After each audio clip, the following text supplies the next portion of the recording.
This week on India Ascends. Pole-bound Sri Lanka and volatile Bangladesh witnessing India versus China power play. Will the trouble in Balochistan topple the cozy China-Pakistan relationship? Is the pro-China Muizzu government in Maldives in trouble? The French flip-flop over the next Prime Minister continues. All this and more only on India Ascends with me, Gauri Dwivedi, at these timings on the NDTV network. Stay informed and entertained with the new and updated NDTV News app. You can watch all our channels live, listen to podcasts, read breaking and exclusive news from around the world and more. Download the NDTV app today and get access to the best journalism and storytelling on your smartphone or tablet. The NDTV app. News that matters to you. Where authorities have confirmed that the individual who attempted to assassinate former President Donald Trump acted alone, with no evidence suggesting foreign involvement. However, during a press briefing, the FBI officials revealed that the motive behind this attack remains unclear. They described the 20-year-old suspect, Thomas Crooks, as having a mixture of ideologies. In fact, the FBI also shared details about Crooks' search history and released photos of the weapon and improvised explosive devices discovered in his vehicle. The attack, as you know, occurred on the 13th of July at a rally in Pennsylvania, where Crooks managed to graze the former president's ear, resulting in one death and serious injuries to two others. I must inform you also that the head of the FBI's Pittsburgh office has disclosed that Thomas Crooks had been searching.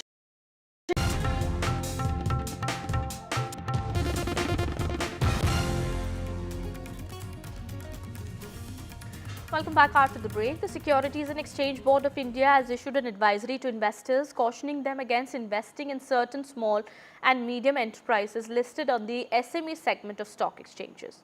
In a statement, Sebi noted that some SME companies after listing tend to project an unrealistic picture of their operations through public announcements. These announcements are often followed by corporate actions such as bonus issues, stock splits and preferential allotments, which can induce investors to purchase these securities. Well, simultaneously, this provides an opportunity for promoters to offload their holdings at elevated prices. My colleague Sakshi gets us more on that.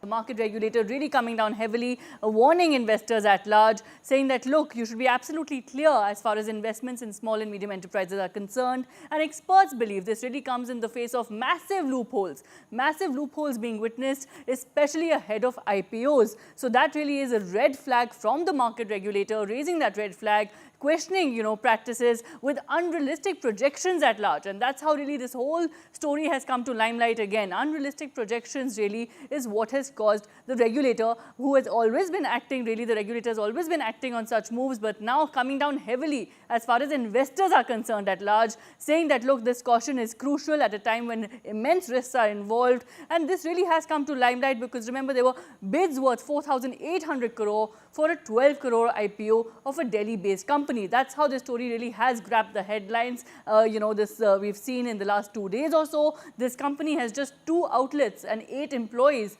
So really, experts and analysts at large trying to decode how is this even happening, loopholes they say of this intensity. What is this doing? This essentially is then creating a positive sentiment at large, boosting stock prices, and masking underneath all of this, analysts believe are several manipulative practices, especially as far as SMEs are concerned altogether. So the regulator really seeking more disclosures, the need of the hour, analysts believe, to enhance transparency in the system, and this really is crucial to really curb this pattern where companies are inflating operations and inflating details, to create a false impression of growth at large. All right, we have more news coming in. Union Transport Minister Nitin Gadkari has spoken on the road accidents, saying that parents will be liable if a minor causes death on roads. He has spoken on new laws for death in road accidents. The Transport Minister said that law to punish the parents have been brought in. Parents will be punished if a minor causes death on roads. Listen in. ये जो heat and run की cases है 67,387, 15%, और उसमें death है 30,486। ये जो hit and run करने वाली गाड़ियां है, ये छोटी गाड़ी नहीं है, इकोनॉमिक मॉडल वाली नहीं है, सब ये बड़ी गाड़ी है। अब मैं किसी को बोलता नहीं हूँ, बड़ी बड़ी गाड़ियां एसयूवी जो है वो धनवान लोगों के पास जो लड़के हैं, अब वो हमने कानून किया कि लड़के ने एक्सीडेंट किया तो माँ बाप को शिक्षा सजा करेंगे। अभी भी इसका परिणाम नहीं हुआ। And the spotlight is on Adani Enterprises retail bond issue. Adani Enterprises will launch its maiden 800 crore rupees retail bond issue on September 4th, and it closes on September 17th. Listen in. One of the core responsibilities that across the product set within the Indian capital markets, public debt outside of government and financial institutions is very limited. And if we look at any mature developed market in the world, that is not the case. So as a large corporate, it becomes incumbent on us to play a level of developmental role. We understand there is some cost to it. But in the longer term, that cost gets mitigated because it creates a new access to a type of capital that today is not there. All right, some more news now. The 2024 Hurun India Rich List has seen India's billionaires count cross the triple century. And well, who's on the list? Well, from entertainment to corporate and quick commerce, the list includes Shah Rukh Khan, Shiv Nadar, Gautam Adani, Radha Vembu, Anand Chandrasekharan, and the young billionaires being Kaivalya Vora, Harshil Mathur, and Shashank Kumar. Well, on that note, it's time to wrap this edition. More news and updates continue on the other side. Stay tuned.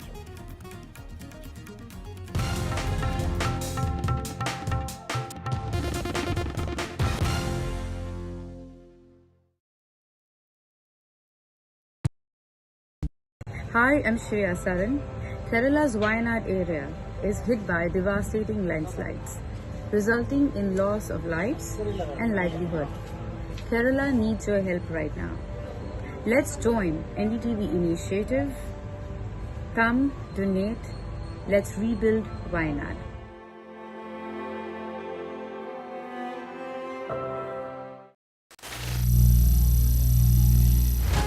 Some people say the metaverse will only be virtual.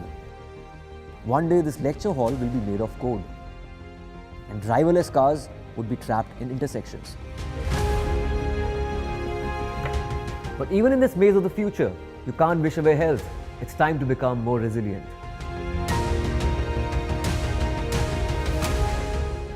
"10 years of Banega Swasth India, we have grown and achieved so many milestones.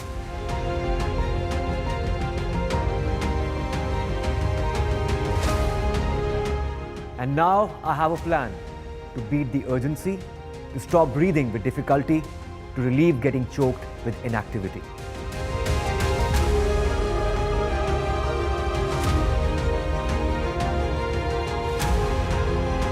Energize our government, our environment, our society, and ourselves. Everyone, everywhere, every day.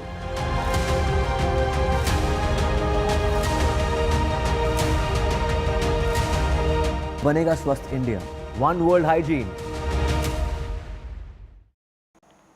Meanwhile, US Democratic presidential candidate Kamala Harris and her running mate Tim Walz took their campaign to Georgia.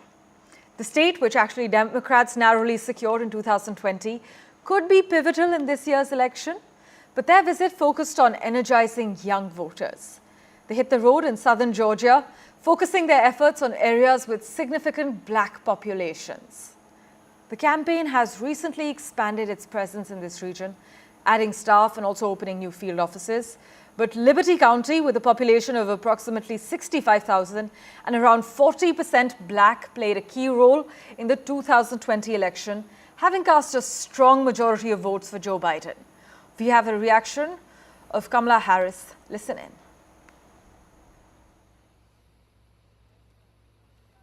Country's counting on you. All of you. You are leaders. By the very fact that you all are here in this room, doing what you do at this incredible school, doing it as one big team, understanding all of the different parts that fit together to create a team. You are doing some of the best work any leader can do. And we're so proud of you, and we're counting on you. Your generation, all that you guys stand for, everything you have at stake, is what is going to propel our country into the next era of what we can do and what we can be. Landslide devastation in Kerala's Wayanad. Join NDTV's initiative. Donate for Kerala.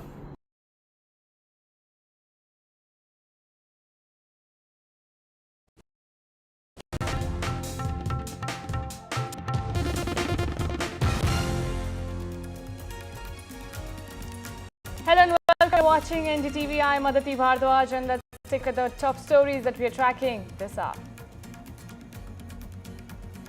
In the Arjikar hospital, tapes are out. In first phone call, parents were told that victim has died by suicide. Here, what hospital staff was told, and it's exclusively here at NDTV.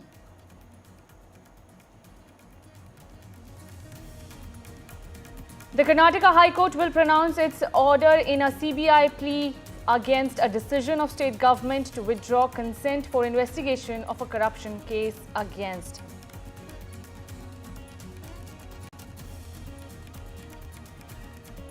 Political churn in TDP ruled Andhra Pradesh. 2 MPs from YSRCPs resign from Rajya Sabha. Jagan's MP is likely to cross over to rival TDP, and TDP is to re-enter Rajya Sabha with YSRCP turncoats. Himachal government leads by example in a big move. CM has announced that all ministers and MLAs will forego salaries and allowances for the next 2 months due to poor financial condition of the state. Modi cabinet likely to discuss caste census demand remains a question. Opposition allies built caste census pressure on the NDA. Sources tell NDTV government considering caste-based census. Less than 24 hours after CM Revanth Reddy stated he is ready to demolish his own house and those of his family members if they are deemed illegal constructions, Revanth's brother has faced a big jolt. Telangana Revenue Department has issued demolition notices to the residents at Amar Cooperative Society in Madhupur station, stating that these are constructions that fall under Durgam buffer zone.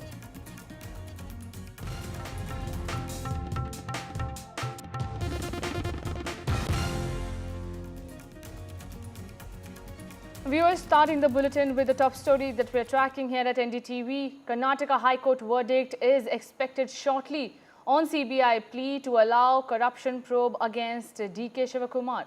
The Karnataka High Court will pronounce its order in a CBI plea against the decision of the state Congress government to withdraw consent for investigation of a corruption case against Deputy Chief Minister of Karnataka. Earlier, the court had reserved order on the matter and also on the state order to refer the matter to Karnataka Lokayukta for a probe.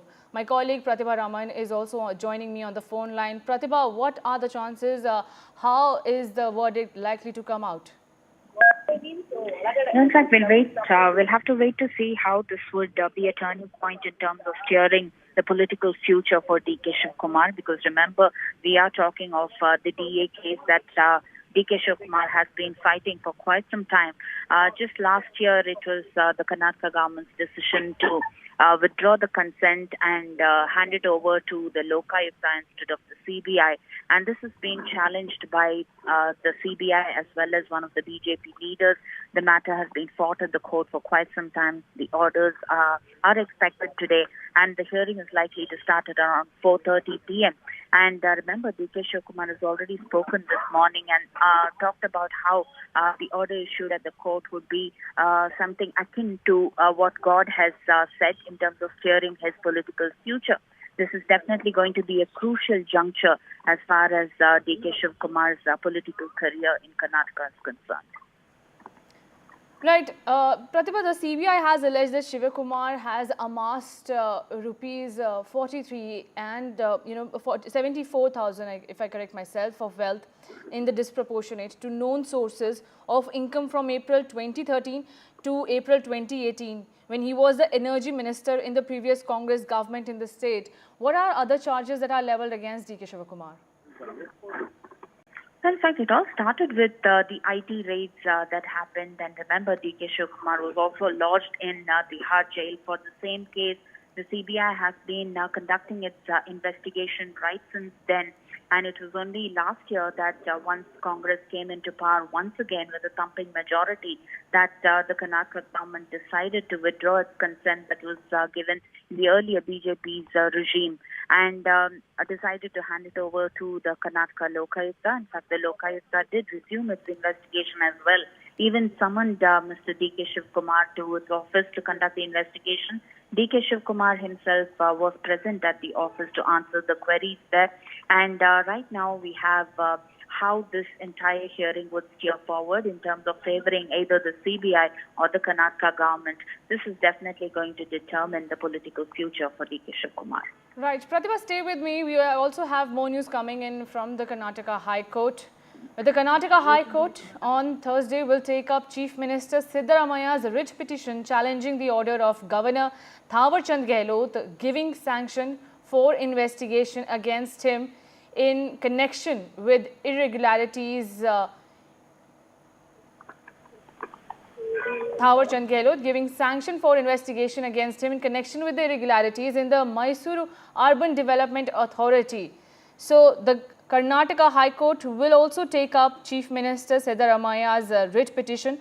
He challenged that the sanction that was given by the Karnataka governor was illegal and was given as per a political witch hunt that is being played out against his government by the centre and the BJP. My colleague Pratibha Raman continues to stay with me. Pratibha, finally, the churn in the Muda model is also coming around. The Karnataka government is also set to challenge the probe that has been ordered against the Chief Minister. Well, yes, the hearing was underway sometime last week, and it was posted to 29th of August, and the hearing resumed today at around 2:30 p.m. The submissions are being presented by Mr. Singhvi, who's representing the Chief Minister, and he has been talking about how there are already past cases that are pending before the governor where the investigation is complete. The charge sheet is subject to the permission for prosecution that is still lying with the governor. Whereas in this particular case at breakneck speed, the governor has not only issued a show cause notice based on the private complaint, but has also gone ahead to issue permission for prosecution there without considering the advice or the replies that have been given by the cabinet ministers nor the chief minister himself. And the High Court did observe that this can be an independent decision of the governor as well. And the Solicitor General's arguments are also awaited right as we speak. We'll have to wait to see how this would really steer, because much would also depend on the orders in terms of how the private complaints filed at the lower courts would proceed or not, because remember there has been a stay on those proceedings as well. Whether those would resume or not is also something to closely watch out for right as we speak. Right. Thank you so much, Pratibha Raman, for joining us, and all eyes will be on Karnataka High Court's hearing where this will be taken up. Shifting our focus to Bengal, where explosive RG Kar hospital tapes are now out, and the RG Kar hospital has been under scanner from the very first day in the horrific rape and murder case of the trainee doctor in Kolkata. Now there is clear proof how the hospital authorities tried to pass off the death as suicide in their first calls to the family. Listen into these phone conversations recording we have accessed between the RG Kar hospital authorities and victims' parents. Hello. Hello. হ্যাঁ বলুন। বাবা বলছি। হ্যাঁ বলুন বলুন। কি হয়েছে কি সেটা বলো না একটু। ওনার অবস্থা খুবই খারাপ। আপনি যতটা তাড়াতাড়ি পারবেন চলে আসুন। কি হয়েছে না সেটা বলো না। ওটা তো ডাক্তার বলবে, আপনি একটু তাড়াতাড়ি চলে আসুন এখানে। আপনি কে বলছেন বলুন তো? আমি অ্যাসিস্ট্যান্ট সুপার বলছি, আমি ডাক্তার বলছি না। ডাক্তার নেই ওখানে কেউ? আমি সুপারিনটেন্ডেন্ট কথা বলছি। হ্যালো, হ্যাঁ ঠিক আছে। হ্যাঁ আমি অ্যাসিস্ট্যান্ট সুপারিনটেন্ডেন্ট কথা বলছি। আপনার মেয়েকে আমরা এমার্জেন্সিতে নিয়ে এসেছি, আপনারা আসুন, এসে যোগাযোগ করুন। ও কি হয়েছিল কি? ও তো ডিউটিতে ছিল। আপনারা জলদি চলে আসুন, যতটা তাড়াতাড়ি পারবেন। হ্যাঁ হ্যালো, হ্যাঁ বলুন। আমি আজিকর বলছিলাম। হ্যাঁ আচ্ছা বলুন। আচ্ছা আপনারা আসছেন তো? হ্যাঁ একদম আসছি। কেমন আছে শরীর? আপনারা আসুন, আসলে কথা হবে। আসুন, আজিকর হসপিটালে আসুন, আমাদের এই চেস্ট ডিপার্টমেন্টের এইচওডি স্যারের কাছে আসুন। আচ্ছা আচ্ছা। হ্যালো। হ্যাঁ অ্যাসিস্ট্যান্ট সুপার বলছি। হ্যাঁ হ্যাঁ শুনুন, আপনাকে তখন বারবার বলছিলাম, ব্যাপারটা হচ্ছে যে আপনার মেয়ে উনি সুসাইড করেছেন হয়তো, বা কিছু মারা গেছেন। পুলিশ রয়েছে, আমরা হসপিটালে সবার সামনেই রয়েছি, ফোন করছি, আপনারা যতটা তাড়াতাড়ি পারবেন চলে আসুন। আমরা আসছি এক্ষুনি আসছি। হ্যাঁ খুব তাড়াতাড়ি চলে আসুন। My colleague Mukesh is now joining me for more details and also to elaborate what exactly happened in these phone calls. Mukesh, a clinching proof has been accessed by NDTV. The phone calls are clearly indicating that there was an attempt to mislead the parents, as it was being passed off, the horrific rape was being passed off as a suicide.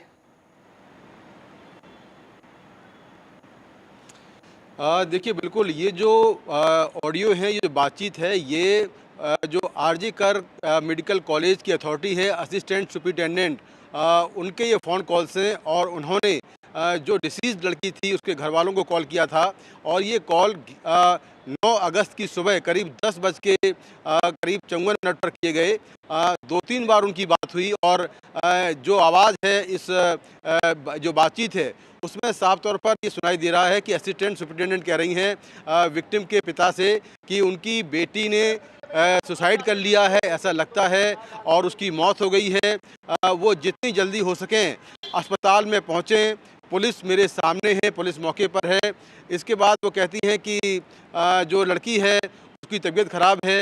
तो ये सारी जो बातचीत है ये victim की family और जो आरजी कर मेडिकल कॉलेज की असिस्टेंट सुपरिटेंडेंट हैं उनके बीच में हुई बातचीत है, जिससे घर वालों के जो एलिगेशन हैं, जो उन्होंने कहा था कि जो अस्पताल की ओर से उनको पहले बताया गया कि उनकी बेटी ने सुसाइड कर लिया है, वो बिल्कुल सही साबित होते हैं। क्योंकि ये ऑडियो में साफ हो गया है कि अस्पताल की ओर से जो घर वाले हैं उनको पहले ये बताया गया कि उनकी बेटी ने सुसाइड कर लिया है।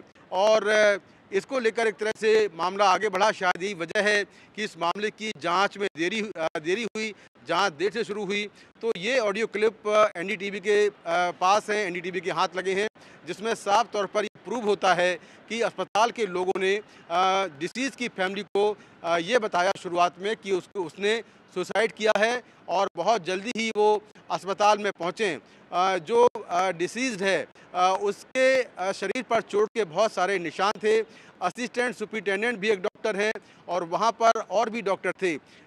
जब किसी के चोट लगती है तो चोट के निशान जो हैं वो साफ तौर पर दिखाई देते हैं।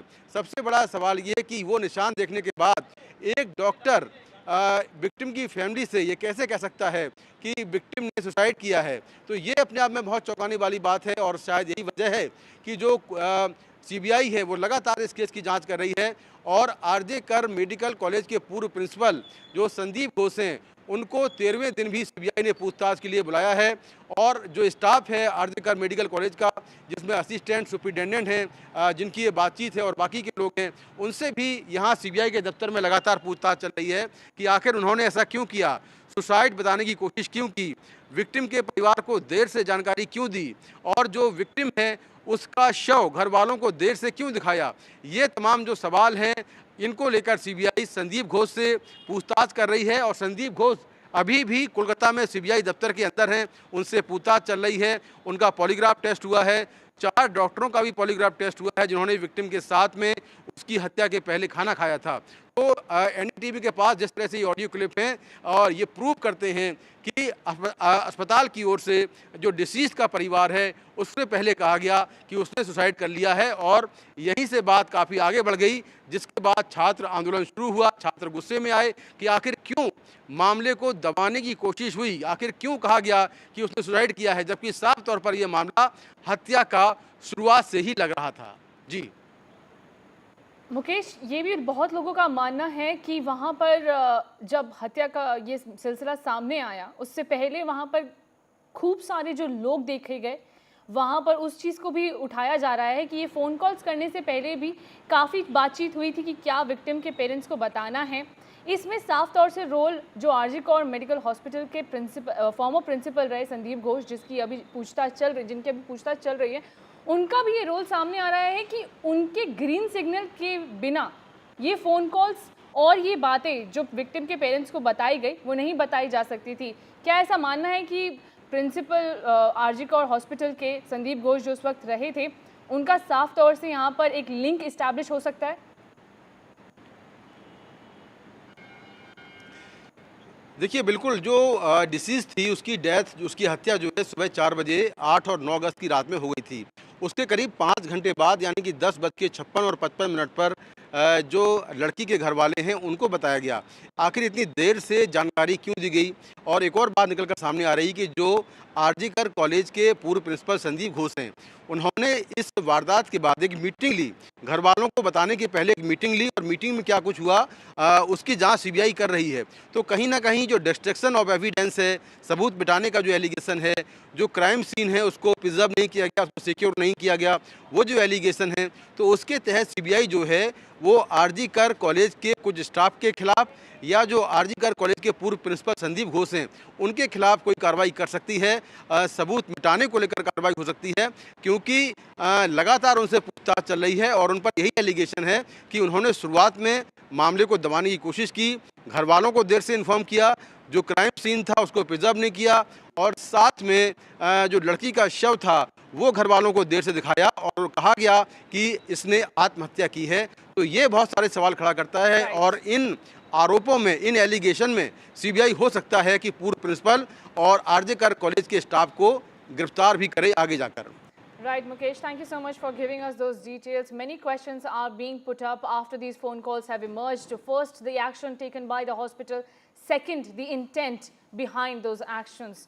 But we will be keeping a close track on this for now. Thank you so much, Mukesh, for all these details.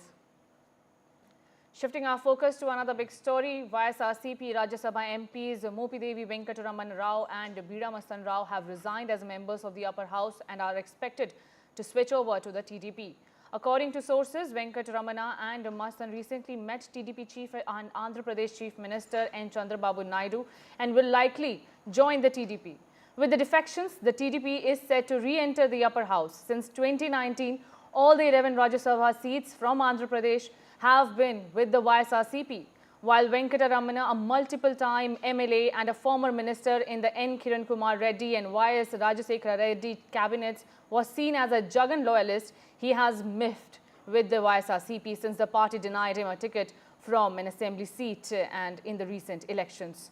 What more details do we have is being shared by my colleague Umar Sudhir. Take a look.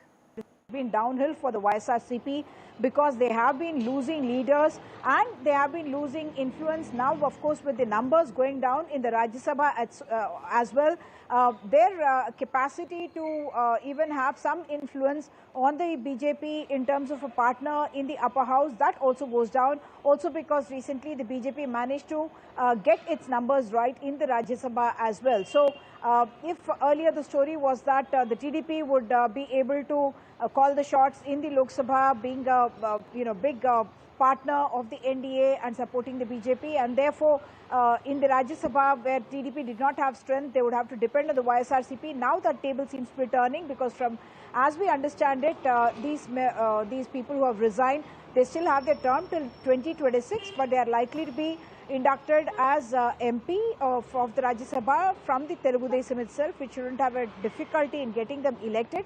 What it is going to mean for the YSRCP is that we expect that there could be more people quitting the YSRCP and possibly even their MP seat and going towards the Telugu Desam, because in a state like Andhra Pradesh, where the politics has been extremely polarized, it becomes difficult to survive in the opposition ranks, and therefore they prefer to be on the ruling side, something that we have seen as far as MLAs are concerned in Telangana as well, not just MLAs but councillors and down the line as well. Already we've seen another MLC, Sunita, from the YSRCP also just quit the YSRCP and shifting loyalty once again. For the TDP, of course, they can open their account in the Rajya Sabha once again, have a presence in the Rajya Sabha, and that also, of course, indirectly helps the NDA with the numbers that the TDP will bring to the NDA as well. Now, taking a look at another story, less than 24 hours after CM Revant Reddy stated he is ready to demolish his own house and those of his family members if they are deemed illegal constructions, Revant's brother has faced a big jolt. Telangana Revenue Department has issued demolition notices to the residents at Amar Cooperative Society in Madhapur, stating that these constructions fall under Durgam Cheruvu buffer zone. It turned out that Tirupati Reddy, the brother of Revant Reddy, also received this notice. Along with the other properties that got the notices, even CM's brother must be vacating the properties within 30 days and demolish the constructions, or else the government will take the job of mowing down these structures. My colleague Uma Sudhir has more details. Commercial establishments as well as residential establishments around the area have got a notice that includes Revant Reddy's brother Anumula Tirupati Reddy, though the notice has not come in his name because the property, we understand, is in the name of one Koteshwar Rao, and that's the name in which the notice has been issued. But Tirupati Reddy's office has reacted and said that they had purchased the property about 10 years ago, and at that time they did not know that it was violating the norms of lake encroachment, and therefore if now notices are being issued, he is willing to abide by the law and allow that demolition to happen, because these notices that have been issued to hundreds of establishments actually are under a law that was made in 2002, the erstwhile Andhra Pradesh. This is called a VALTA, or a law that is supposed to protect the water bodies, the land as well as the trees, and it is under section 23 that notice has been issued. Revant Reddy on his side has said that he knows that there will be pressure from family, friends, party colleagues as well as opposition leaders and possibly business leaders as well, influential people, but he claims that he is not going to cow down to pressure and that he is determined to save the lakes of or water bodies of Hyderabad for the future of Hyderabad and its citizens. Back to you. And with that, we're slipping into a very short break, but right after the break, we will tell you Assam Assembly has passed up a big resolution. What it is about, we will tell you more after the break. Stay tuned and keep watching NDTV.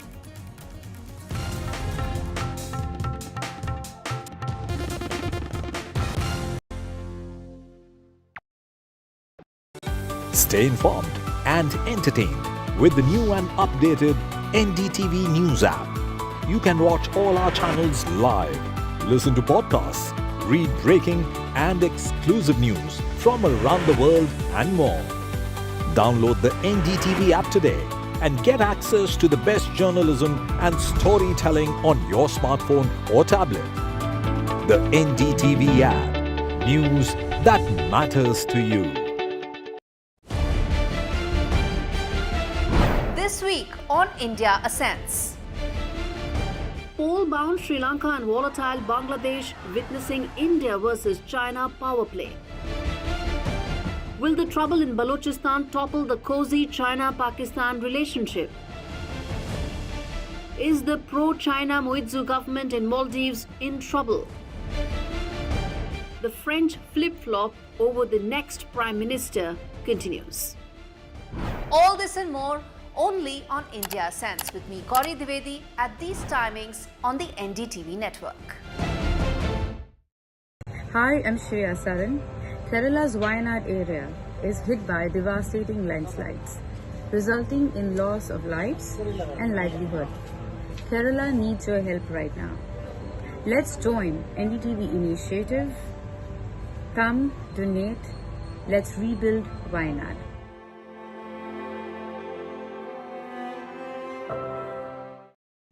Meanwhile, Meanwhile, senior officials from the United States and China have been having some serious talks about stabilizing their relationship. They're working on setting up a call between President Biden and China's top leader Xi Jinping, and also planning discussions between their military teams. The White House dropped a statement saying we can expect a leader-level call within the next few weeks. And the Biden administration has sought to smooth over tensions with China while continuing to turn up the pressure on China by curbing its access to the US economy as well as technology. But the meetings, meanwhile, between Jake Sullivan and Wang Yi following talks between Mr. Biden and Mr. Xi last November in California are also aimed at showing that the rival powers can manage their differences. Well, in other news, the Dalai Lama has returned to his home in Dharamshala in Himachal Pradesh after undergoing a knee replacement surgery in New York in June. The Tibetan spiritual leader was accorded a warm welcome by the local people at the Kangra airport, as you can see on your screens at the moment. The Dalai Lama, we're told, was recovering well from the surgery and was expected to continue improving over the next 6 to 12 months. This is what the doctor monitoring him has said. His surgical incision had completely healed without any complications.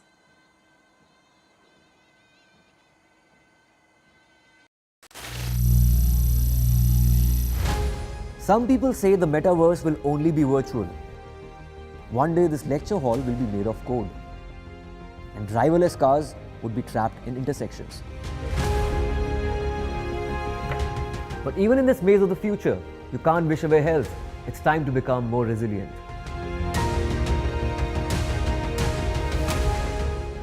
"10 years of Banega Swasth India, we have grown and achieved so many milestones."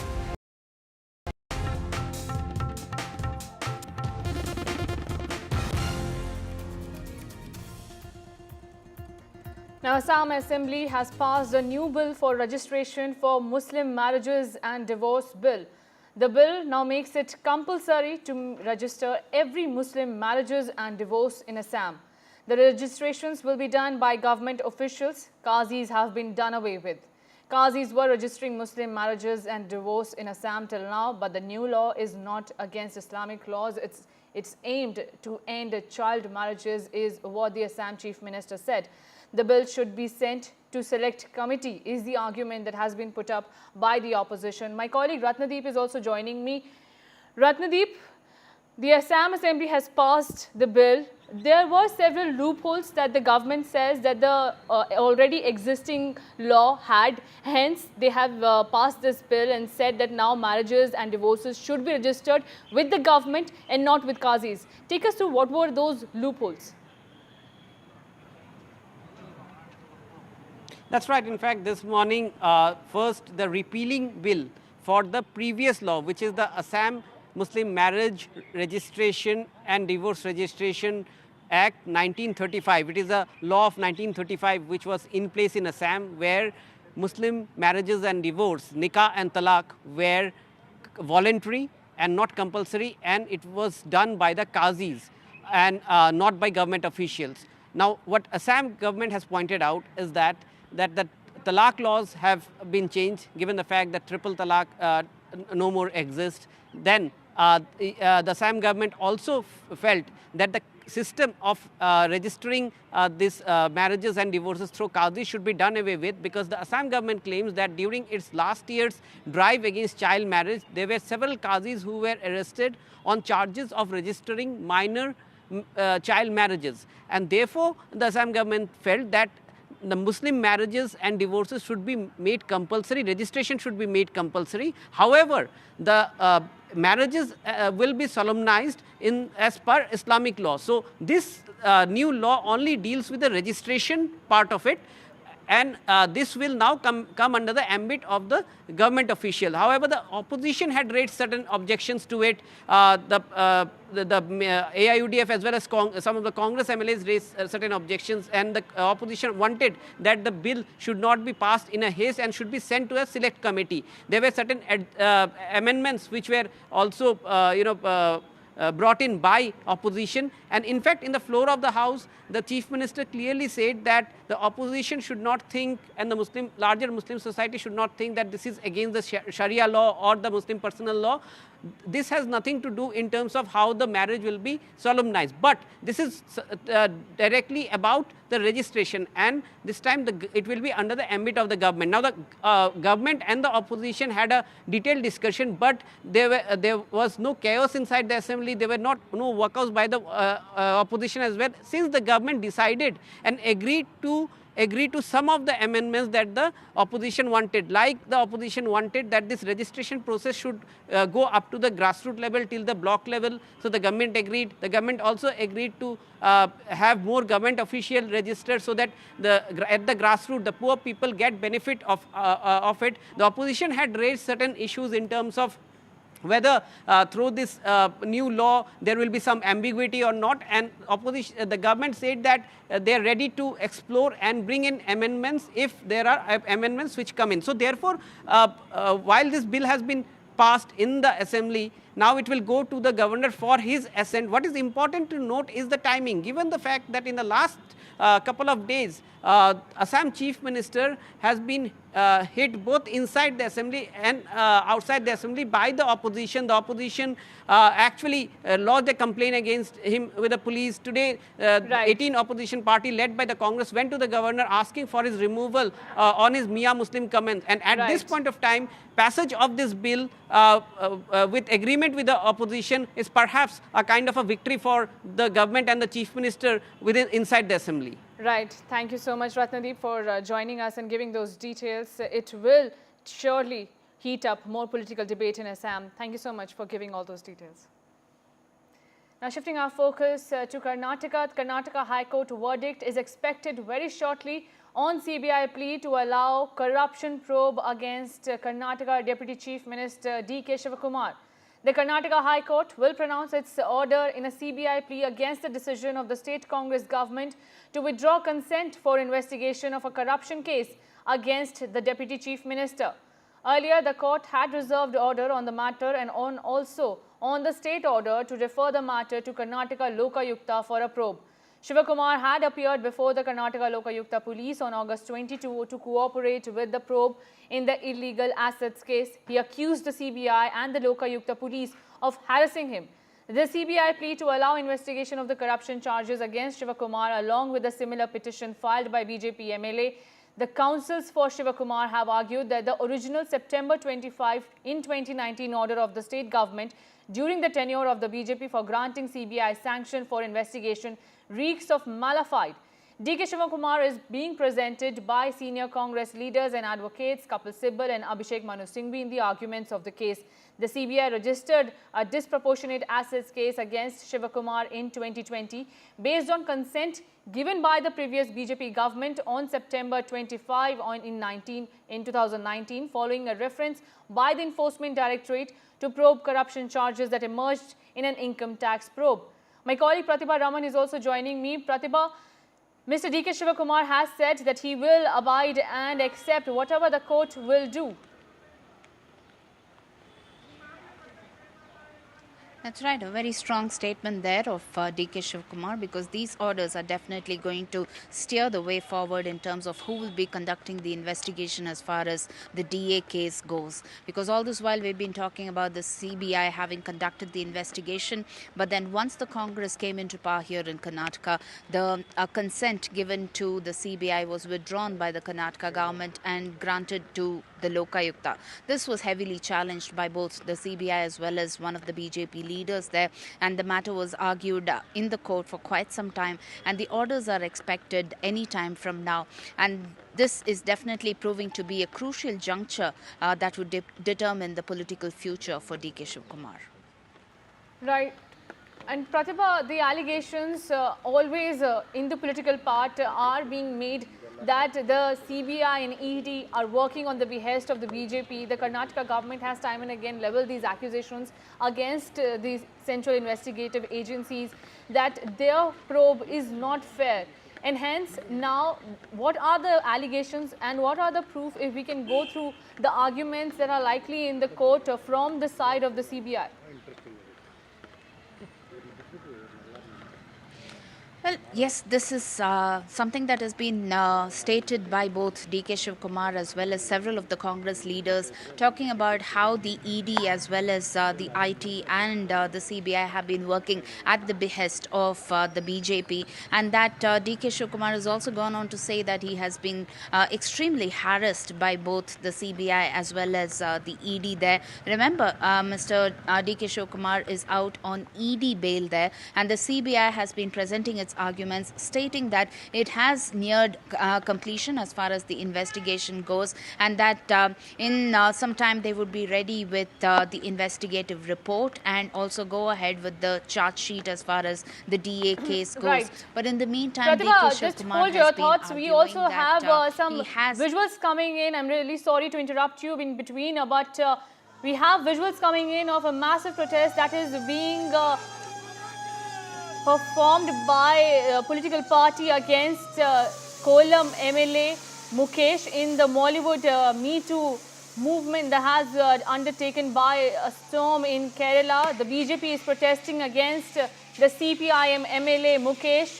Remember, there are accusations against Mukesh that he has also been booked in a rape case after a female actor's complaint, and now the BJP is protesting against the MLA, demanding his resignation. Remember, 100 women activists have also written against him, saying that he should take a moral responsibility and step down from his post in order to ensure that there is a fair probe that can be conducted against him, and the accusations and the allegations that are being leveled against him can be probed in a fair manner.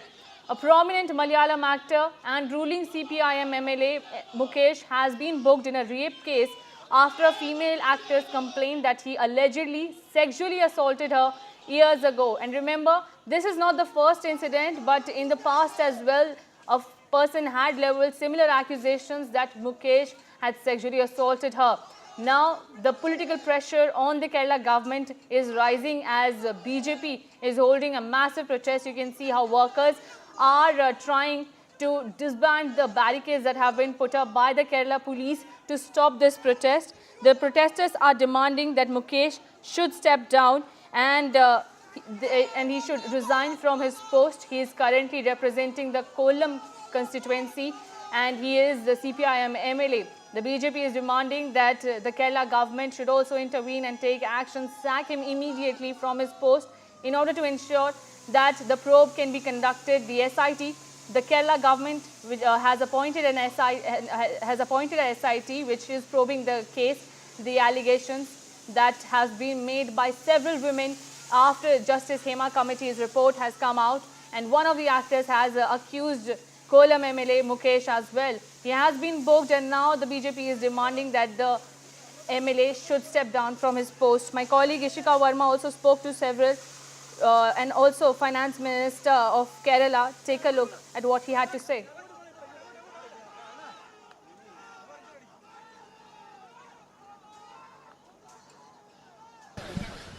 So what do you have to say on Mukesh security? No, I don't have to say anything now because already...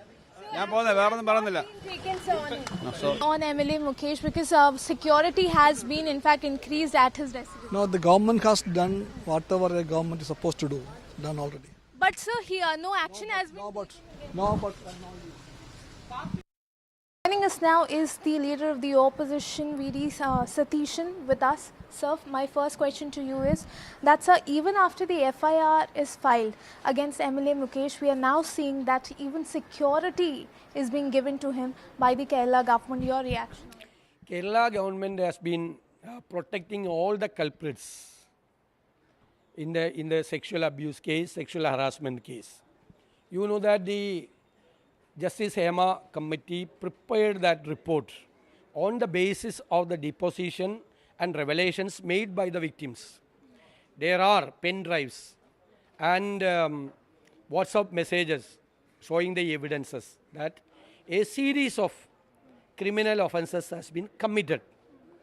According to Section 21 of the POCSO Act and Section 176(1) of BNSS, Bharatiya Nagarik Suraksha Samhita, and Section 199C of the Bharatiya Nyaya Samhita. If there is an information that an offence is committed. Section 199 is very clear. If that is an offence against a women, it should be investigated and take FIR. That is, if it is otherwise, they are not taking, reporting or hiding the fact that an offence is committed. That itself is an offence.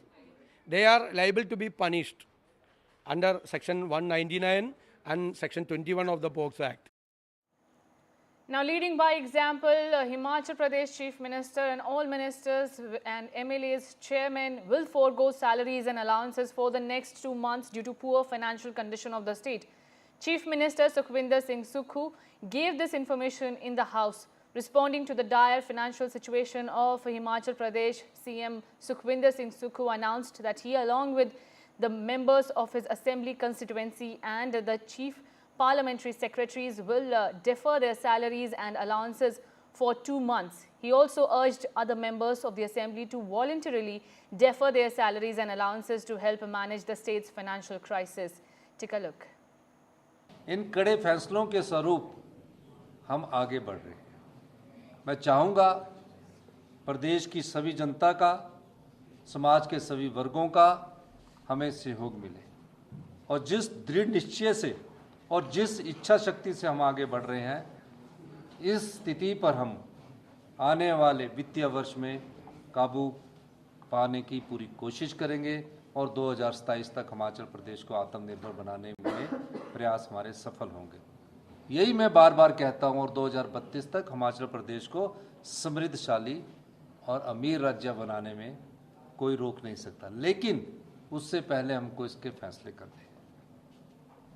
सरकारें आती है, सरकारें जाती है। आज हम मुख्यमंत्री है, कल कोई और मुख्यमंत्री हो, लेकिन प्रदेश की आर्थिक को अगर इस दशा पर छोड़ देंगे तो भविष्य की जो युवा पीढ़ी है उनको रोजगार कहां से पैदा होंगे। And some breaking news coming in. Big relief for Karnataka Deputy Chief Minister Mr. DK Shivakumar in the disproportionate asset case. The High Court has not given nod for the CBI probe. No nod from the High Court for the CBI probe against the Deputy Chief Minister of Karnataka. Big relief coming in for Karnataka Deputy Chief Minister Mr. DK Shivakumar as High Court rejects CBI plea in the case, and no nod has been given for the CBI's probe. Remember, just a few minutes from now on, my colleague Pratibha Raman was telling me that the case will have political ripples, and after that Mr. DK Shivakumar also, before the verdict, said that he will abide by the case and the verdict, whatever it will be. Now a big relief coming in for Karnataka Deputy Chief Minister DK Shivakumar as the High Court, the Karnataka High Court, rejects the nod and rejects the CBI plea, which sought a probe against DK Shivakumar in the disproportionate assets case. The CBI has alleged, remember, that Shivakumar amassed assets disproportionate to known income sources. The agency also claimed that fraud happened between 2013 and 2018 when Shivakumar was a minister in then Congress government during the period. However, now the Karnataka High Court has rejected CBI plea for the case, and there will be no probe against Karnataka Deputy Chief Minister. However, the CBI is now likely to go forward with other legal measures in the case. But so far, big relief coming in for Karnataka Deputy Chief Minister DK Shivakumar in the disproportionate assets case. My colleague Pratibha Raman is also joining me on the phone line. Breaking news coming in, Pratibha. The Karnataka High Court has rejected the CBI plea for probe against Mr. DK Shivakumar. What more can you disclose? Well, this is definitely a huge relief for DK Shivakumar, because this definitely was steering the way forward as far as DK Shivakumar's political future is concerned. Because we are talking of investigation that needs to be done either by the CBI or the Karnataka Lokayukta. The government had withdrawn its consent that was given to the CBI during the previous BJP's regime and had granted the investigative powers to Karnataka Lokayukta. Just recently, DK Shivakumar was summoned by the Lokayukta in connection with this case. And just this morning, DK Shivakumar had said that whatever be the verdict of the Karnataka High Court, he would accept it like God has given him that statement. And this was a very strong statement that was made by DK Shivakumar there. But today, relief granted to DK Shivakumar, dismissing the petitions of both the CBI as well as one of the BJP leaders, Mr. Yatnal there. And the court did ask the petitioners to go to the Supreme Court in case they would like to get investigative powers either from the Supreme Court. But for the moment, the CBI would not be able to investigate this matter any further at the moment. Right. So, Pratibha, what other legal measures do the CBI have? Will they be challenging in Supreme Court? Well, that's the next step that the CBI needs to mull, but right now no specific decision taken by the CBI. But however, the High Court did ask the petitioners to move the Supreme Court in case they would want investigative powers in this matter. But the High Court has maintained that they would be dismissing the petitions of both the CBI and Mr. Yatnal, and they would be granting the powers to the Lokayukta at the moment. And this comes as a big relief mainly because Lokayukta happens to be the state investigating agency. And remember, DK Shivakumar has been pointing fingers at the BJP for using the CBI as well as the ED and the IT at its behest, and has claimed that time and again he has been harassed by these investigating agencies. We'll have to wait to see what will be the final conclusion as far as the DA case for DK Shivakumar is concerned. But for now, sigh of relief for DK Shivakumar. Right, Pratibha, if you can take us, our viewers, through what were the allegations that were leveled against Mr. DK Shivakumar in the case? Well, the allegations were, or the arguments more rather, that were presented by the CBI was that they were nearing the completion of investigation, and the CBI had also presented the fact that once the investigation is complete, the charge sheet would also be filed in this regard. And DK Shivakumar's, or the counsel representing DK Shivakumar, has been presenting arguments claiming that the term that needs to be served in the jail has already been done, and that the case is now being handed over to the Lokayukta, which is also continuing with its investigation. Whatever documents or whatever answers to the queries that need to be presented have already been presented. These are the kind of statements that have been made by DK Shivakumar there. But for now, yes, as far as the political future of DK Shivakumar is concerned, it stands strong. Right. Pratibha, the Karnataka High Court has also upheld government of Karnataka's decision. The Karnataka government had withdrawn the previous order of Yadurappa government for CBI inquiry. What more details can you disclose? Well, once the Karnataka Congress government did come into power with a thumping majority, the immediate decision was to revoke the consent that was given to the CBI. This was met with much criticism, but then as far as the legal challenge was concerned, the CBI as well as one of the BJP leaders, Mr. Yatnal, had challenged this in the court, and the hearing proceeded for quite some time, and the final orders were given today when the High Court did state that they would be standing with the Karnataka government's decision as far as withdrawal of the consent is concerned. Whether at all consent can be withdrawn has been something that has been argued time and again, but then here the legal decision has stood strong as far as DK Shivakumar as well as the Karnataka government's decision is concerned. Right, Pratibha, the High Court said that petitions are not maintainable and hence they were dismissed. Petitioners are at liberty to pursue remedies before Supreme Court. What other details, what were the observations and the directives that were given by the High Court? If you can take us through what happened inside the courtroom. Well, the matter ended in a span of just a few minutes where the orders were presented by the High Court, and at the moment it started at around 4:30 p.m. is when the Karnataka High Court went ahead with pronouncing its order, claiming that the two main points that you mentioned, that the petitions are not maintainable, and the fact that if the petitioners would like to move the Supreme Court for further remedy, they are very well, they could go ahead and do this. And it ended in a matter of 5 minutes when the High Court pronounced its orders. But remember, ever since the consent was withdrawn, this matter has been fought in the court time and again. So we're talking of at least about 8 to 9 months where this matter was fought in the court by both Mr. Yatnal as well as the CBI. But of course, this is definitely bad news for the CBI as well as the BJP as far as challenging this order goes. But definite relief for DK Shivakumar here. Right, Pratibha Raman, thank you so much for sharing all those details. What happened inside the courtroom? Fastest updates here on NDTV. And the big breaking news right now that we are tracking is that big relief has come for Karnataka Deputy Chief Minister DK Shivakumar, as no High Court nod has been given for the CBI probe in the alleged disproportionate asset case against Mr. DK Shivakumar, as High Court has rejected the CBI plea for the case. However, the CBI will now go and challenge the verdict in Supreme Court or not remains to be seen. But with that, it's a big relief for Karnataka Deputy Chief Minister DK Shivakumar, as the CBI's plea has been rejected by the Karnataka High Court. With that, we're slipping into a very short break, but keep watching NDTV as we will be bringing you more news stories on the other side as well.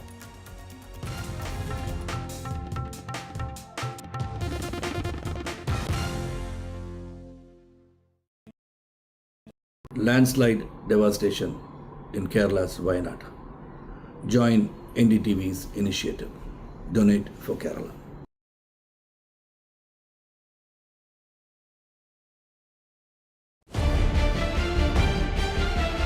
This week on India Ascends. Poll-bound Sri Lanka and volatile Bangladesh witnessing India versus China power play. Will the trouble in Balochistan topple the cozy China-Pakistan relationship? Is the pro-China Muizzu government in Maldives in trouble? The French flip-flop over the next Prime Minister continues. All this and more only on India Ascends with me, Gauri Dwivedi, at these timings on the NDTV network. Stay informed and entertained with the new and updated NDTV News app. You can watch all our channels live, listen to podcasts, read breaking and exclusive news from around the world and more. Download the NDTV app today and get access to the best journalism and storytelling on your smartphone or tablet. The NDTV app. News that matters to you. Where authorities have confirmed that the individual who attempted to assassinate former President Donald Trump acted alone, with no evidence suggesting foreign involvement. However, during a press briefing, the FBI officials revealed that the motive behind this attack remains unclear. They described the 20-year-old suspect, Thomas Crooks, as having a mixture of ideologies. In fact, the FBI also shared details about Crooks' search history and released photos of the weapon and improvised explosive devices discovered in his vehicle. The attack, as you know, occurred on the 13th of July at a rally in Pennsylvania, where Crooks managed to graze the former president's ear, resulting in 1 death and serious injuries to 2 others. I must inform you also that the head of the FBI's Pittsburgh office has disclosed that Thomas Crooks had been searching online for Trump campaign events as far back as September 2023.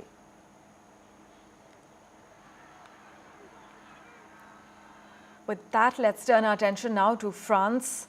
Well, French authorities have indicted Telegram CEO Pavel Durov on 6 charges related to illicit activities on his messaging app. Durov was released from custody after posting a €5 million bail, but he is currently under strict conditions, including a ban on leaving France and mandatory check-ins at a police station.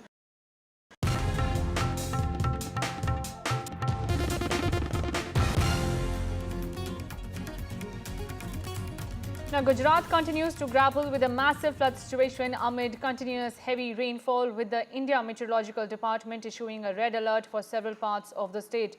So far, 29 lives have been lost due to Gujarat rains and floods. more rain has been in store as IMD predicts more shower spells in the state.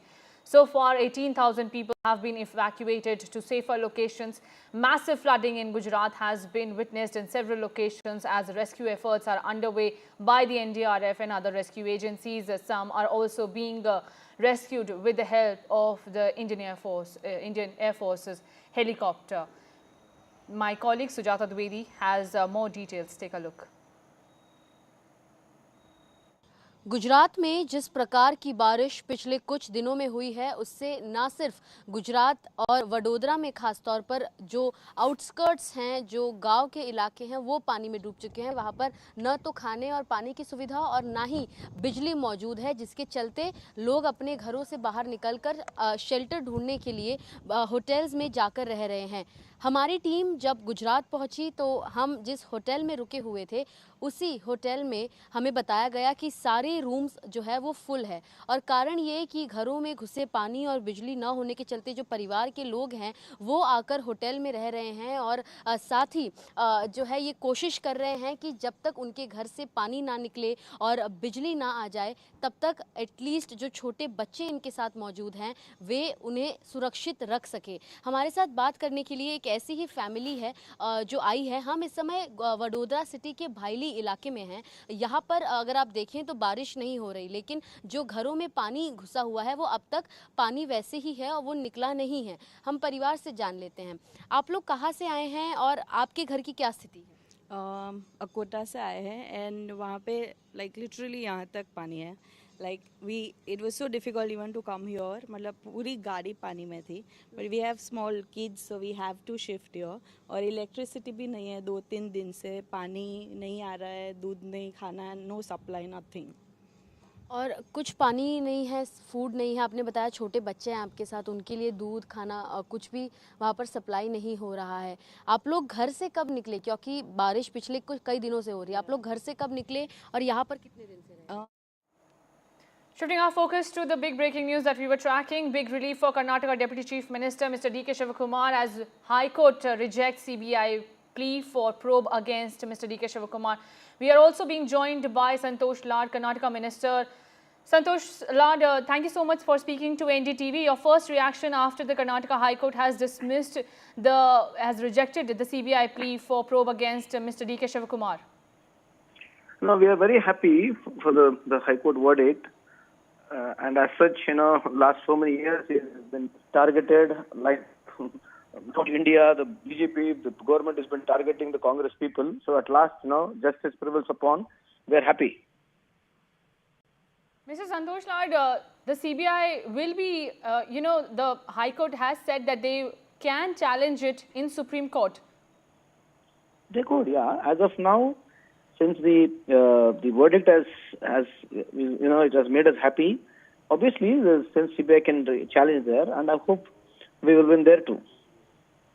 The CBI had levelled serious allegations against Mr. DK Shivakumar. Mr. Lad, they have said that illegally the money has been amassed and hence the probe should be conducted. Mr. DK Shivakumar also said that he will be cooperating in the probe so far. Do you think that this will be an easy cakewalk for Mr. DK Shivakumar after Karnataka High Court's boost? I don't know about the cakewalk factor. So now the question is, since the CBI had gone to High Court has given a relief in favor of Mr. DK Shivakumar. He's a leader here in Karnataka and as well as CM, which you are aware. So as a party worker, as being a cabinet colleague, we are more than happy. And so if the CBI wants to challenge, we can't stop. Obviously, whatever the challenges are going to come in his way, he's going to face it. What are your observations, Mr. Lad? The opposition has been saying that, the CBI and the ED are acting on the behest of the central leadership or the BJP, and there is a political witch hunt against the Congress government. So what do you feel? You feel whatever we are making an allegation, is it right or wrong according to you? Well, the CBI has ample proof and hence they had challenged and went ahead with the probe and now they will be challenging in Supreme Court. No, the question was something different you asked, right? You said that oppositions are making allegations that CBI has been misused, right? That's what you said, if I'm not wrong. Yes. So that's why I asked you, what is your opinion? What do you feel? Sir, I am not here giving out any opinions. I am just leveling what allegations have been leveled against the So central the allegations are very by the justifiable. opposition. The allegations are very justifiable because the last 10 years there are more than 3,000 cases, such cases which have been is been leveled up against opposition. So this is not a new thing which has been there last 10 years. So whatever the oppositions are making allegations are absolutely true. Right. Thank you so much, Mr. Lad, for speaking to NDTV and giving out your opinion here. So this is a big boost for the Karnataka government, and they are rejoicing after the Karnataka High Court has rejected the CBI plea in the alleged disproportionate asset case that was against Mr. DK Shivakumar. With that, we are slipping into a very short break, but more news and updates on the other side as well.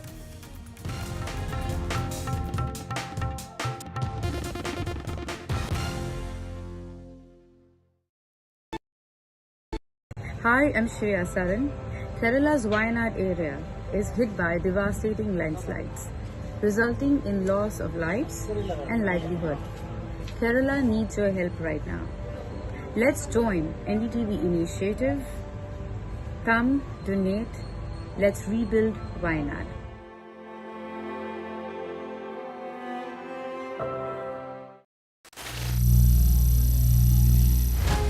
Some people say the metaverse will only be virtual.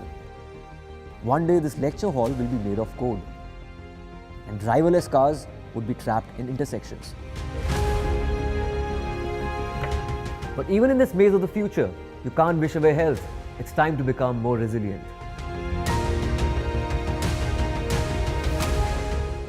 10 years of Banega Swasth India, we have grown and achieved so many milestones.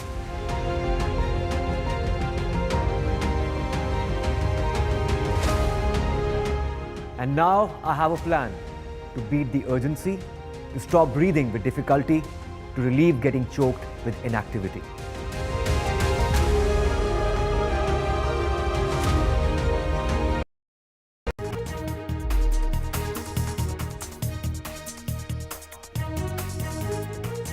Big relief for Karnataka Deputy Chief Minister DK Shivakumar in an alleged DA case against him. Karnataka High Court declined CBI plea.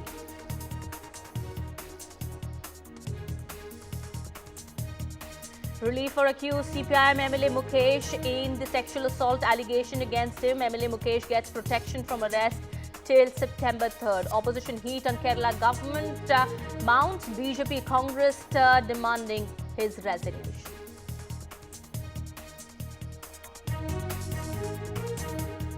Political churn in TDP ruled Andhra Pradesh. 2 MPs from Jagan Mohan Reddy's party have resigned from Rajya Sabha. YSRCP MPs are all set to cross over to the TDP. TDP is also set to re-enter Rajya Sabha with the YSRCP third votes.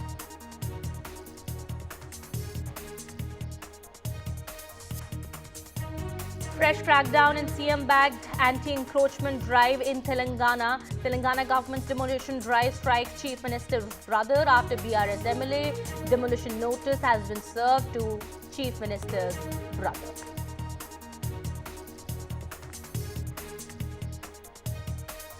The Kolkata RG Kar hospital tapes are out. In first call, parents were told that the victim died by suicide. Hear what hospital staff told the parents.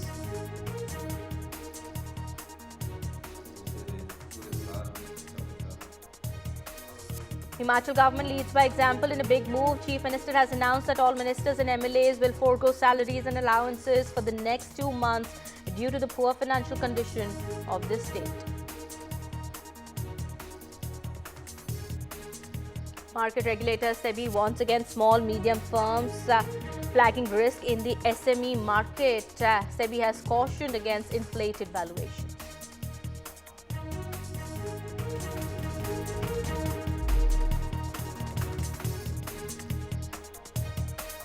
Hi there, a very good evening. You're watching NDTV 24/7. My name is Kitty Behel. We are starting this edition with some big breaking news that we're getting from Karnataka. It's a big relief for Karnataka Deputy Chief Minister DK Shivakumar in the disproportionate assets case against him. Karnataka High Court has dismissed the plea of CBI for probe in the case against DK Shivakumar. Well, BJP leader BY Patil had also challenged state decision to withdraw consent for CBI probe into the graft allegations against DK Shivakumar. the High Court has said that the petitions filed by the CBI as well as the BJP leader of Karnataka are not maintainable and petitioners may move to the Supreme Court if they desire.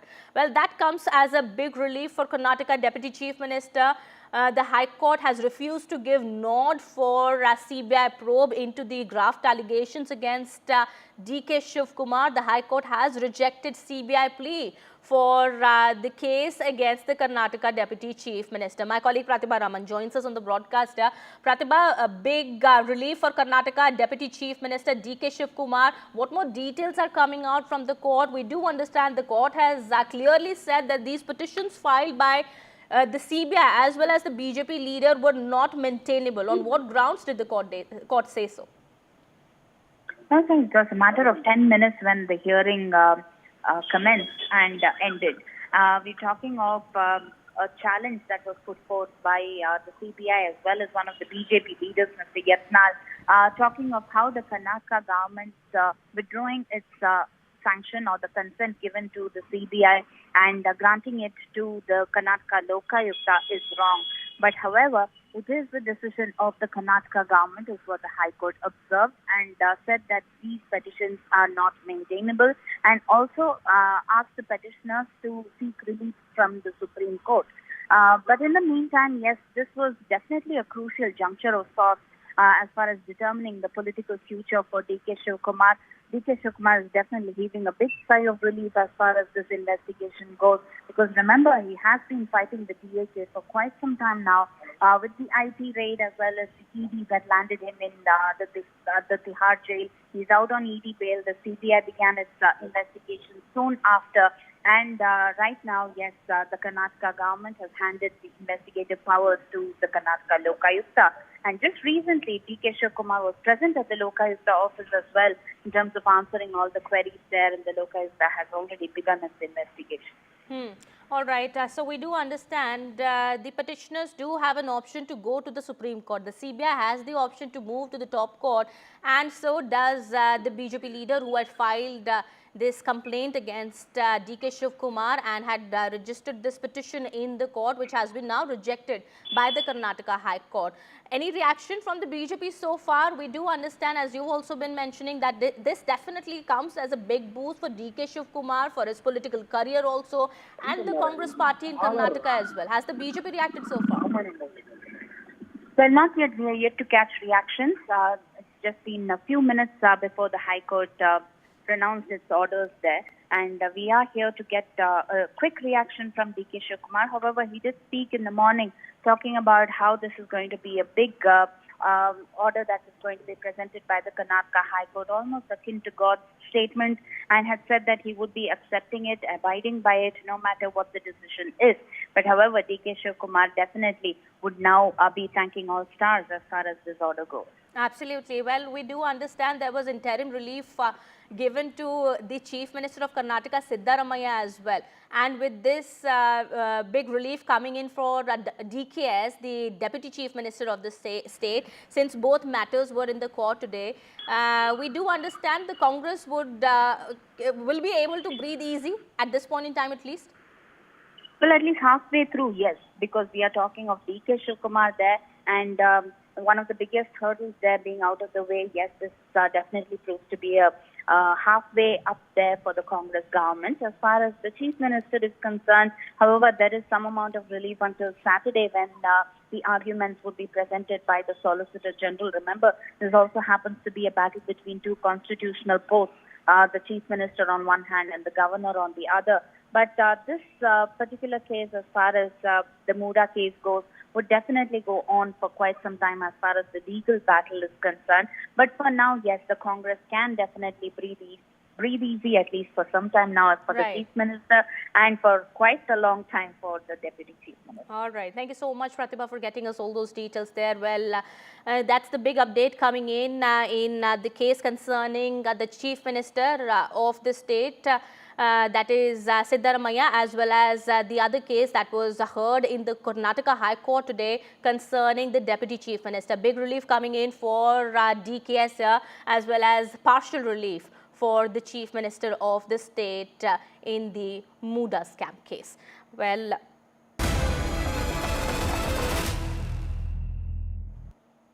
Shifting our focus now to some more news that we're tracking at this point in time. It's interim relief for CPM MLA Mukesh in the sexual assault case filed against him. A court in Kerala has stayed the arrest of Kollam MLA and Malayalam actor M. Mukesh in a sexual assault case filed against him. Amid the Me Too storm in the Malayalam film industry, ruling CPM MLA Mukesh was booked in a rape case after a female actor's complained that he allegedly sexually assaulted her years ago. An FIR was registered against him under sections of the IPC 376 rape, section 354 criminal force to woman with intent to outrage her modesty, section 509 that is amounting to gesture or act intended to insult the modesty of a woman. These sections were added to the FIR.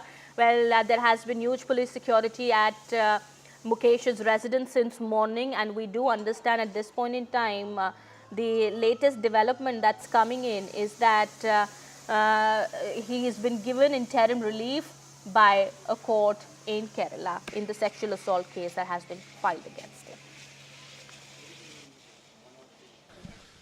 So what do you have to say on Mukesh security? No, I don't have to say anything now because already.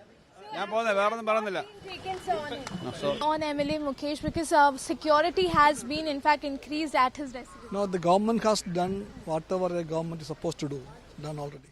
But sir, here no action has been No.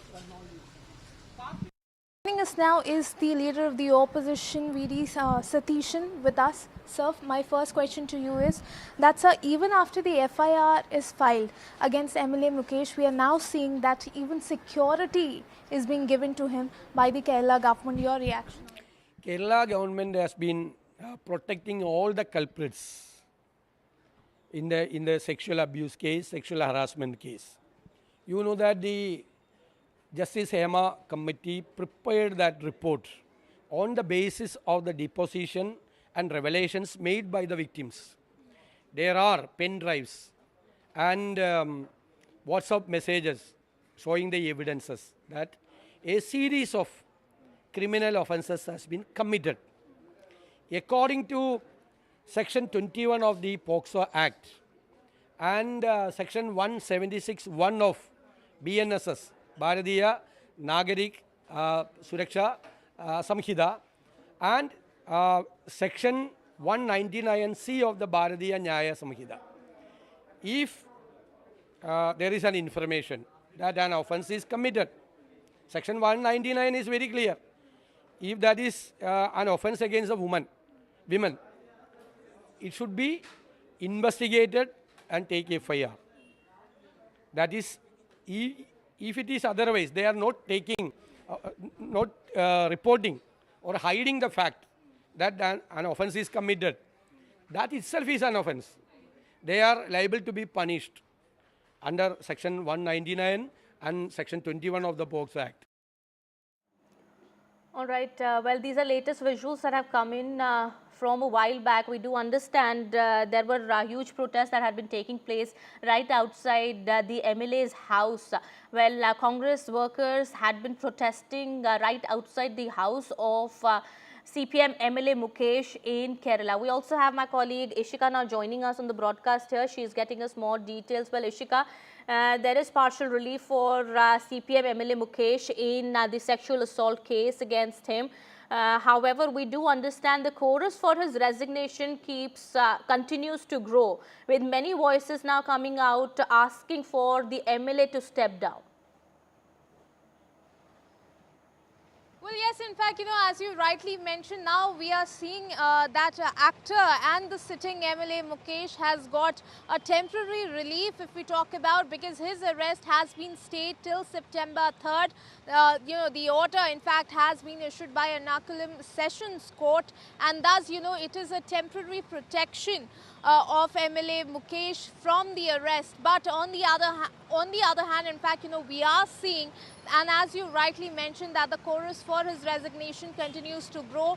Today in the morning itself, we saw how, in fact, the Mahila Congress here protested outside the residence of MLA Mukesh, and shortly after that, we saw that Yuva Morcha also held a protest outside the Chief Minister's residence for about 10 minutes, where in fact very dramatic visuals also we saw as to how the water cannons were being used there. And here, the Congress continues to demand the resignation of MLA Mukesh. In fact, in our conversation with the leader of the opposition here, he said, in fact, that the government is not, is not with the victims, because the government continues to protect MLA Mukesh, because until and unless he leaves his position, the investigation cannot be a transparent one. In fact, all the victims, the survivors that we spoke to, even on NDTV, even they said that the resignation from Mukesh is very, very necessary at this point of time. Now, we have also seen that how yesterday 100 women activists in Kerala, in fact, issued a statement where they said that if he does not resign, there will be protests across Kerala. So certainly we are seeing that the protest continues to intensify here, in fact, in Kerala, demanding the resignation of MLA Mukesh. But now, Ishika, we've seen those visuals coming in just a while back from outside Mukesh's residence. There have been huge protests taking place, and the Congress is leaving no stone unturned, leaving no chance to corner the LDF government here over the Hema committee report allegations, as well as the charges that have been levelled against the CPM MLA. What is the situation on the ground at this point in time? Have these protests ended, or what more are we learning about that? Well, Kitty, just like I said that just a few minutes ago, there was in fact a protest that was being held by Yuva Morcha, and it was outside the Chief Minister's residence. The protest in fact lasted for around 10 minutes, where in fact the water cannons were used, and as you described, the visuals were very dramatic. All of them in fact, demanding the resignation of MLA Mukesh. And similarly, we saw yet another protest, outside in fact Mukesh's residence, where Mahila Congress in fact, held a dharna there, and they said that until and unless he resigns, the investigation is not going to be a transparent one. So certainly the opposition here, they continue to hold protests demanding answer and action on sitting MLA Mukesh from the LDF government. But certainly the government till now continues to remain mum about it. All right. So two protests that had taken place. One was the dharna right outside Mukesh's residence, and these protests that took place outside the Kerala Chief Minister's residence, where Congress workers have been staging these protests, and these protests, as my colleague Ishika has been informing us, are all set to intensify in the coming days in the wake of the information that has surfaced after the Hema committee report came out, and also the allegations now that have been levelled by several women actors in the Malayalam film industry, after which many bigwigs, including actor Siddiq as well as Ranjit, had to step down from their post, and many more, of course, had to follow that. Of course, we'll be keeping an eye on these developments there and get you more on that. We have some more news that we're tracking at this point in time. This is from Kolkata. The RG Kar Hospital has been under scanner from the very first day in the horrific rape and murder case of the trainee doctor in Kolkata in Bengal. Now, there is clear proof how the hospital authorities tried to pass off the death as suicide. In their first calls to the family, listen into these phone conversation recordings we have accessed between the RG Kar Hospital authorities and the victims' parents.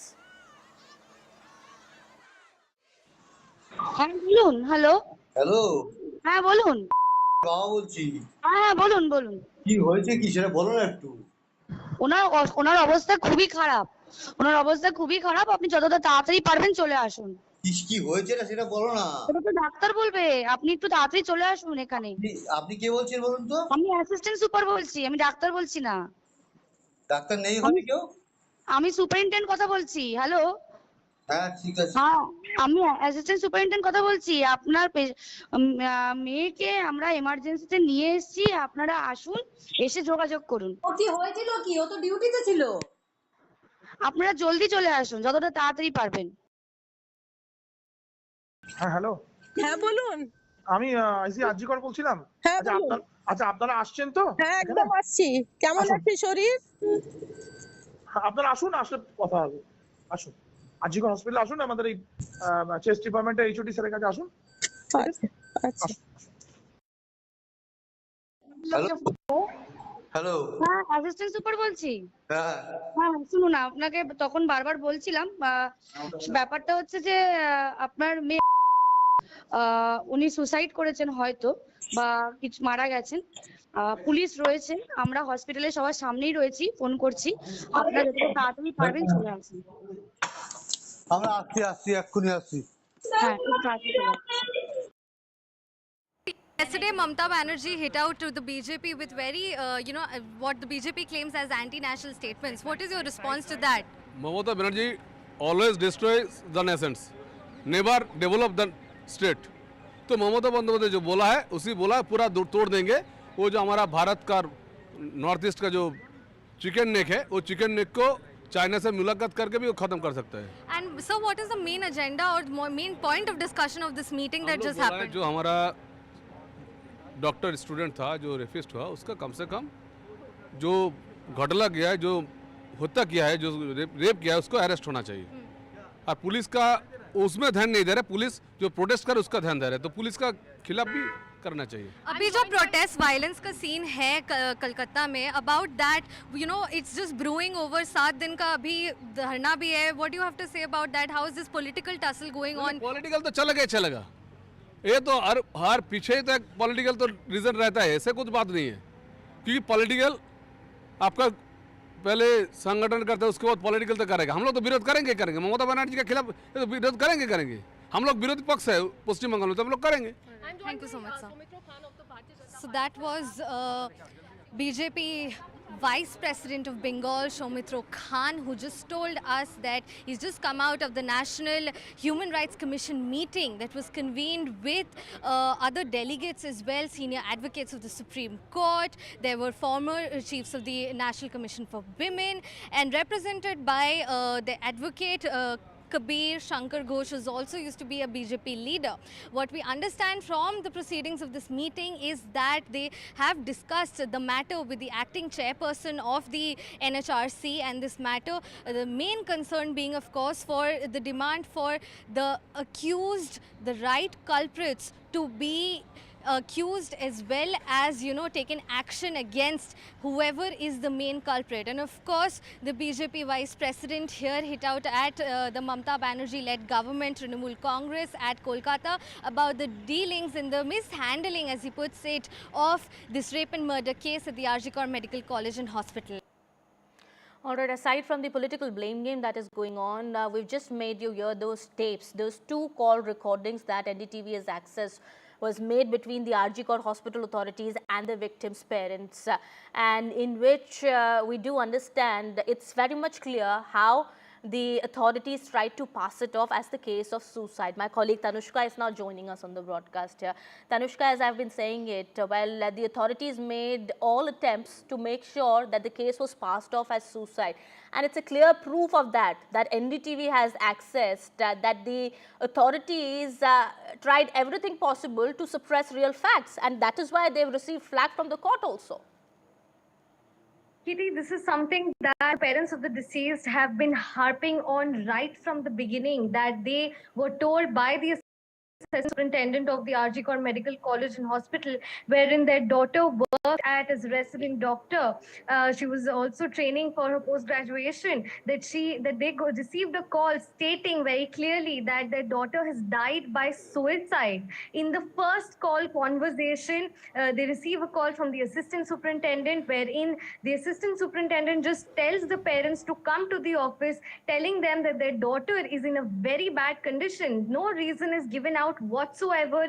They just say that doctors are here and they will explain to the parents directly what has happened. So that is the first call conversation. Then in the second call conversation, an unidentified person saying that he's called from the RG Kaur Medical College and Hospital talks to the parents, and he just says that he's confirming if they're on their way or not, and he says to ask the parents to come to the chest department and meet with the HOD of the chest department. This is wherein the mother of the deceased also, we can hear her be very worried and ask that what has happened, please tell us, my daughter just gone to duty, isn't it? And even then they were not told what has exactly happened. It is in the third call that the assistant superintendent says that their daughter has died by suicide. suicide, which is again incorrect. And they asked their parents to rush immediately and come as soon as possible, saying that the police is also present there and there are other doctors also present, which is again, as I just stated, as the parents of the deceased have also said, that is incorrect. The college authorities themselves said that the trainee doctor has died by suicide, which was definitely not the case. Absolutely. All right. Thank you so much, Tanushka, for getting us all those details there. Well, we continue to get political reactions as well, but this is one big piece of proof that has been accessed by NDTV, and we've just played it out just a while back. This conversation that was held between the victim's family, the father of the victim, as well as the mother, was spoken to the assistant superintendent of Arjikar Hospital. Well, the hospital tried to brush aside the allegations, saying that there was no truth to the allegations, but this is very much evident here how the authorities in that Kolkata hospital tried to suppress real facts, how they tried to pass it off as a suicide case in the first go. But yes, the truth is out in the open and it's out in front of everybody, and that is the reason that huge protests have taken place, not just in Kolkata but all across the country, demanding for justice for the Arjikar hospital rape and murder victim. Well, now shifting our focus to some more news that we're tracking at this point in time. This is from Assam. Assam government has passed a new bill for registration of Muslim marriages and divorce bill. The bill now makes it compulsory to register every Muslim marriage and divorce in the state. Well, the registrations will now be done by government officials. We are learning that the Qazis have been done away with. Qazis were earlier registering Muslim marriages and divorce cases in Assam. The Assam Chief Minister has said that the new law is not against Islamic laws. It is aimed to end child marriages. However, we do understand the opposition is quite upset and has said that the bill should be sent to the select committee first. Well, that's the latest coming in. My colleague Ratnadeep is also now joining us on the broadcast here, getting us more on that. Ratnadeep, we do understand there is a huge uproar over the bill now that has been passed by the Assam Assembly.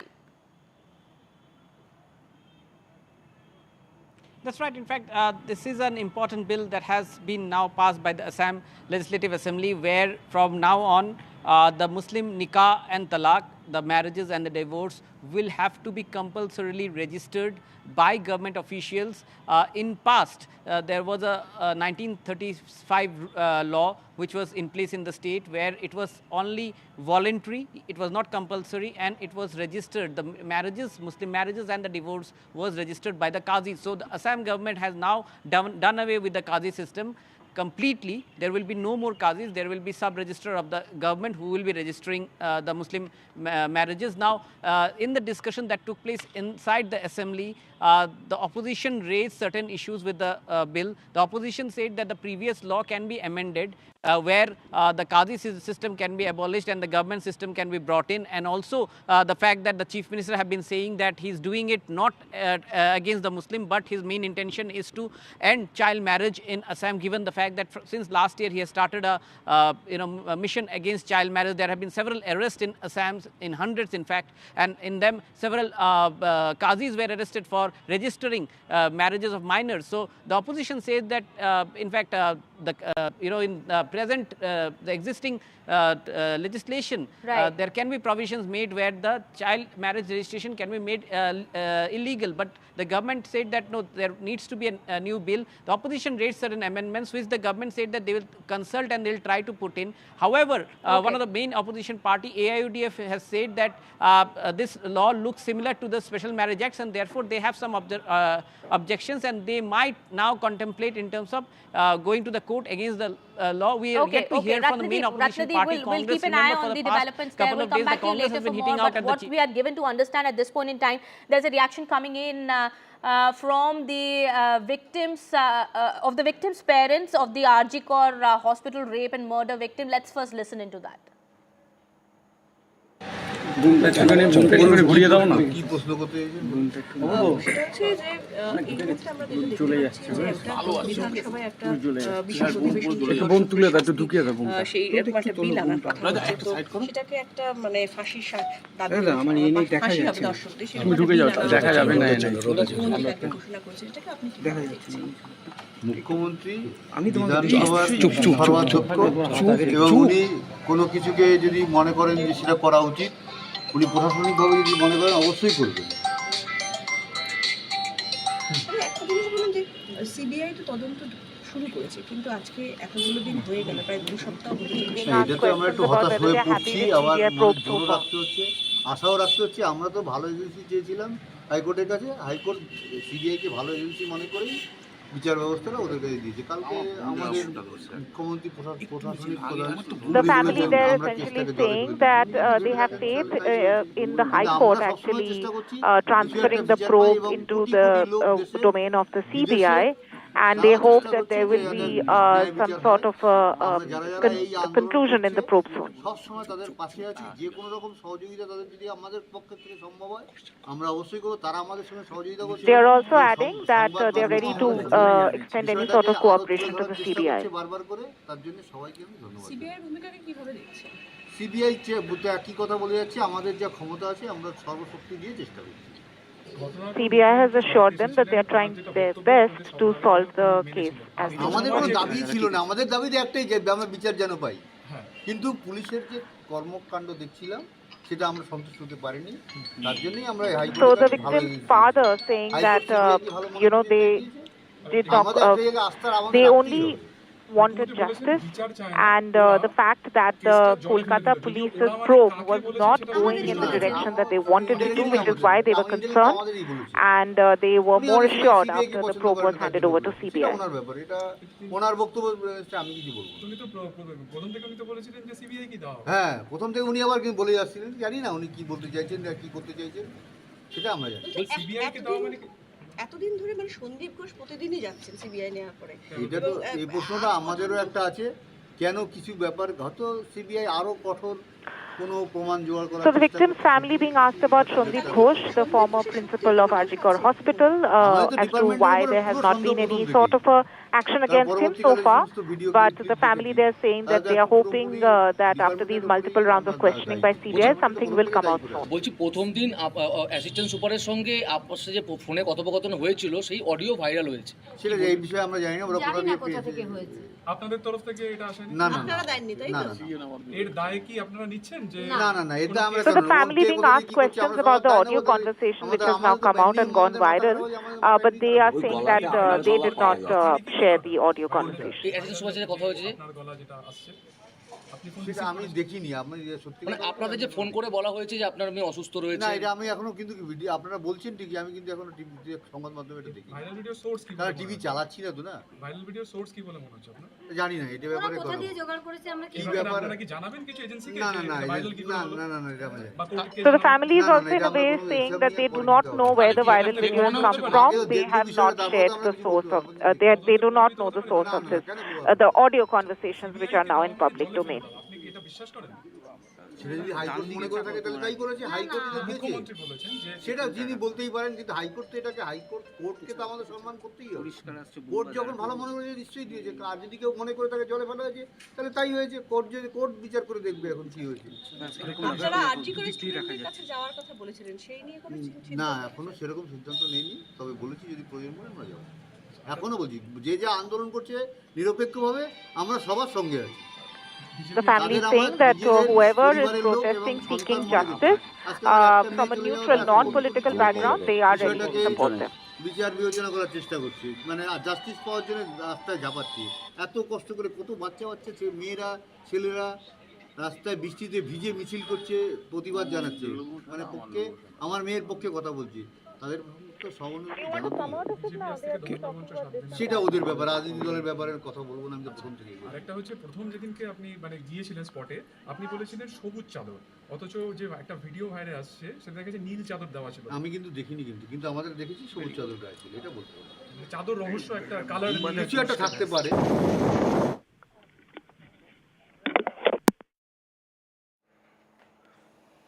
Well, those are the victims' parents who were speaking to the media. Well, what we are given to understand at this point in time is that the parents also had, as they alleged, that they received a call from the hospital authorities saying that it was a case of suicide involving their daughter.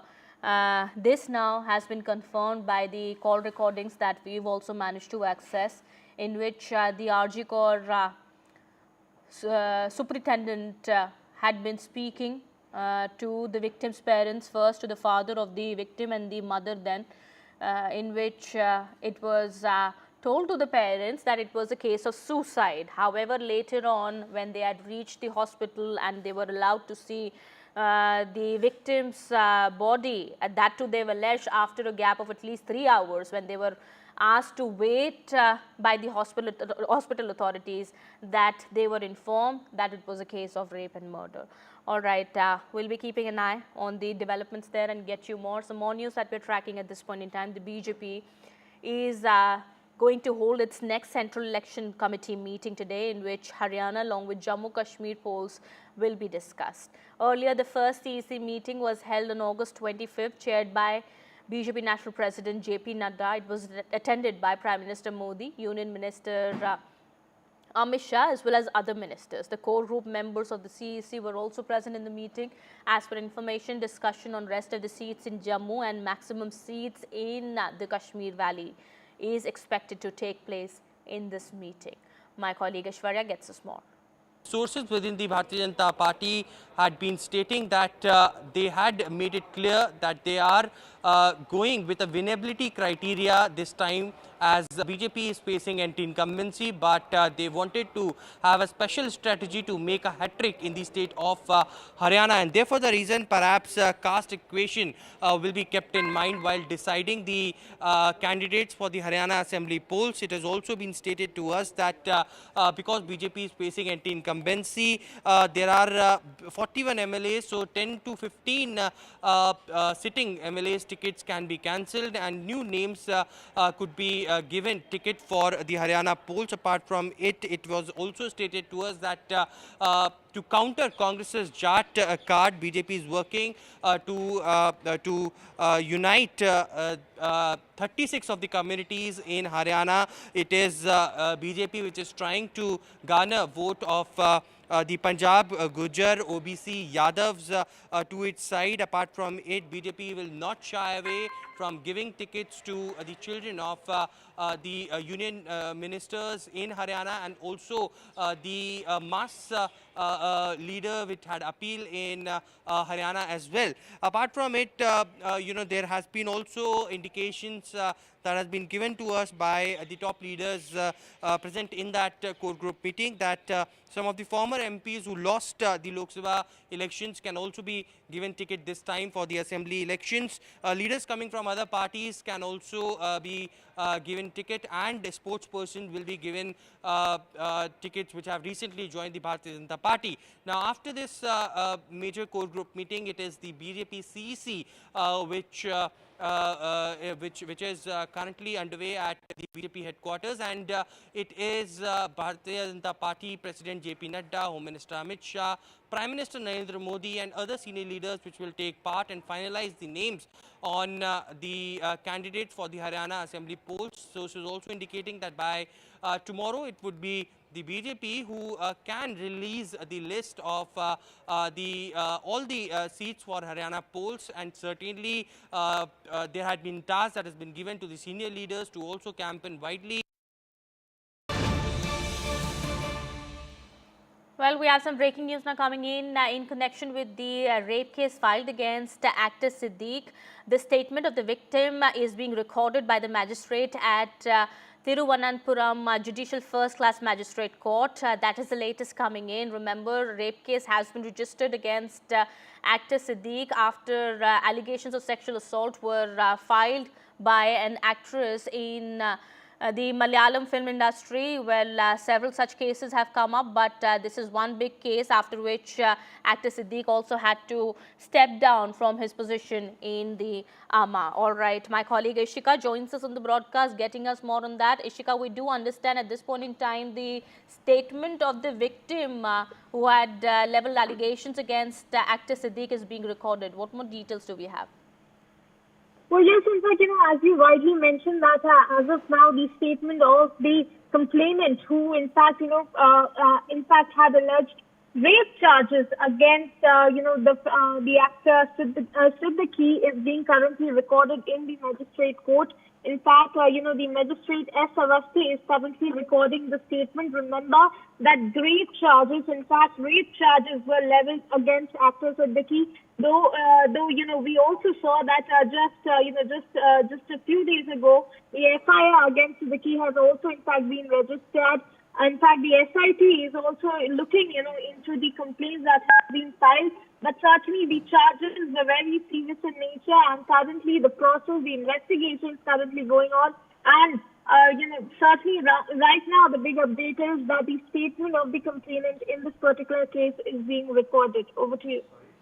All right, thank you so much, Ishika, for getting us all those details there. We'll be getting more on that in just a bit. Meanwhile, that's the latest coming in at this point in time. That's the big breaking news that we are getting. After the rape case registered against actor Siddiq, now the statement of the victim in this case is being recorded, and we do understand the Kerala SIT is investigating these cases. However, the statement of the victim is being recorded in front of a magistrate at this point in time. We'll be getting more on that in just a bit. It's time for a short break here. More continues on the other side.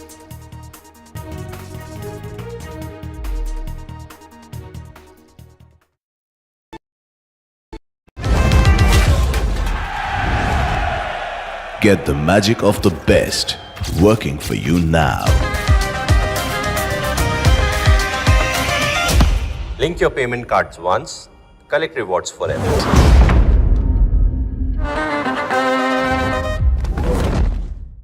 Landslide devastation in Kerala's Wayanad. Join NDTV's initiative. Donate for Kerala.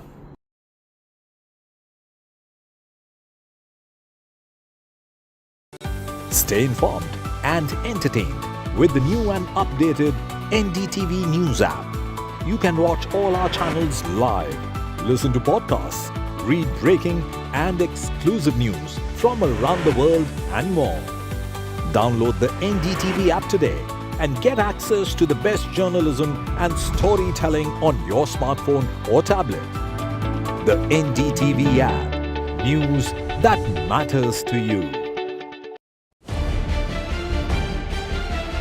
This week on India Ascends. Pole-bound Sri Lanka and volatile Bangladesh witnessing India versus China power play. Will the trouble in Balochistan topple the cozy China-Pakistan relationship? Is the pro-China Muizzu government in Maldives in trouble? The French flip-flop over the next Prime Minister continues. All this and more only on India Ascends with me, Gauri Dwivedi, at these timings on the NDTV network. Hi, I'm Shreya Saran. Kerala's Wayanad area is hit by devastating landslides, resulting in loss of lives and livelihood. Kerala needs your help right now. Let's join NDTV initiative. Come, donate. Let's rebuild Wayanad.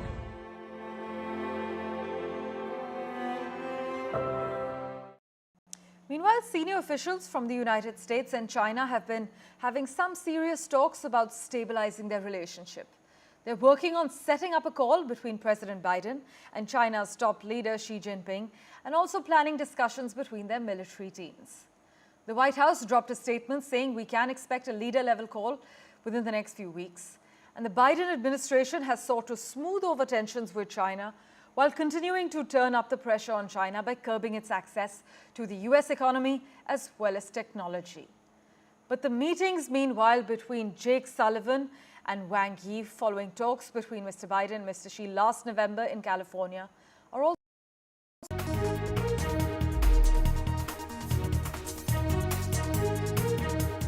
Welcome back after the break. YSRCP Rajya Sabha MPs Mopi Devi, Venkat Ramana Rao and Bida Mastan Rao have resigned as members of the upper house and are expected to switch over to the TDP.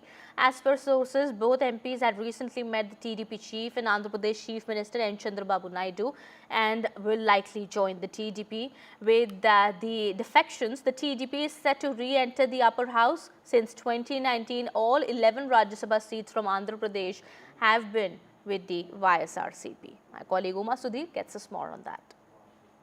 It's been downhill for the YSRCP because they have been losing leaders and they have been losing influence. Now, of course, with the numbers going down in the Rajya Sabha as well, their capacity to even have some influence on the BJP in terms of a partner in the upper house, that also goes down. Also because recently the BJP managed to get its numbers right in the Rajya Sabha as well. So, if earlier the story was that the TDP would be able to call the shots in the Lok Sabha, being a big partner of the NDA and supporting the BJP, and therefore in the Rajya Sabha where TDP did not have strength, they would have to depend on the YSRCP. Now that table seems to be turning, because from as we understand it, these people who have resigned, they still have their term till 2026, but they are likely to be inducted as MP of the Rajya Sabha from the Telugu Desam itself, which shouldn't have a difficulty in getting them elected.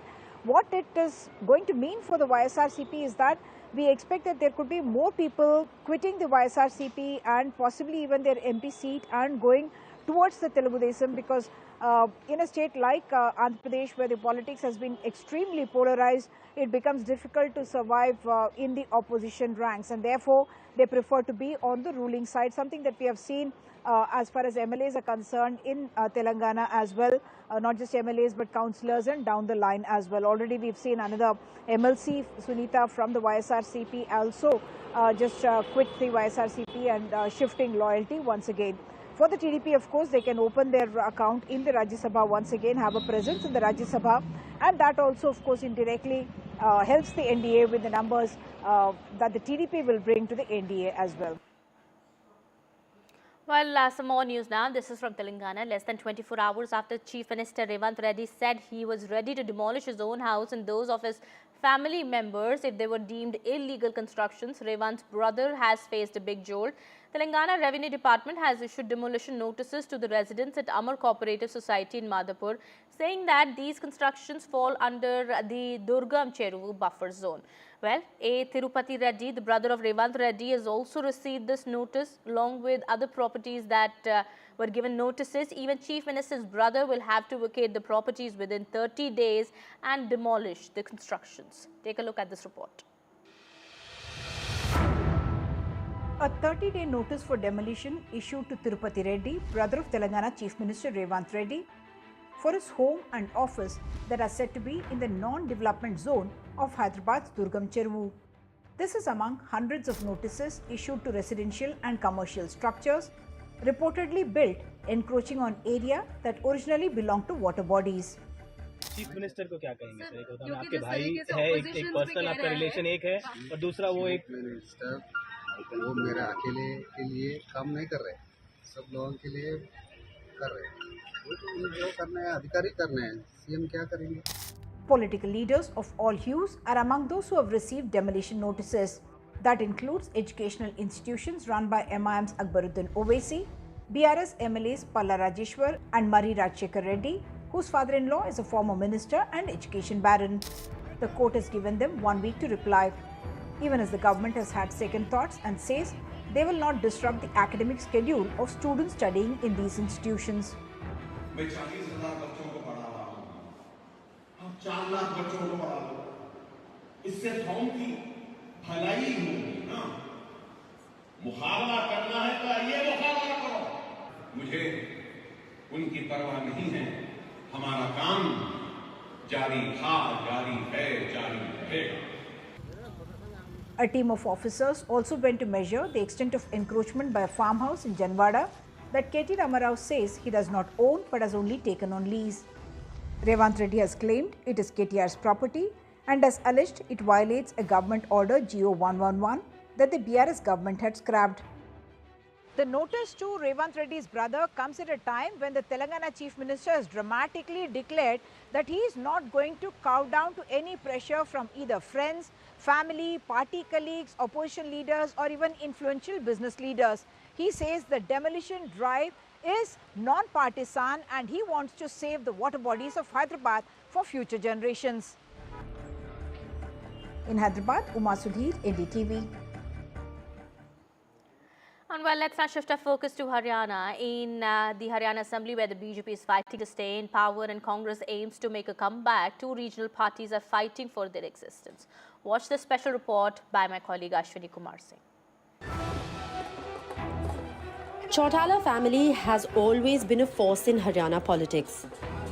But now, close on the heels of another election in Haryana, the future of the clan looks bleak. Abhay Chautala-led INLD got just 1.7% votes in the 2024 Lok Sabha polls and failed to open an account in terms of seats. The party had won just one seat in 2019 and saw a split in 2018 as the JJP emerged out of it. It must be mentioned that the INLD chief, Om Prakash Chautala, has been the state chief minister for 4 terms, and the party in heydays had won 47 seats in the 2000 elections. देखो, लोकतंत्र में कोई भी party कभी खत्म नहीं होती, कोई सिकुड़ती नहीं है, जनता पैदा करती है। ये जनता ने डिसाइड करना है कौन सी पार्टी सिकुड़ चुकी है कि नहीं सिकुड़ चुकी। अब इनेलो बसपा का गठबंधन, जिसमें और भी छोटे छोटे दल आएंगे, वो हरियाणा में सरकार बनाएगा। Devi Lal's political legacy is divided into two camps.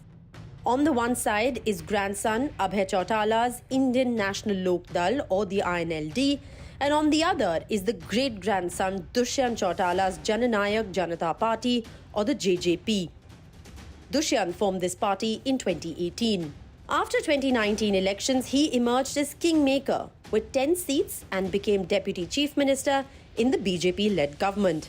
But he is now facing desertions with MLAs jumping ship. In 2024 Lok Sabha, JJP did not even get 1% vote. Of the 10 JJP MLAs who won in 2019, 5 have left the party after the split with the BJP. Dushyant quit the BJP-led government just before the Lok Sabha polls. He thought that the Jat vote would rally behind him after splitting with the BJP.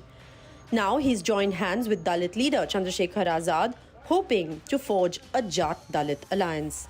Dushyant Chautala जी हमारे पास एक ऐसा चेहरा है और young blood है, 36 साल की उनकी उम्र है, और जहां तक हमारी नई पार्टी 2018 में उन्होंने बनाई थी, तो कुछ लोग आते भी हैं, कुछ लोग जाते भी हैं।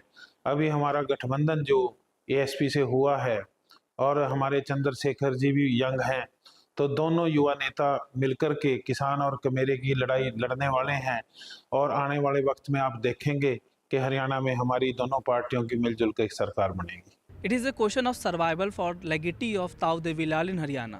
Will the upcoming election will provide a new lease of life to INLD and GJP, or further it will weaken their standing in state politics?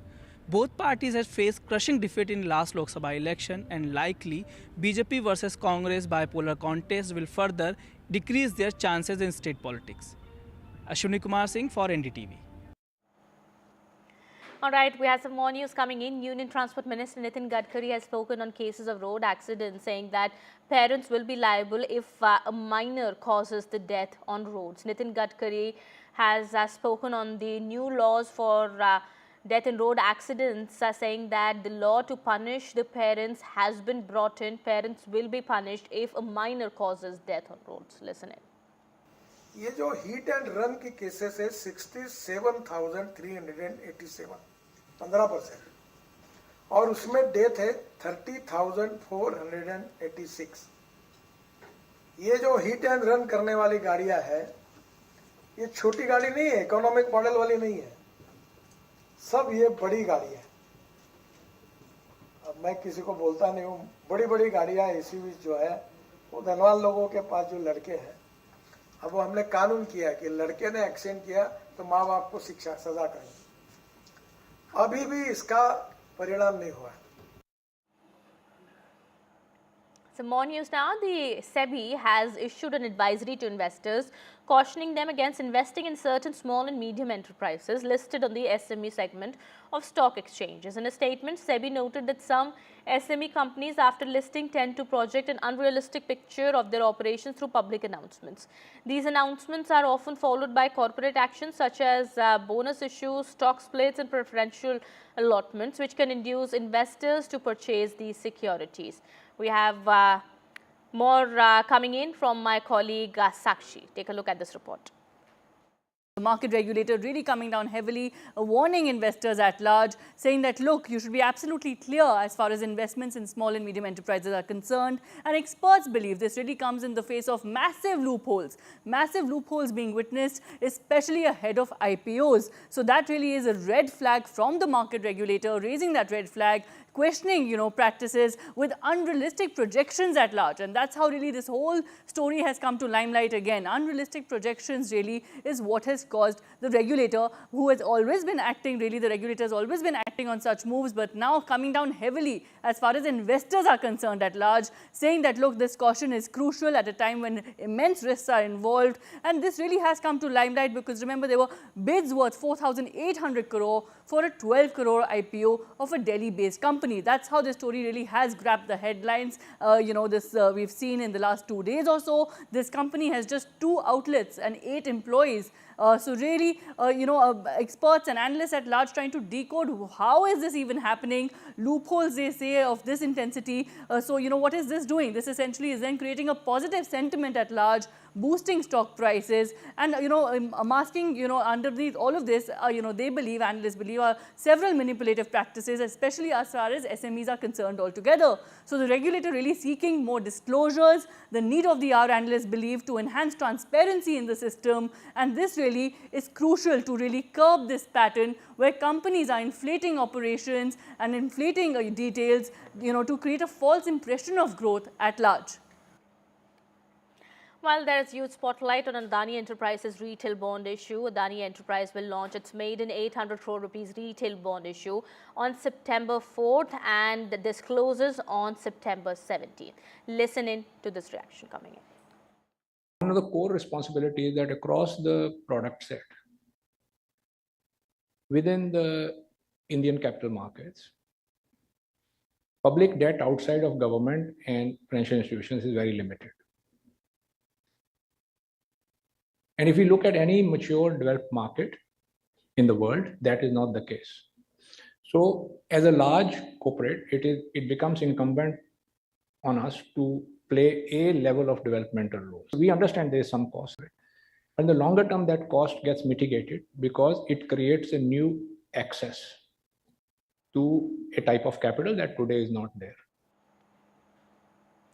Well, some more news now. The 2024 Hurun India Rich List has seen India's billionaire count cross the triple century. And well, who's on the list? Well, from entertainment to corporate and quick commerce, the list includes Shah Rukh Khan, Shiv Nadar, Gautam Adani, Radha Vembu and Anand Chandrasekharan. And the young billionaires being Kaivalya Vora, Harshil Mathur and Shashank Kumar.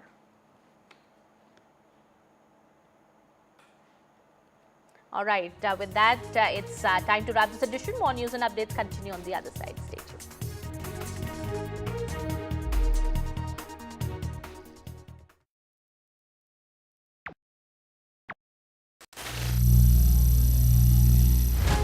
Some people say the metaverse will only be virtual. One day this lecture hall will be made of code, and driverless cars would be trapped in intersections. But even in this maze of the future, you can't wish away health. It's time to become more resilient.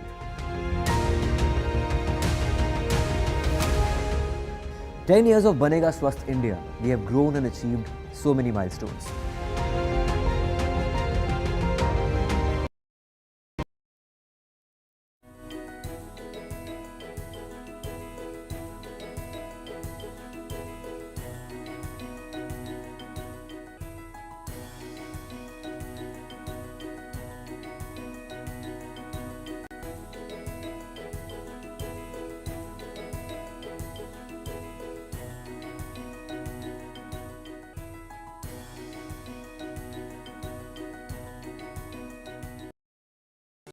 Landslide devastation in Kerala's Wayanad. Join NDTV's initiative. Donate for Kerala.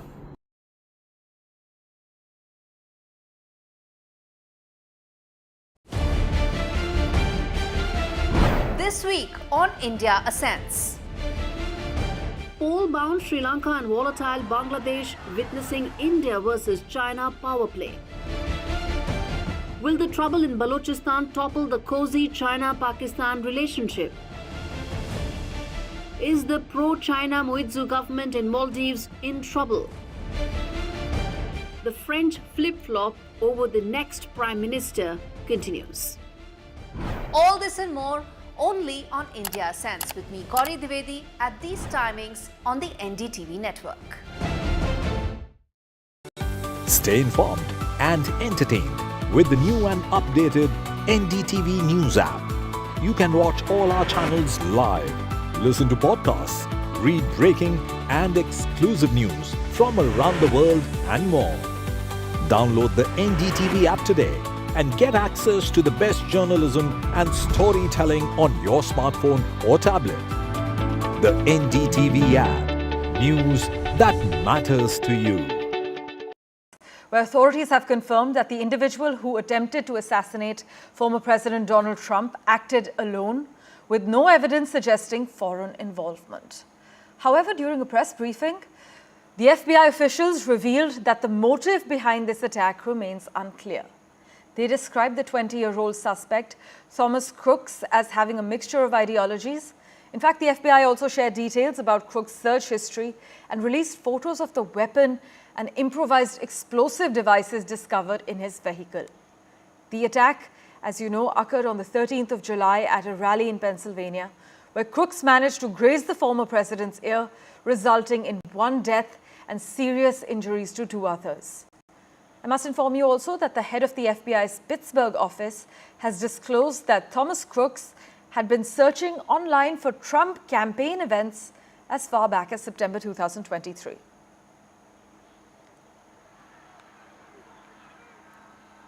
With that, let's turn our attention now to France. Well, French authorities have indicted Telegram CEO Pavel Durov on 6 charges related to illicit activities on his messaging app. Durov was released from custody after posting a €5 million bail, but he is currently under strict conditions, including a ban on leaving France and mandatory check-ins at a police station twice a week. But the charges against him include complicity in managing an online platform to facilitate illegal transactions by organized groups, as well as a failure to cooperate with law enforcement. This information actually comes from a press release issued by the Paris prosecutor's office. Hi, I'm Shreya Saran. Kerala's Wayanad area is hit by devastating landslides, resulting in loss of lives and livelihood. Kerala needs your help right now.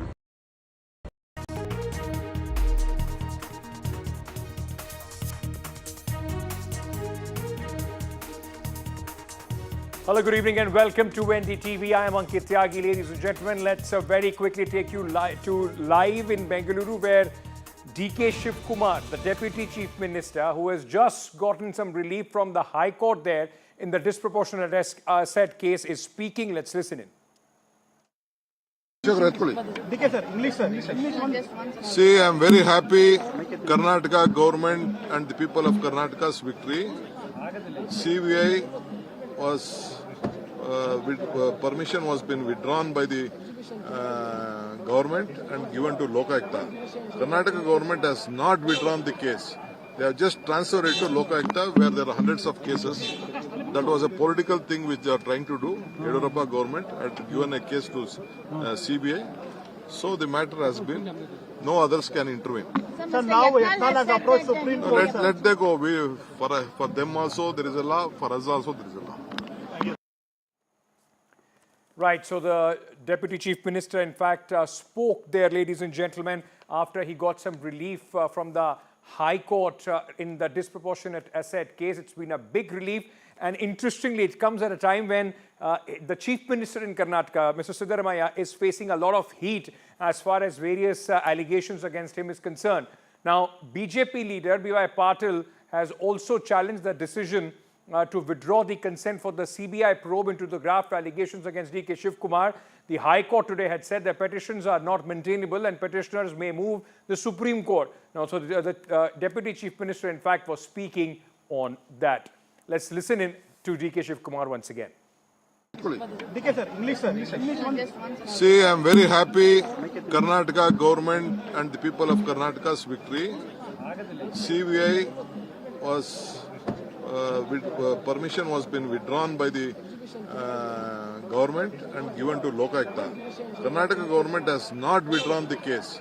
They have just transferred it to Lokayukta where there are hundreds of cases. That was a political thing which they are trying to do. Yediyurappa government had given a case to CBI. So the matter has been, no others can intervene. So now Yatnal has approached Supreme Court. Let they go.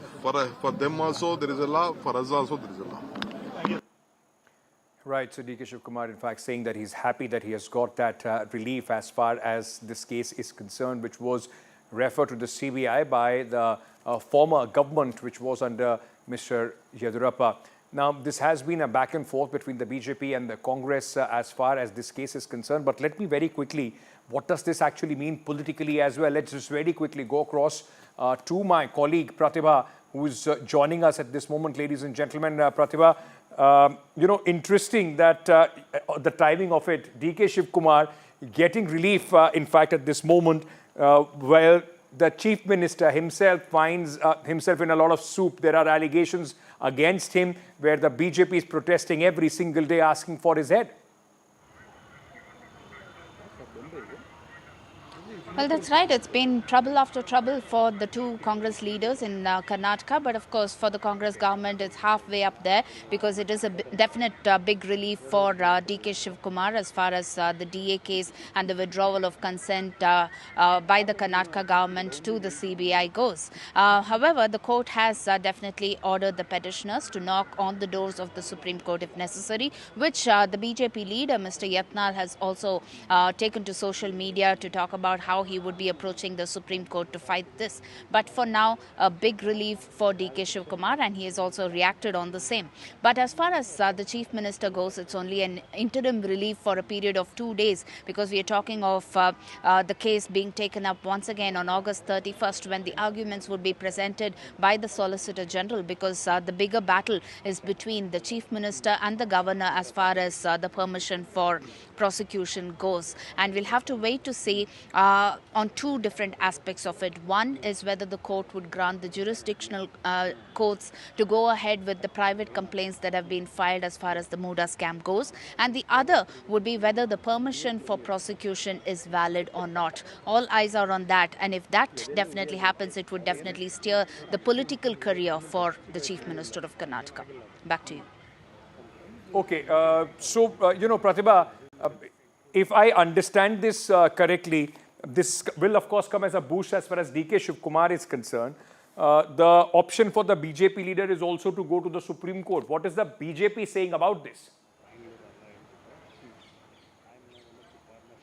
The BJP leader, Mr. Yatnal, has been one of the petitioners there to challenge the consent that has been withdrawn by the Karnataka government. And soon after the orders that were pronounced by the Karnataka High Court, Mr. Yatnal took to social media to say that he welcomes the order and that he would now be knocking on the doors of the Supreme Court to fight this. So a definite yes from the BJP as far as the fight or the legal battle at the Supreme Court goes. We'll have to wait to see what will be the decision that will be taken by the CBI, whether they would also be joining hands in knocking on the doors of the top court there. But as far as the Karnataka High Court goes, yes, both their petitions have been dismissed, and it has been quite a long battle ever since the consent was withdrawn by the Karnataka government. No sooner than that, the CBI as well as Mr. Yatnal had taken to the Karnataka High Court to challenge this, and it has been quite a long battle of sorts for at least about 8 months of sorts. And finally, DK Shivakumar heaves a sigh of relief, at least for now.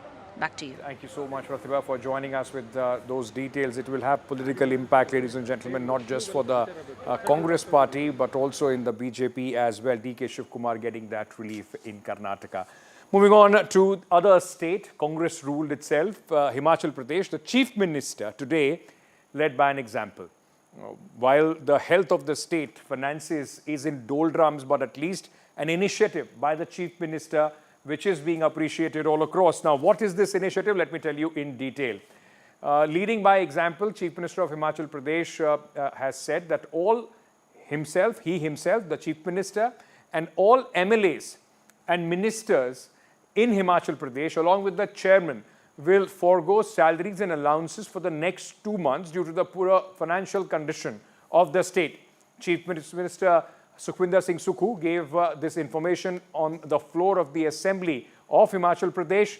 Responding to the dire financial situation of the state, the Chief Minister has announced that he, along with his deputy and the other colleagues in the cabinet, and also various MLAs will, forego their salaries. The Chief Parliamentary Secretary will defer their salary and allowances for 2 months. He also urged other members of the Assembly to voluntarily defer their salaries and allowances to help manage the state's financial crisis. Now, Himachal Pradesh, remember, is a state which is at this moment under crippling debt. The ratio of the state's GDP if you compare it to the debt that they have, has gone up to more than 44%. Ladies and gentlemen, let's listen in to some reactions on this. इन कड़े फैसलों के स्वरूप हम आगे बढ़ रहे हैं। मैं चाहूँगा प्रदेश की सभी जनता का, समाज के सभी वर्गों का हमें सहयोग मिले और जिस दृढ़ निश्चय से और जिस इच्छा शक्ति से हम आगे बढ़ रहे हैं, इस स्थिति पर हम आने वाले वित्तीय वर्ष में काबू पाने की पूरी कोशिश करेंगे और 2027 तक हिमाचल प्रदेश को आत्मनिर्भर बनाने में प्रयास हमारे सफल होंगे। यही मैं बार बार कहता हूं और 2032 तक हिमाचल प्रदेश को समृद्धशाली और अमीर राज्य बनाने में कोई रोक नहीं सकता, लेकिन उससे पहले हमको इसके फैसले करने हैं। सरकारें आती है, सरकारें जाती है। आज हम मुख्यमंत्री है, कल कोई और मुख्यमंत्री हो, लेकिन प्रदेश की आर्थिक को अगर इस दशा पर छोड़ देंगे तो भविष्य की जो युवा पीढ़ी है उनको रोजगार कहां से पैदा होंगे। देखिए, हिमाचल प्रदेश के अंदर स्थिति ऐसी है कि मुख्यमंत्री को खुद को वेतन देने के पैसे नहीं हैं, चीफ सेक्रेटरी को वेतन देने के पैसे नहीं हैं, एमएलएस को वेतन देने के सैलरी देने के पैसे नहीं हैं।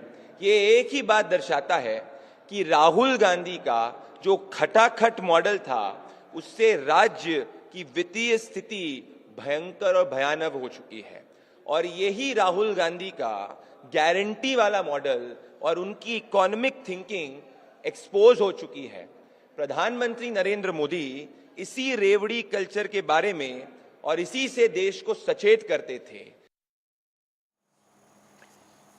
Of course, politics will be played on this, but whenever we have seen this whole jibe about reveries, I mean, you have seen how Maharashtra, Madhya Pradesh, all these states ruled by the BJP are also, in fact, are giving a free hand to such schemes. But is it a good move? Is the Chief Minister of Himachal Pradesh setting an example, or is this also some acceptance of the financial mess that the state is in? Let me go across at this moment. I'm being joined by Engineer Shagun Dutt, spokesperson of the Congress Party from Himachal Pradesh. We also have Vivek Sharma, BJP spokesperson. Gentlemen, thank you for speaking to us and welcome. Mr. Dutt, let me start with you. Is this something that you will say, the Chief Minister and the government of Himachal Pradesh leading by example, or as the BJP says, an admission of the financial mess that the Himachal Pradesh government find itself in? Chief Minister Sukhwinder Singh Sukhu has always taken such kind of steps whenever there is a tough situation in the state, while the previous BJP government and the misuse of the funds by the previous BJP governments has landed our economy in such a place. And when the Congress government was formed in the state, the stepmotherly treatment of the central government towards Himachal shows such kind of situation has arisen. I want to bring some facts through your medium that the revenue deficit grant for Himachal Pradesh has been reduced from 8,000 crore to 6,000 crores by the central government. In the previous BJP government, we were receiving revenue deficit grant of 8,000 crores. And now it has been reduced to 6,000 crores, and it is projected that by 2025-26, central government will reduce our grant to 3,000 crores. Similarly, central government has stopped the GST compensation of rupees 3,000 crores. So such because our chief minister has tried to implement the OPS, and we are the first state in the India which has implemented OPS for the welfare of the employees. So our loan borrowing capacity has also been decreased. No, but the fact is, sir, that a lot of schemes before the elections were announced, OPS being one, so that would, for a state which has financial situation like Himachal Pradesh, how prudent fiscal decision is that is also going to be questioned. But I'm going to come back to you. Let me get Mr. Sharma on this. Sharma Sahab, shouldn't this be applauded? Shouldn't this be applauded if the Chief Minister understands the current situation of Himachal Pradesh, and at least as an example, he's ready to forego his salary? Should others, the MLAs and others also follow the example?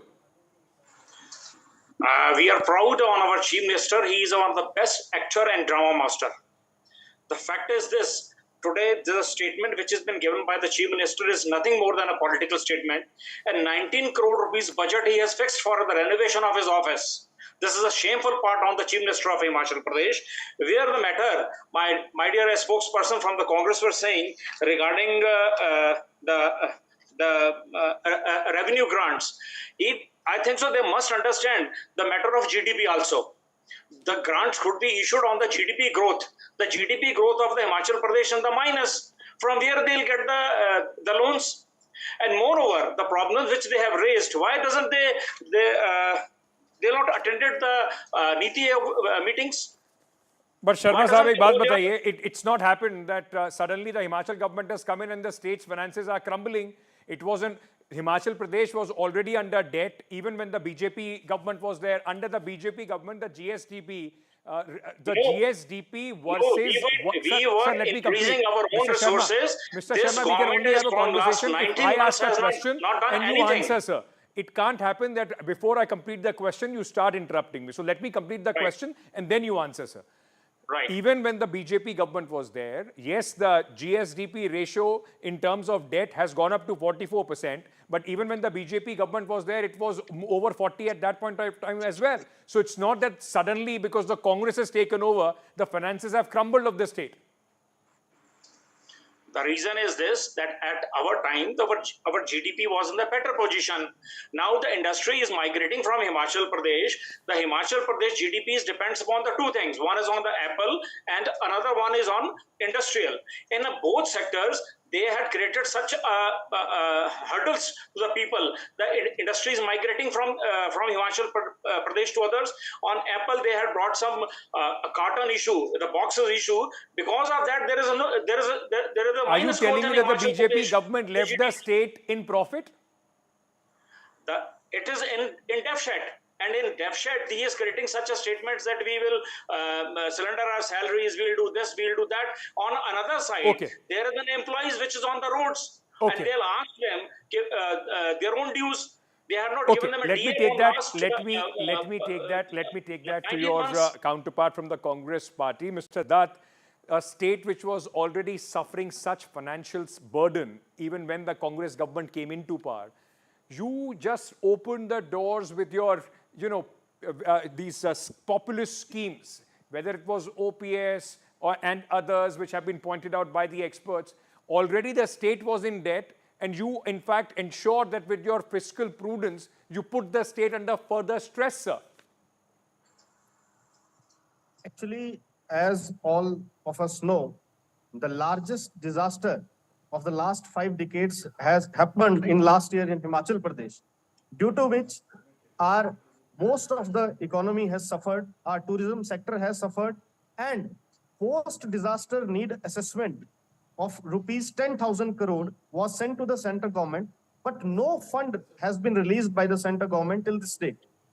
And we have demanded a white paper that how much fund was released by the central government for that post-disaster need assessment. We have sent assessment several times, but no special grant was given to Himachal Pradesh.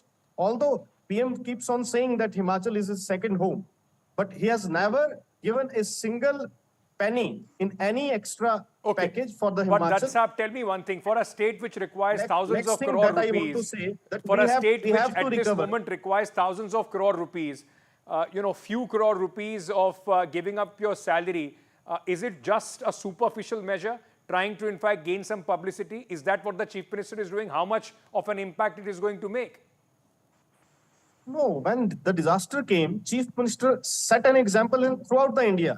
He donated all of his earnings to the state. All of the earnings which he has earned throughout his life, he donated that to the state. Earlier, when COVID came, Chief Minister, when BJP was in power, the present Chief Minister donated 10 lakh rupees to the state. The Chief Minister donated his entire money for buying a RT-PCR machine in Hamirpur. So, our Chief Minister is very sensible and very keen to improvise the state's financial condition. We have to recover 4,500 crores from the BBMB, and we have requested several times to the centre government to You are intervene in saying that this the matter. centre is not but nothing cooperating has with been you, done. and the Chief Minister is trying to set an example. And Sharma Saab, but tell me one thing. You also agree that Himachal Pradesh has been suffering. There have been, last year as well and this time as well, a lot of destruction that has taken place in Himachal Pradesh because of the floods and other natural calamities. The centre government has not stepped up, is one charge. And even if it is superficial, sir, why shouldn't you welcome this example? अगर वो ₹1 भी दे रहे हैं, तो at least it is going to go and help in some way as far as the state's finances are concerned. BJP MLAs should follow suit. Himachal Pradesh में जब आपदा आई, they had certain corruptional aptitude. इन्होंने 2 accounts खोले relief fund इकट्ठा करने के लिए, and one of the account was of saving account, which was not open in the whole world.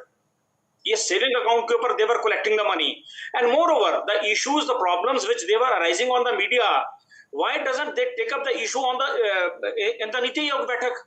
Why doesn't they boycott the Niti Ayog बैठक्स? Why doesn't they go over there and but Sharma Saab, आपने ये तो बताया, what did the Himachal government do? Can you tell me how much money has the state government given to the Himachal Pradesh government because of this central government has disruption? given them 14,000 crore rupees in the disaster, and they were not even able to provide the documents in a public document. Himachal Pradesh में कितना disaster हुआ है? The people are not aware of it. We offered them कि आप उसका एक white paper उसका लाइए. If there will be a problem, there will be some issue, we will input our contributions to it. But they are not ready to discuss. They are going to politicize the Apda issue. Okay, you've made your point. Let Mr. Dutt respond. Mr. Dutt, go ahead. We have submitted post-disaster need assessment of 9,042 crores to the central government, and it is on the paper. And we have submitted that demand, but not even a single penny has been released. And center से पैसा कितना आया, Sharma ji? He's saying that they have already given their assessment. How much money has the centre given? Okay, let's say, has the centre given 10%, 20%, 30%? How much of that assessment has been given back to the Himachal government? As per the norms of the disaster, till the 33% of the state has not been affected, the disaster cannot be discussed. In fact, of this, जो funding वहाँ से आई है, central government की जो इमारतें खराब हुई हैं या national highways खराब हुआ है, उसको national highway देख रही है. If there will be affected, the railways affected, the railways looking after. अगर कोई border security की roads खराब हुई हैं, तो उसको border security roads उसको देख रही हैं. अरे इनका क्या नुकसान हुआ है? They should talk about that. उसमें the people of Himachal Pradesh have not suffered. ग्रामीण सड़क योजना. Let me to complete. प्रधानमंत्री ग्रामीण सर, सड़क आप योजना क्या कह रहे हैं? मुझे समझ नहीं आया कि इनका क्या नुकसान हुआ है. सर, इनका नुकसान से कांग्रेस का कोई नुकसान थोड़ी हुआ है. क्या जनता का नुकसान नहीं हुआ है? लोगों के घर नहीं गए. जनता के नुकसान में इन्होंने उसकी भी अभी तक कोई सूची पब्लिसाइज नहीं की है. हम यही तो कह रहे हैं कि आप उसकी लिस्ट दीजिए. आप कहते हैं 500 घर का घर टूट गए.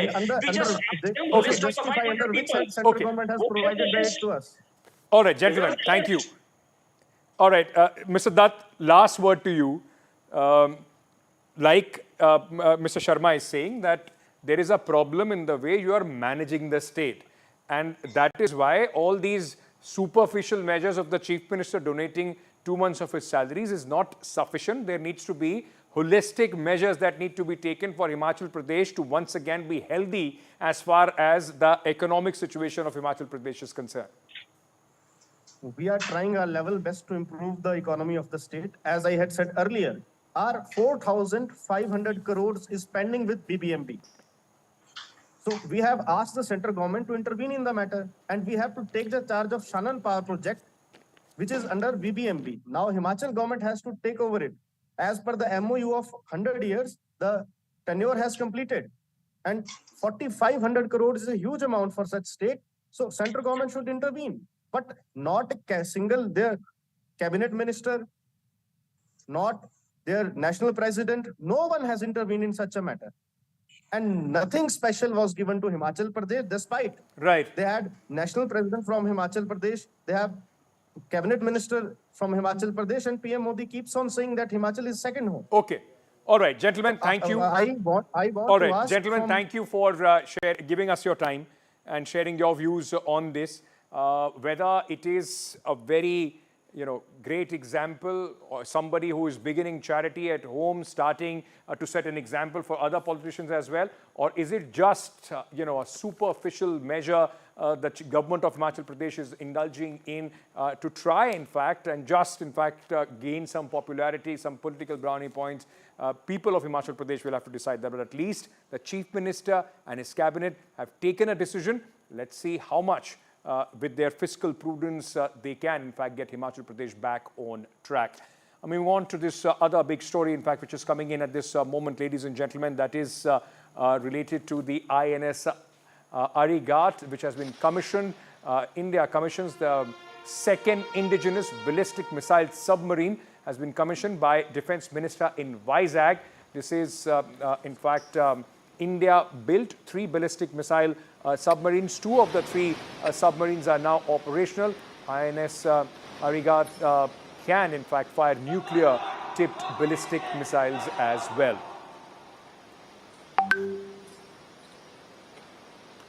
Remember, this is also very important in India's triad of nuclear triad and for deterrence as well. This is the second India-made submarine which is nuclear capable, which is being commissioned. On your screens at this moment, you can see Rajnath Singh, the Raksha Mantri, Defense Minister, in fact, taking guard there for the Navy in Vizag, commissioning INS Arigat.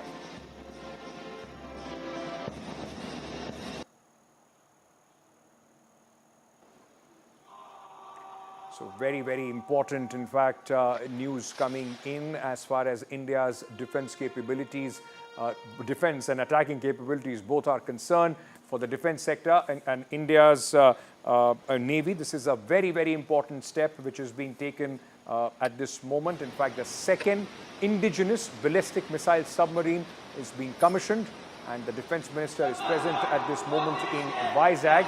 India has built 3 ballistic missile submarines. 2 of these submarines are now operational. This one, the latest INS Arigat, can fire nuclear-tipped ballistic missiles. And now this submarine is part of India's nuclear triad. Let me very quickly go across to my colleague Vishnu Shom, who's giving us more details.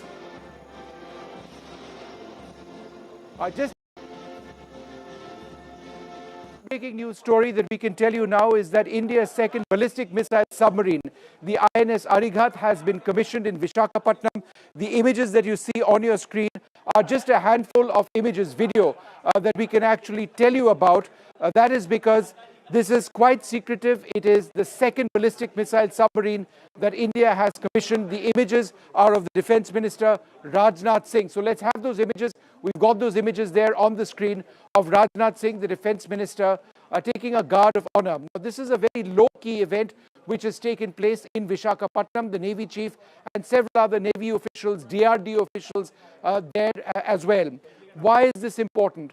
Because the ballistic missile submarine is the naval arm or the naval leg of India's nuclear deterrent.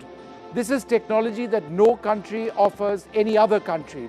The fact that you have engineered and manufactured ballistic missile submarines in India and have commissioned 2 of them. In fact, there are 3 in the water. One of them is still being finished before it goes into trials. So 3 in the water, a class of 4 is what is expected. The second one today, fully operational and commissioned in the Indian Navy, is a very significant development. The submarine in question is called the Arighat. It is the sister ship of the INS Arihant. Arihant was commissioned a couple of years back. As we understand it, Arighat is much more advanced and incorporates some of the learning lessons which we've got from the commissioning of INS Arihant. What does a ballistic missile submarine do? It fires nuclear-tipped ballistic missiles. There are two indigenous ballistic missiles which this particular class of submarine can fire. One that is called the K-15. It can hit targets at a range of about 750 kilometers. And the second one, which is still under development, is thought to be able to strike targets 3,500 kilometers away. The status of the second missile, which would give India a true nuclear deterrent through submarines, is still a bit unclear. But it is the development of that second missile and its test underwater from either the Arihant or the Arighat, which is what India wants. Ultimately, the larger submarines, one of which is already in the water, as I told you, would be able to fire that missile, and perhaps subsequent ones would be even more capable. But it is an important development for the country, for Indian engineering, and indeed for the Indian Navy. All right, Vishnu, thank you so much for joining us with that comprehensive explainer on the importance of this submarine being commissioned with the Indian Navy. With that, we are slipping into a short break. News and updates on the other side. Stay tuned.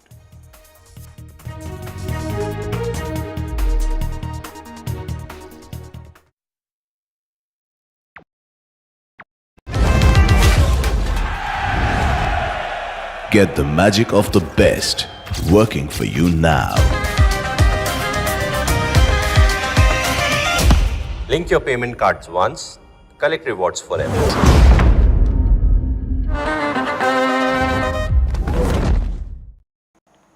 Meanwhile, US Democratic presidential candidate Kamala Harris and her running mate Tim Walz took their campaign to Georgia. The state, which actually Democrats narrowly secured in 2020, could be pivotal in this year's election, but their visit focused on energizing young voters. They hit the road in southern Georgia, focusing their efforts on areas with significant black populations. The campaign has recently expanded its presence in this region, adding staff and also opening new field offices. But Liberty County, with a population of approximately 65,000 and around 40% black, played a key role in the 2020 election, having cast a strong majority of votes for Joe Biden. We have a reaction of Kamala Harris. Listen in. The country is counting on you, all of you. You are leaders. By the very fact that you all are here in this room, doing what you do at this incredible school, doing it as one big team, understanding all of the different parts that fit together to create a team. You are doing some of the best work any leader can do. And we're so proud of you, and we're counting on you. Your generation, all that you guys stand for, everything you have at stake, is what is going to propel our country into the next era of what we can do and what we can be. Landslide devastation in Kerala's Wayanad. Join NDTV's initiative. Donate for Kerala.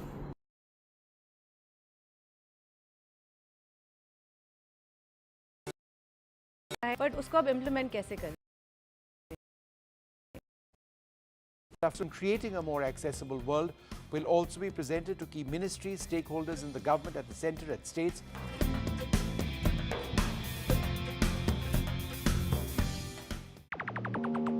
Just came around to say hello.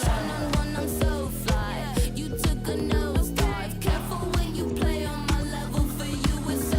Hey, hello. Motorola Razr 50 Ultra. Flip the script. Hello, Moto.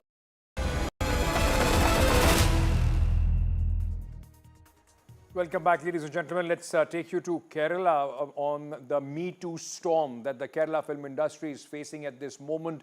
Many actors, in fact, at the receiving end. And of course, there are allegations against some top actors. Now, the latest coming in These are protest shots that we are bringing to you at this moment, and the police, in fact, trying to detain protesters, those who were trying to protest outside actor and MLA Mukesh, and you can see BJP leaders, in fact, spearheading this protest, where the police had to use water cannon, and many were, in fact, also detained in this process. Now, there has been some interim relief for CPM MLA Mukesh in the sexual assault case against him. A court has stayed the arrest of the Kollam MLA and Malayalam actor M. Mukesh in the sexual assault case amid the Me Too storm in the Malayalam film industry.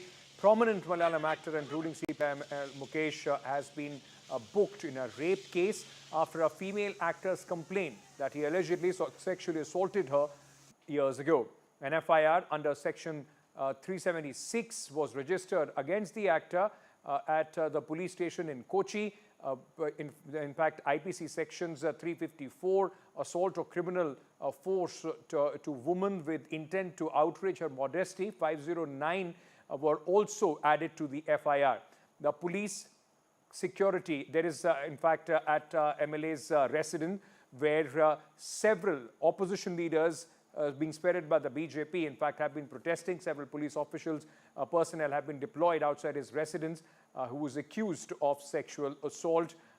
And this happened on August 26, nearly 6 years after a casting director, Tess Joseph, named him in Me Too allegation that went unheard. In a statement issued on August 27, the actor turned politician denied these allegations and said he first met Ms. Munir. Munir is the actor who, in fact, who has leveled these allegations in 2009, and said that she contacted him over phone, introducing herself as an aspiring actor. The allegation came in the wake of the release of the Hima Committee report, which shed light on the rampant misogyny and abuse of power in the Malayalam film industry. Now, an SIT has been formed to verify the statements of various, in fact, people, those who have now accused various actors. Victims are coming forward and their statements are being verified.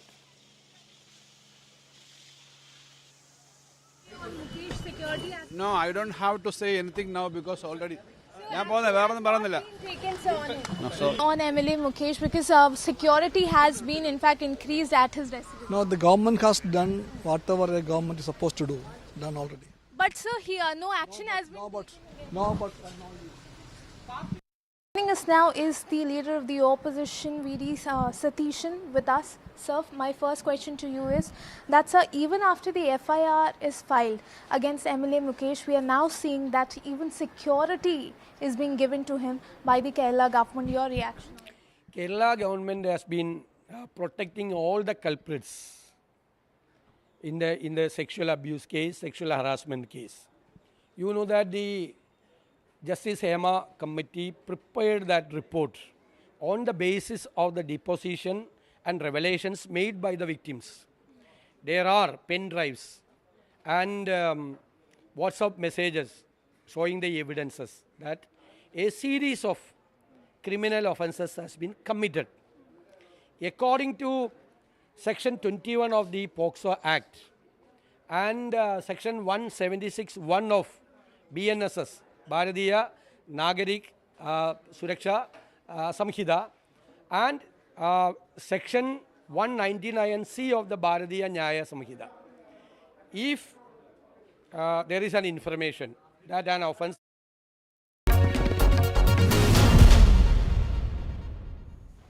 All right, ladies and gentlemen, at the top of the bulletin, where we are talking about what the Himachal Pradesh Chief Minister announced a short while back. I mean, he said that today on the floor of the Assembly that the Chief Minister and his cabinet colleagues are going to forego their salary for 2 months because the state of Himachal Pradesh is facing some dire financial, mess at this moment. Joining me now, live and exclusive, the Chief Minister of Himachal Pradesh, Mr. Sukhwinder Singh Sukhu. Sir, बहुत-बहुत शुक्रिया NDTV से बातचीत करने के लिए. Thank you अपना time देने के लिए. सबसे पहले मैं आपसे पूछना चाहता हूं, आज आपने एक बड़ा अनाउंसमेंट किया. कई लोग उसको देख रहे हैं कि हिमाचल प्रदेश के मुख्यमंत्री ने एग्जाम्पल से लीड करने की कोशिश की है. आपके स्टेट की आर्थिक स्थिति खराब है तो मुख्यमंत्री और कैबिनेट कोलीग्स 2 महीने की सैलरी नहीं लेंगे. कितना फर्क पड़ेगा इससे सर?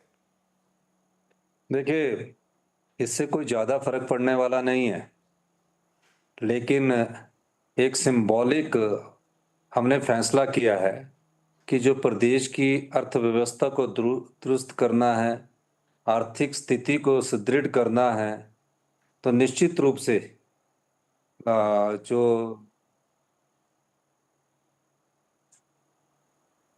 जी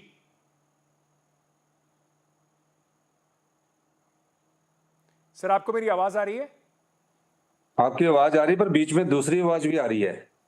मैं कोशिश करता हूं सर वो बिल्कुल ठीक करने की। आप प्लीज कंटिन्यू कीजिए। अब तो ये हमारी मंत्रिमंडल ने एक फैसला किया कि जो प्रदेश की आर्थिक स्थिति है, जो वित्तीय हालत है, उसको एक दिशा देने के लिए पहले जो प्रदेश के राजनीतिक लोग हैं वो आगे आए, मंत्रिमंडल के सदस्य आगे आए, और इस दृष्टिकोण से हम आगे बढ़ रहे हैं। इसका मतलब ये नहीं है कि हमारे फाइनेंशियल रिसोर्सेज जो है वो ठीक हो जाएंगे या हमारे पर जो वित्तीय बोझ पड़ा वो ठीक हो जाएगा। एक प्रयास है अपने आप को डिसिप्लिन करने का और अपनी अर्थव्यवस्था को डिसिप्लिन करने का, अपनी आर्थिकी को डिसिप्लिन करने का। इस प्रयास में हमने समाज के सभी वर्गों से अपील की है, और मेरा ये मानना है कि हम अगर आत्मनिर्भर हिमाचल बनना है तो इस प्रकार के कुछ फैसलों से, जिसका कि सार्थक परिणाम अभी दिखने शुरू हुआ है, हमें और आगे बढ़ना पड़ेगा। और उदाहरण के तौर पर मुख्यमंत्री और मंत्रियों को 2 महीने तक अपनी सैलरी ना लेकर ये दर्शाने की हम कोशिश कर रहे हैं कि जो प्रदेश की आर्थिक स्थिति है, जिसमें सरकारी कर्मचारियों और अधिकारियों और पेंशन भोगियों पर 62% हमारा खर्च हो जाता है और विकास के मामले में सिर्फ तकरीबन 28% बच जाता है। चाहे पेंशन पर हमारा 9-11% खर्च होता है, सैलरीज पर 25% खर्च होता है, प्रिंसिपल लोन वापिस करने पर हमारा 19% खर्च होता है, उसका इंटरेस्ट वापिस करने पर 11% खर्च होता है। तो जो खर्चे हम कम कर सकते हैं, तो पहले जो इन पदों पर बैठे हैं वहां से उदाहरण साबित करें और धीरे धीरे इस अर्थव्यवस्था को पटरी पर लाया जाए।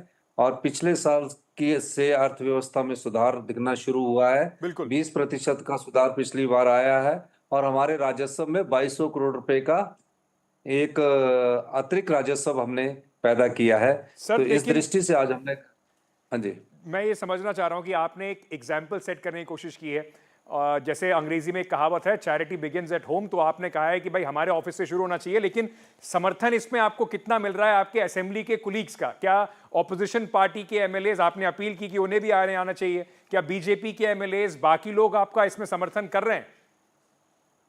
देखिए, आज तो मैंने अपना रेजोल्यूशन जो था कैबिनेट का वो पढ़ा है, उसमें सीपीएस है, जो हमारे पदाधिकारी जो चेयरमैन की पोस्ट पर है वो लोग हैं, और जो कांग्रेस के विधायक है और उनके भारतीय जनता पार्टी के विधायक हैं, उनसे भी हमने कहा है। अब देखते आगे वो समर्थन करते कि नहीं करते, ये तो उनके पर निर्भर करता है। ये वॉलंटरली उनको सोचना है कि प्रदेश की अर्थव्यवस्था को मजबूत करना है, प्रदेश की आर्थिक स्थिति को मजबूत करना है, प्रदेश को एक नई दिशा के साथ आगे ले जाना है। आत्मनिर्भर हिमाचल के लिए 2027 का जो लक्ष्य रखा है, उस दृष्टि से हमें सबको मिलकर, चाहे वो विपक्ष है चाहे कांग्रेस पक्ष है, आगे बढ़ना पड़ेगा, कड़े फैसले करने पड़ेंगे, और हम फैसले कर रहे हैं।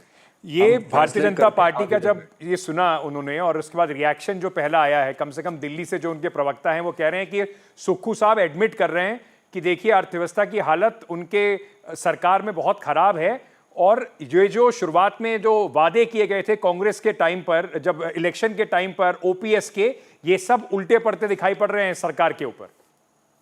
देखिए, ये तो उसमें राजनीति कर रहे हैं। मैं एक चीज कहना चाहूंगा, हिमाचल प्रदेश में आपदा आई, आपदा के बाद जो राज्यों का शेयर बनता है, जो सेंट्रल टैक्सेस से एक शेयर रखा जाता है, जो आपदा के बाद उस प्रदेश को, चाहे सड़कों की संरचना है उसको ठीक करने के लिए शेयर बनता है, या पानी की योजनाओं को ठीक करने के लिए जो हमारा शेयर बनता है, वो अभी पीडीएनए के रूप में अभी मिला नहीं। हमने पिछले साल से 4300 करोड़ रुपए का PD post disaster need assessment कहते हैं, उसको भेजा हुआ है, और उनकी केंद्र सरकार की टीम भी आई, अधिकारियों की टीम भी आई, तो वो उसमें कट अभी तक हम अपने धन से सारा सड़कों को दुरुस्त कर रहे हैं, पीने की पानी की योजनाओं को दुरुस्त कर रहे हैं, शिक्षा संस्थान जो गिर गए थे उनको दुरुस्त कर रहे हैं। कहाँ से कर रहे हैं? ये हमारी जो अपना बजट है उसमें से कर रहे हैं। जो हमको सेंटर स्टेट शेयर्स का एक टैक्स के रूप में, आपदा प्रबंधन के रूप में आपदा पीडीएन ने मिलना था, वो अभी तक मिला नहीं है। तो वो भी फाइल कभी इधर से उधर घूम रही है। 9,000 करोड़ रुपए हमने मांगे हैं, उसमें से एक पैसा अभी तक नहीं मिला है। तो आपको लगता है कि केंद्र सरकार भेदभाव कर रही है आपके साथ? यहाँ मुझे पीडीएन के मामले में भेदभाव तो साफ दिखता नजर आ रहा है। जो अधिकार है वो ही नहीं मिल पा रहा। अब आपदा आई, आपदा में बातें तो हुई लेकिन पैसा नहीं मिला। जो पैसा मिला वो एनडीआरएफ और एसडीआरएफ से जो मिला है वो तो हमारा राइट था, लेकिन उसके बाद जो आपदा के बाद जो पैसा मिलता है, एक आपदा के बाद प्रदेश की रिकंस्ट्रक्शन में पैसा मिलता है, वो पैसा अभी तक हमें नहीं मिला है। बीजेपी के जो एमएलएज हैं वो हिमाचल में उन्होंने कहा कि मुख्यमंत्री जी से ये भी पूछना पड़ेगा कि और क्या क्या इस तरह के मेजर्स वो करने वाले हैं, क्योंकि ना तो जिस तरीके से उन्होंने आरोप लगाया कि देखिए मुख्यमंत्री जी का ऑफिस रेनोवेट हो रहा है, उसके लिए इतना बड़ा बजट उन्होंने दे दिया है, तो वो कह रहे हैं कि ये सिर्फ एक दिखावे वाला मूव कर रहे हैं मुख्यमंत्री जी। मेरा तो कोई ऑफिस रेनोवेट नहीं हो रहा। कहाँ ऑफिस है? मैं तो उसी में बैठा हूँ। और इस प्रकार के आरोप लगाकर ये किस प्रकार की राजनीतिक रोटियां सेकना चाह रहे हैं? मेरा भी ऑफिस रेनोवेट नहीं हो रहा। और जो कैपिटल एक्सपेंडिचर होता है, जो इफेक्टिव कैपिटल एक्सपेंडिचर होता है, वो भी करना होता है। उसमें रोड रिस्टोरेशन होते हैं, पानी की स्कीमें होती है, दफ्तरों की रिपेयर्स होती है, नए दफ्तर बनते हैं और कर्मचारियों के लिए हाउसिंग क्वार्टर्स बनते हैं। ये सब चीजें तो खर्चे में होती है जी, इससे भी इकोनॉमी ग्रो होती है। अब ये कहना कि मुख्यमंत्री जी का ऑफिस बन रहा, मेरा तो अभी तक कोई ऑफिस बन नहीं रहा, ना कोई काम स्टार्ट हुआ। उनको आरोप लगाने से पहले तथ्यों और तर्क पर बात करनी चाहिए। सर, आपको लगता है कि जिस तरीके से आपने ये एग्जाम्पल सेट किया है, आपको लगता है कि और भी जो स्टेट गवर्नमेंट्स हैं या मंत्री हैं या मुख्यमंत्री हैं, उन पर थोड़ा दबाव पड़ेगा कि ये हिमाचल में हुआ है तो उन्हें भी करना चाहिए? नहीं, मैं देखिए मैं तो अपने राज्य के बारे में कह सकता हूँ। मैं अपने राज्य की आर्थिक स्थिति को मजबूत करने के लिए, मैं अपने राज्य की अर्थव्यवस्था को दुरुस्त करने के लिए हम एक सिंबॉलिक इस प्रकार के प्रयास कर रहे हैं। मेरा यह मानना है कि हमारी अर्थव्यवस्था में बहुत तेजी से सुधार हो रहा है। जिसको जिस चीज की जरूरत है उसको उसका अधिकार मिलना चाहिए। समाज के अंतिम व्यक्ति तक इस सरकार की विकास की रोशनी पहुंचनी चाहिए जी, उसको हम कर रहे हैं। और मेरा यह मानना है कि हमारी अर्थव्यवस्था तीव्र गति से आगे बढ़ रही है। हम जिन योजनाओं को लेकर आए हैं उन योजनाओं का फायदा हिमाचल प्रदेश को होने वाला है। हमारे पर कई प्रकार के कट लगे हुए हैं। हमारी स्टेट छोटी है जी, हमारी पॉपुलेशन छोटी है, लेकिन हमारा जो वन का क्षेत्र है वो सबसे अधिक है। नॉर्दर्न इंडिया के हम लंग्स कहलाते हैं। हमें पेड़ जंगलों को काटने पर हमने बैन कर रखा है जी, उसका हम ग्रीन बोनस मांगते हैं, हमें नहीं मिलता। तो कई चीजें हैं।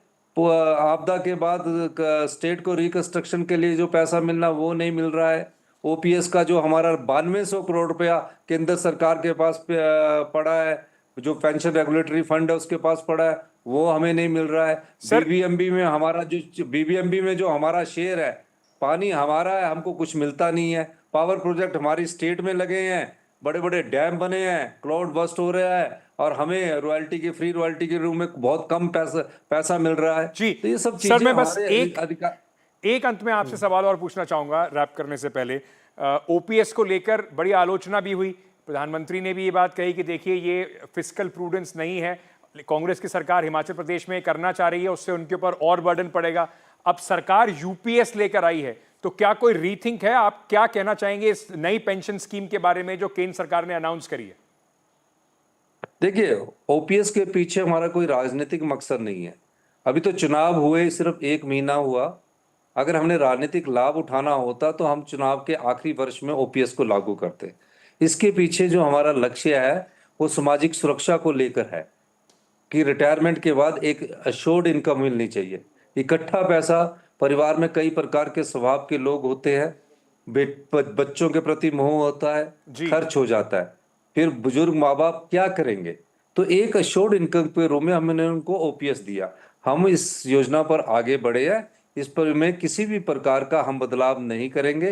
हमारी ओल्ड पेंशन स्कीम हिंदुस्तान की सबसे बेस्ट ओल्ड पेंशन स्कीम है और हम आपको ये भी कहना चाहते हैं कि 2027 तक इसी ओल्ड पेंशन स्कीम और आज जिस आर्थिक तंगी से प्रदेश गुजर रहा है 2027 में हमारा प्रदेश आत्मनिर्भर होगा और 2032 में हमारा प्रदेश हिंदुस्तान का सबसे समृद्धशाली और अमीर राज्य होगा। ये मैं आपको कहना चाहता हूँ। सर, ऑल द बेस्ट आपके प्रयत्नों के लिए। बहुत बहुत शुक्रिया हमें समय देने के लिए। Thank you so much. Chief minister of Himachal Pradesh mister Sukhvinder Singh Sukhu speaking exclusively on his austerity measure that he has announced. As he said, it's a symbolic measure, but there needs to be more discipline to try and get Himachal Pradesh back on fiscal prudence. All right, moving on, ladies and gentlemen. With that, we are slipping into a very short break. News and updates will continue here. Stay tuned.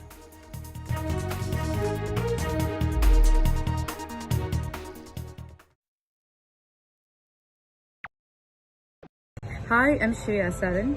Kerala's Wayanad area is hit by devastating landslides, resulting in loss of lives and livelihood.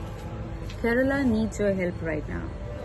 Let's join NDTV initiative. Come, donate. Let's rebuild Wayanad.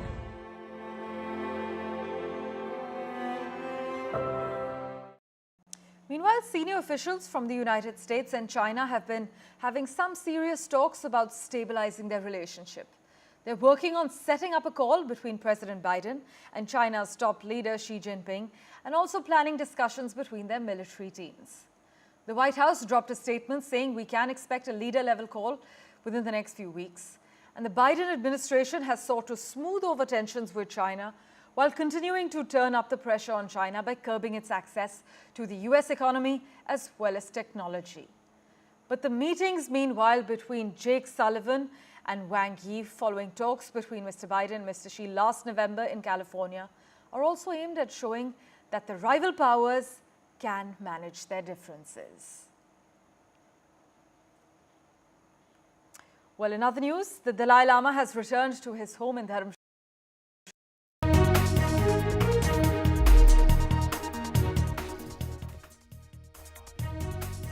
Now let's dive into the world of Middle Earth with two of its most intriguing figures. NDTV's Arun Singh had the chance to sit down with Charlie Vickers, who brings the dark and the charismatic Sora to life, and Charles Edwards, the man behind the brilliant yet conflicted Salazar.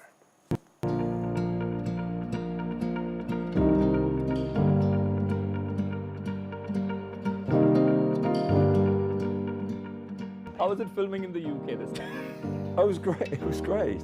It was amazing, actually. Why did you laugh on that? Because I was going to do a whole story about him falling asleep. I'm not nervous. I'm very excited about season 2, as I was about season 1. But this particularly because of the story that the two of us have to tell. So Vada Pav is something that you enjoy. Vada Pav. Yes, I'm just saying yes to that question. Hi, we're talking Lord of the Rings, Rings of Power Season 2. Joining us is the stellar star cast. A very warm welcome to NDTV. Thank you. So we'll start as a warm-up. We'll start with some puns. Why did Sauron start a fashion line? To wear the one ring? You're close, because he always rings in the trends. Okay, second one. Yeah, no, okay. I promise it's a better one. Okay, yeah. What's Sauron's favorite kind of music? This is easy, huh? Death metal? Heavy metal. Yeah, sure. Death metal also works. There's heavy metal in this season, you know. There is. There is actually. The troll song. Damrod, sorry. Of course, it looks absolutely intense as well. We'll start with you, Charlie. Your character, of course, has a lot of menace, and still, at the same time, it has a lot of charisma as well. A lot of people are wondering, how are you cracking that kind of balance? I think it all has to come from an internal drive to achieve something, right? And I think the other thing, I don't really think about how things are going to be perceived. It's more just like, I was just trying to get Celebrimbor to make me some rings. So everything, the way he presents and all of that kind of stuff is for Celebrimbor. In the same way that there's scenes with Adar in the first couple, and that's all kind of like mind games. Does he really know that I'm Sauron? I just kind of like play the scenes and everything else. But you know, character like these, they usually, I mean, evoke negative kind of emotions. But yours is also, I mean, people are impressed with the kind of charm that you're portraying. So, That's good. Have you put any personal trait of yours? There's no personal trait. No, I can't really. That'd be too dark of a personal trait. Yeah, yes. exactly. It'd be. I don't think I'm allowed to say. I'd probably get arrested if I said yes. How about you? Could you add any personal trait of yours to add life to your character? Yeah, always. I think I try and, whatever role I'm playing, I always draw on possibly similarities of myself and the character I'm playing. So, yeah, I will always think about things and how I might approach it, or the other way around. You know, you always, inevitably, because you're the person playing the role, right. There's going to be elements of yourself in there. Charles, also, you know, the series are often judged. They're compared amongst the seasons. Does that worry you? Are you nervous about it, or you think that's how it is supposed to be? I'm not nervous. I'm very excited about season 2, as I was about season 1. But this particularly because of the story that the two of us have to tell. Right. We had a wonderful time shooting it, and I'm really looking forward to seeing how people enjoy it. Does that make you worry that, you know, usually seasons are often compared amongst each other only? And not really. I mean, it kind of gets to the point where you don't really like care. To be honest, as in, like, we care deeply about the work, but we and don't care about the outcome. That's yeah, it's kind of like it's about the process, and it's like, particularly as an actor, your job is cut to action and the process of the time, the work around making it, and then you kind of let it go, and it becomes what it becomes. And of course, we listen to feedback from friends, colleagues, family. But in terms of the wider world, you kind of have to relinquish any kind of sense of judgment or anything like that. Is it true that when you auditioned for this, you didn't know which role were you auditioning for? Yeah, no idea. I just knew I was auditioning for a role in Lord of the Rings, as I think most people in the show. Yeah, I mean, but even that, it took a while to figure out exactly what the show was. Right. I mean, there was a certain amount of secrecy over the title of the show, let alone the roles we were playing. And any special exercise or workshop you guys did to develop that kind of chemistry that we see on screen? I think we just kind of, it was our united desire to tell this story that kind of, you know, ignited our excitement for this. But nothing off camera, no kind of activity that you guys... No, just spending time together off camera and laughing a lot and, you know, just hanging out, really. Yeah, I'm not really one for doing, like, acting exercises. I think I'm pretty... Not the acting exercises, but like, were you hanging out together? I think it just had, like, by the time we started filming, we'd known each other for years, because the show's been on for so long. So, like, we kind of already were really good friends, and then just started working together. We kind of, the connection grew even more, and it kind of happened very organically. Yeah. We didn't have to work at it, which I think is why it felt so good. Yeah, I think that's absolutely right. Any memorable memory that will stay with you from set, if not off camera? I mean, Charlie falling over on his robe, Charlie falling asleep off set. And then Charlie Edwards, actually, when he's fallen asleep on set. On set? Yeah, I've seen you fall asleep in one of those chairs, God knows how, but looking very grumpy. How was it filming in the UK this time? It was great. It was great. It was amazing, actually. Why did you laugh on that? Because I was going to do a whole story about him falling asleep, and you were just like, enough of that. We don't mind hearing it. Please go ahead. No, that's fine. You're interviewing us, really. Exactly. No, it's been awesome filming in England. It's been, it's Tolkien's Middle Earth, and we loved New Zealand, and New Zealand has kind of been Middle Earth in the contemporary world, right? Yeah. But I think Tolkien was inspired by England, so it's come home in that way, and we've had a beautiful time. Right. Yeah, I mean, wherever you're shooting, the work you do in the studio or whatever is obviously the same, but our circumstances in New Zealand informed us as a company to bond very closely together. We were there for a long time under difficult circumstances. And you were shooting during the pandemic then? Yeah, that's what I mean. It was hard. It was difficult times. In the end, any special message for your fans in India? Just season 2 is going to be a real roller coaster in terms of because season 1 is world building, character introduction. all of which is very necessary. But now we can really start telling those. My message is one of thank you so much for watching. It means a lot to all of us, like genuinely. Like we know how much the show is loved in India, and it's Charlie was very fortunate to visit a couple of years ago, and I look forward to visiting again. And all your support means a lot, and we hope you enjoy the second season. Exactly. Which was your favorite city when you went? Well, we went to Mumbai, and that was it. That was our trip. We had the most wonderful time. It was the best stop on the whole tour. Could you try any local food? We had a banquet, didn't you? We had a banquet at the Taj, the Gateway of India, and that was a real treat. The best stop on the tour, and these guys missed. So vada pav is something that you enjoyed. Vada pav. Yes, I'm just saying yes to that question. You're being a bit of an insult. Okay, thanks a lot for talking to us. Thank you. I'll quickly do a selfie.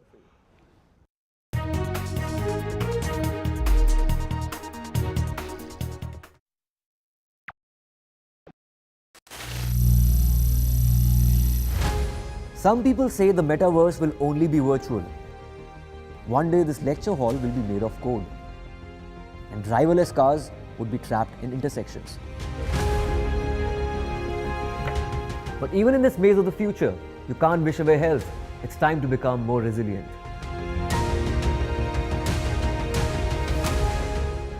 "10 years of Banega Swasth India, we have grown and achieved so many milestones.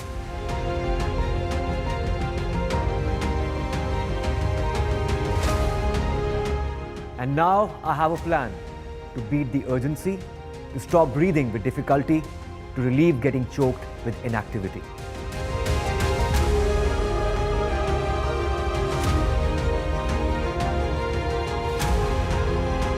Energize our government, our environment, our society, and ourselves. Everyone, everywhere, every day.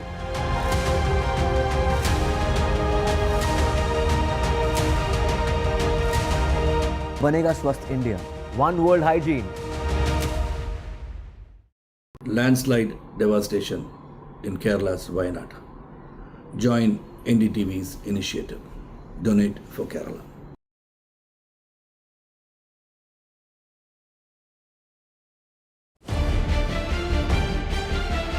This week on India Ascends.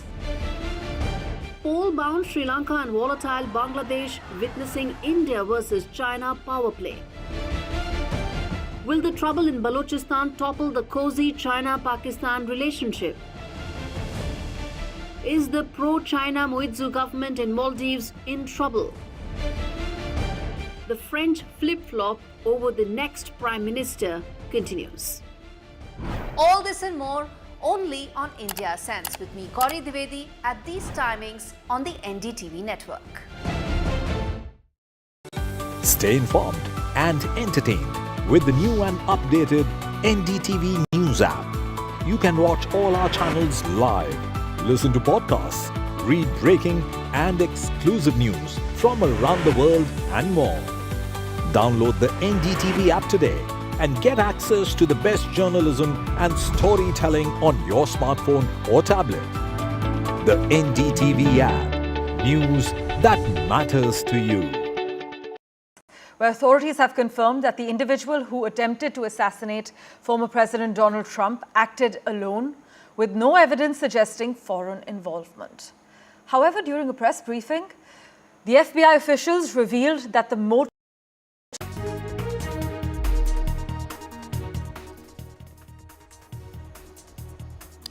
Good evening, ladies and gentlemen. The Karnataka High Court has given interim relief to both Siddaramaiah and DK Shivakumar. More voices of women have come out in the state of Kerala. This is a fallout of the important Hema Committee report. We'll get you all that and more in this bulletin, but first, the headlines. Relief for DK Shivakumar in an alleged DA case. Karnataka High Court has declined the CBI's plea. Interim relief for Siddaramaiah also in a Muda case. Mollywood probe intensifies. Relief for accused CPM MLA Mukesh. MLA Mukesh gets protection from arrest till the 3rd of September. Opposition heat intensifies on the Kerala government. BJP and Congress are demanding resignations. Political churn in TDP ruled Andhra Pradesh months after elections. 2 MPs from Jagan Mohan Reddy's party resigned from Rajya Sabha. YSRCP MPs are likely to cross over to TDP. TDP is all set to re-enter Rajya Sabha with the YSRCP turncoats. RG Kar hospital tapes are out. In first call, hospital staff told parents that the victim died by suicide. RG Kar tapes also show that there was an attempt to cover up. Himachal government leads by example in a big move. CM has announced that all ministers and MLAs will forego salaries and allowances for the next 2 months due to the poor financial condition of the state.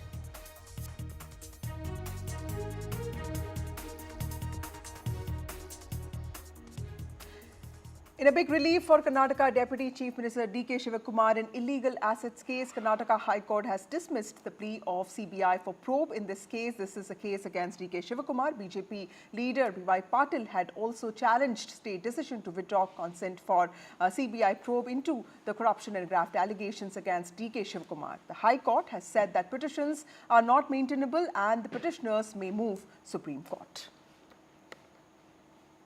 See, I am very happy Karnataka government and the people of Karnataka's victory. CBI was permission was been withdrawn by the government and given to Lokayukta. Karnataka government has not withdrawn the case. They have just transferred it to Lokayukta where there are hundreds of cases. That was a political thing which they are trying to do. Yediyurappa government had given a case to CBI. So the matter has been, no others can intervene. So now Yatnal has approached Supreme Court. Let they go. For them also there is a law, for us also there is a law. Joins us with more details on this case. Pratibha, a unique coincidence in the court today. The cases of both Chief Minister and the Deputy Chief Minister were being heard today. And clearly DK Shivakumar, from what he said 2 days ago, that he's left everything to God, to now showing signs of relief. How significant is this interim relief for the Deputy Chief Minister?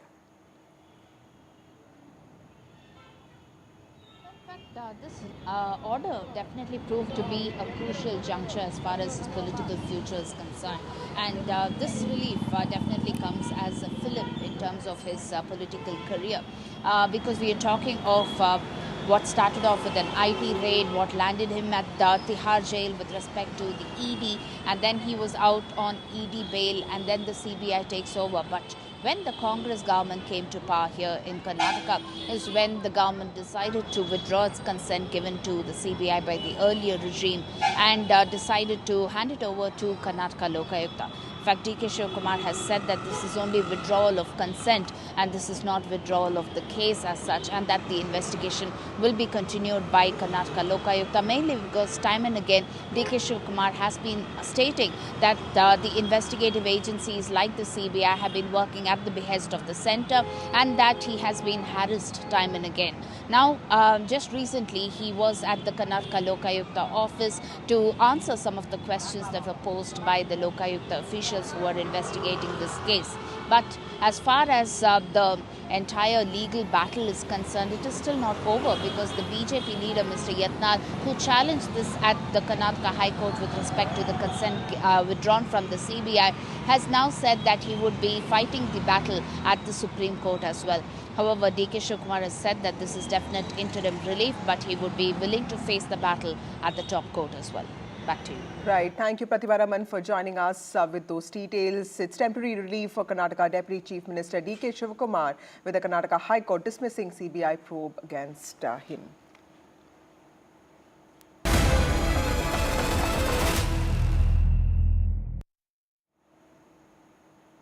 Moving on, interim relief for CPM MLA Mukesh in sexual assault case against him. A court stayed the arrest of Kollam MLA and Malayalam actor Mukesh in a sexual assault case amidst the Me Too storm in the Malayalam film industry. Remember, all of this has been has emerged after this very important report by Hema Commission came out, and it revealed the status of the Malayalam film industry. It showed how difficult it was, specifically for women actors, women artists, to make a living there without giving in to sexual favors. A prominent Malayalam actor and ruling CPM MLA M. Mukesh has been booked in a rape case after a female actor's complaint that he allegedly sexually assaulted her years ago.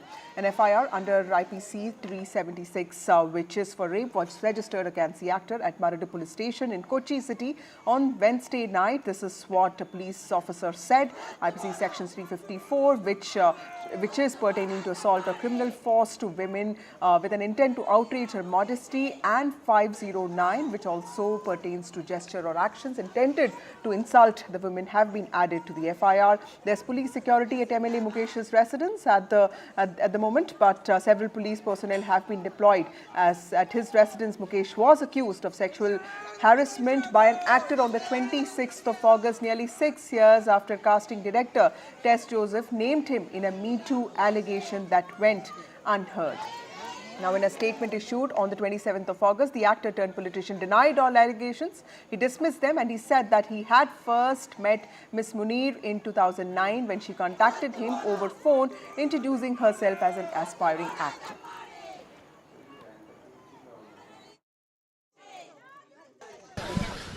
So what do you have to say on Mukesh security? No, I don't have to say anything now because already. Taken on MLA Mukesh because security has been in fact increased at his residence. No, the government has done whatever the government is supposed to do, done already. But sir, here no action has been No. Joining us now is the leader of the opposition, VD Satishan, with us. Sir, my first question to you is that, sir, even after the FIR is filed against MLA Mukesh, we are now seeing that even security is being given to him by the Kerala government. Your reaction? Kerala government has been protecting all the culprits in the sexual abuse case, sexual harassment case. You know that the Justice Hema committee prepared that report on the basis of the deposition and revelations made by the victims. There are pen drives and WhatsApp messages showing the evidences that a series of criminal offences has been committed. According to Section 21 of the POCSO Act and Section 176(1) of BNSS, Bharatiya Nagarik Suraksha Samhita, and Section 199C of the Bharatiya Nyaya Samhita. If there is an information that an offence is committed, Section 199 is very clear. If that is an offence against a women, it should be investigated and take FIR. That is, if it is otherwise, they are not taking, reporting or hiding the fact that an offence is committed, that itself is an offence. They are liable to be punished under Section 199 and Section 21 of the POCSO Act. Also joining us now is Ishika, my colleague who's been reporting on this case. Ishika, law seems to be finally catching up, after the report that came out. But Mukesh coming under scrutiny also opens this episode to political, sort of scrutiny because he belongs to the ruling party. Tell us, what is the government thinking about this? Because the government has also been on the back foot because it is being criticized for not taking the allegations of several women seriously in the last many years.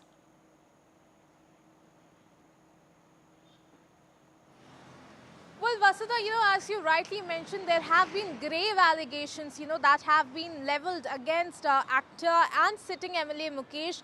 And these are not just, allegations of sexual harassment. These are actually rape charges that were levelled against him, and an FIR was already filed. But even after that, even after we saw that the victims themselves demanded that he resign from his MLA position, even women activists, issued a joint statement that if he does not resign, then the investigation may be compromised, and thus, the protest will be the only way to pressurize the government. But even after that, we are seeing that the government has provided Mukesh with extra security as he had asked. In fact, we have been reporting from today morning as to how, the security around his house here in Trivandrum was increased. But on the other hand, there is certainly a lot of agitation that we are seeing from the opposition side, which continues to demand his resignation. Today we saw 2 protests that in fact were held here in Trivandrum, demanding his resignation and also demanding action on sitting MLA Mukesh from the LDF government. Now, we also tried to speak to the leaders here in the LDF government, in fact to the minister in the LDF government, but all of them, as of now, they continue to remain mum on the issue as to why no action has been taken against him. Now, certainly, Vasudha, there is also a temporary relief that Mukesh has got. In fact, his arrest has been stayed till September 3rd. This order has come from Ernakulam Session Court. So certainly extra protection, temporary relief also now he has got. But on the other side, the Congress, the opposition and also the BJP here, they continue to say that they are going to intensify their protest until and unless Mukesh resigns. But on the other hand, we'll have to wait and watch and see as to what will the government actually do about it, because the political scrutiny that you were talking about, that is certainly there for the government. Will they be taking action finally on Mukesh? That certainly remains to be seen. On the other hand, let me also tell you, Vasudha, that if we talk about this entire case, we have seen that a series of FIRs have already been filed by the SIT in this matter. And in fact, if we talk about Siddiqui, the actor Siddiqui, there also another rape charges, that were leveled against him. And in fact, the statement of the victim has, is being currently recorded in the magistrate court here in Trivandrum. Remember that these are again very serious allegations that were made against Siddiqui, and today in fact the Kerala police also found evidence that the allegations that were made that at that on that day, whether or not he was present in that hotel has been verified by the police. He was actually present at that day, in the very said hotel that has been mentioned by the complainant. So the investigation is currently going on in this entire matter. We still have to see as to when the survivors will be getting justice in this particular case. Over to you. Right. Thank you, Ishika, for joining us with those details. Clearly, law seems to be catching up in Kerala, with several accused of harassing women artists, sexually exploiting women artists, women actors coming under the scrutiny of the police. Moving on to some breaking news. SpiceJet has come under the lens of regulator. Regulator DGCA will be conducting spot checks. In fact, SpiceJet faces checks and cancellations. My colleague Vishnu Shom joins us with more details on this. Vishnu, we heard about what happened in Dubai, but what really has triggered SpiceJet coming under the scrutiny of DGCA? That's right. This is in fact the third time that SpiceJet has been audited, and it has come under greater scrutiny. And this latest audit, on the basis of which spot checks will be conducted, including night surveillance on the airline, is on the basis of reports of cancellation of flights and financial stress being experienced by the airline, is what the aviation regulator has said. In fact, SpiceJet's problems began in 2022. There were financial problems as a result of which it was believed by the regulator, that's the Director General of Civil Aviation, that there was perhaps a security concern for passengers. The maintenance questions were raised on the maintenance serviceability of aircraft, some of the practices which were followed in engineering terms. And so they came under greater scrutiny. Now, this aircraft were in fact cleared for operation only after certain changes and certain fixes were made. Then in 2023, based on reports of the airline being under financial stress last year, again they were placed under enhanced surveillance, and now this is the third time when the airline has been placed under enhanced surveillance, which means, as I mentioned, spot checks, night surveillance. Why? All with a view to ensure safety of passengers. Right. Thank you, Vishnu Shom, for joining us with those details. SpiceJet under enhanced surveillance comes under the scrutiny of DGCA. Moving on, RG Kar Hospital in Kolkata has been under scanner from the very first day in the horrific rape and murder case of a trainee doctor in Kolkata that happened on the 9th of August. An incident that sparked protests across the country and also sent shockwaves across the nation. Now, there's clear proof how the hospital authorities tried to pass off the death as suicide in their first first calls that were made to the family. Listen into the phone conversation recordings we have accessed between the RG Kar hospital authorities and the parents of the victim.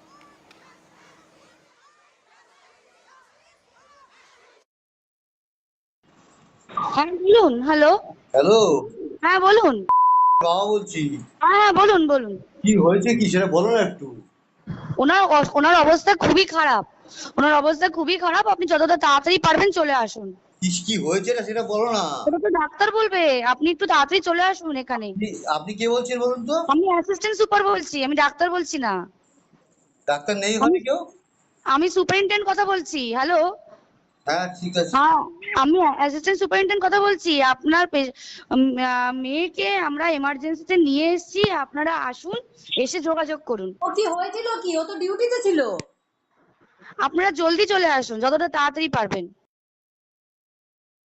হ্যাঁ hello. হ্যাঁ বলুন।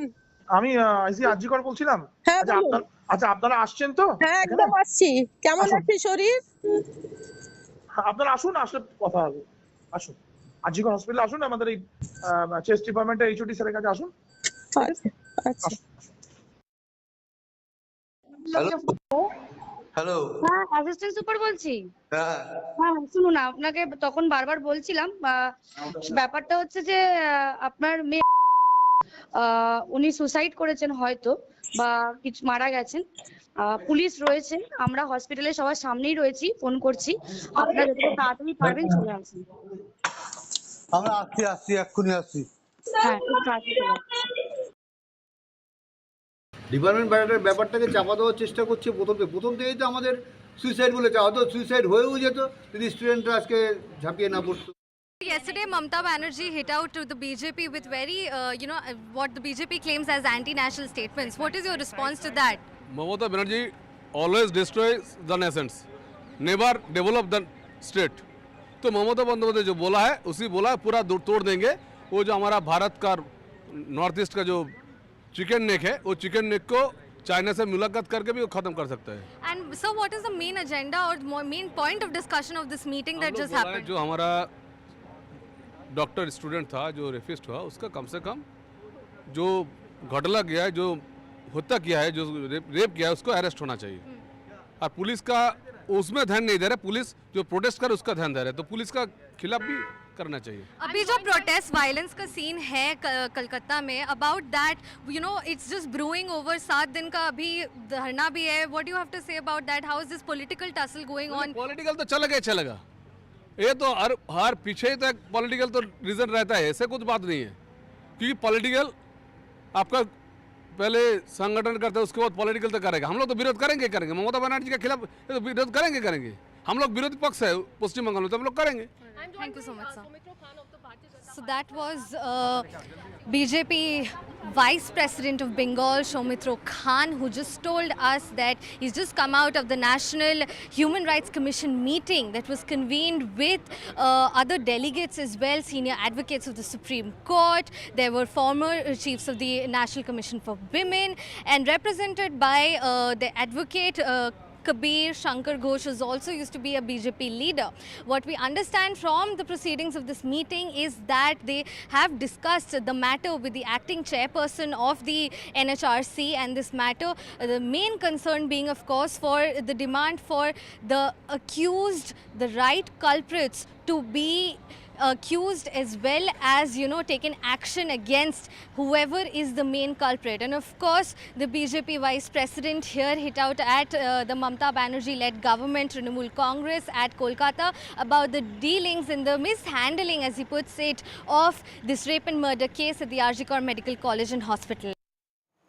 So the BJP has also met the NCRT as a delegation a short while ago. Also joining me now is Tanushka. Tanushka, you've been reporting on this case for a while now. So tell us, with the BJP delegation meeting the Human Rights Commission today, and also, these shocking phone recordings, coming out, which basically show that the hospital administration was completely complicit in telling, the parents that she died by suicide. How is the West Bengal government looking like this? Because this clearly shows that there was an attempt to cover up.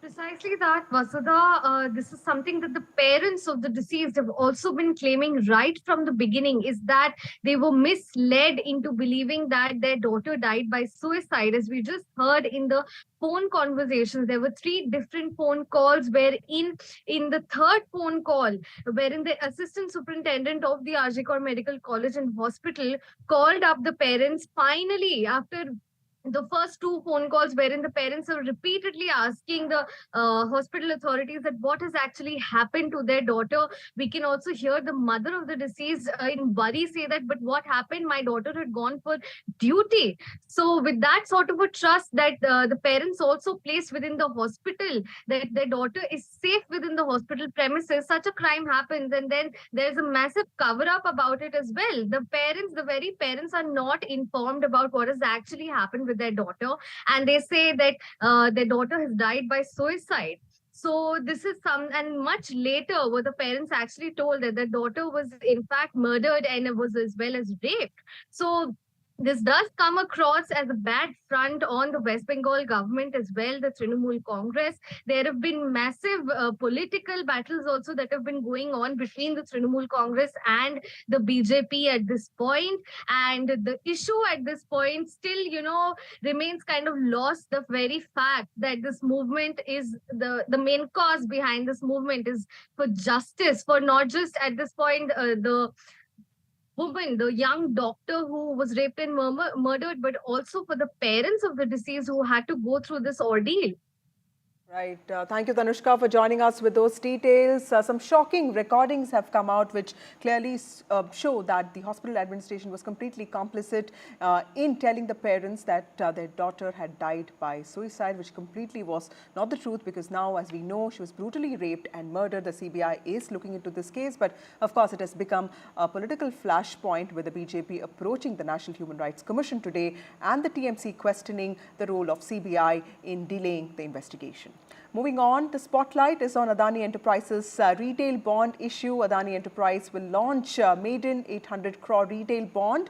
The issue opens on the 4th of September and closes on the 17th of September. The plan is to raise up to 800 crore via secured, listed, redeemable, non-convertible bond issues, up to 80 lakh non-convertible debentures with face value of 1,000, base issue size at 400 crore, with options of additional 400 crore, which totals up to 800 crore. Effective yield of up to 9.90% annum could be offered, and NCDs would also be listed and traded in dematerialized form on BSE and NSE. The CARE assigns positive rating to NCD issue. One of the core responsibilities is that across the product set, within the Indian capital markets, public debt outside of government and financial institutions is very limited. And if you look at any mature developed market in the world, that is not the case. So as a large corporate, it becomes incumbent on us to play a level of developmental role. We understand there is some cost to it. In the longer term, that cost gets mitigated because it creates a new access to a type of capital that today is not there. The 2024 Hurun India Rich List has seen India's billionaire count across the triple century. And well, who is on this list? Well, from entertainment to corporate to quick commerce, the list includes Shah Rukh Khan, Shiv Nadar, Gautam Adani, Radha Vembu, Anand Chandrasekharan, and the young billionaires being Kaivalya Vora, Harshal Mathur, and also Shashank Kumar.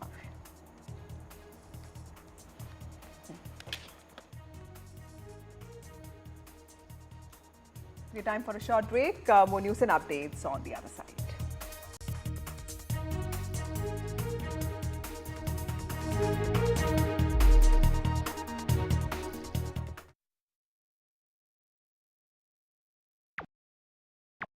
Hi, I'm Shreya Saran. Kerala's Wayanad area is hit by devastating landslides, resulting in loss of lives and livelihood. Kerala needs your help right now. Let's join NDTV initiative. Come, donate. Let's rebuild Wayanad.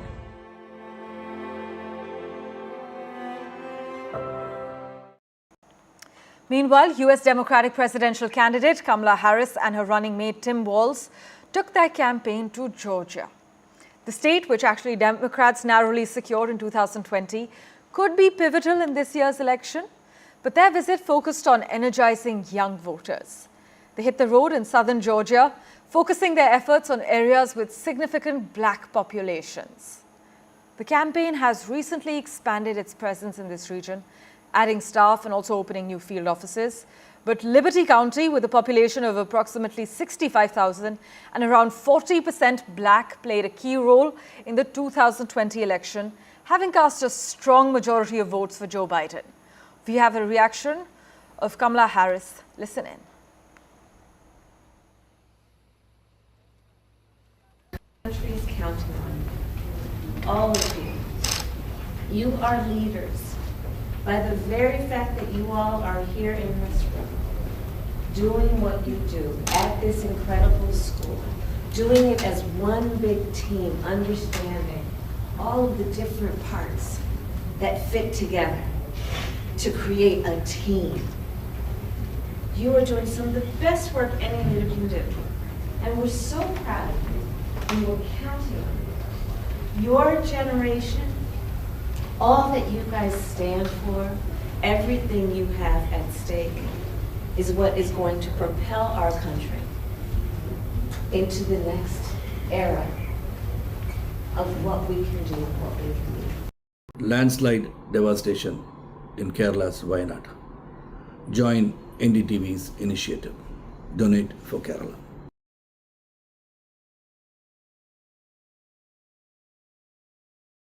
Stay informed and entertained with the new and updated NDTV News app.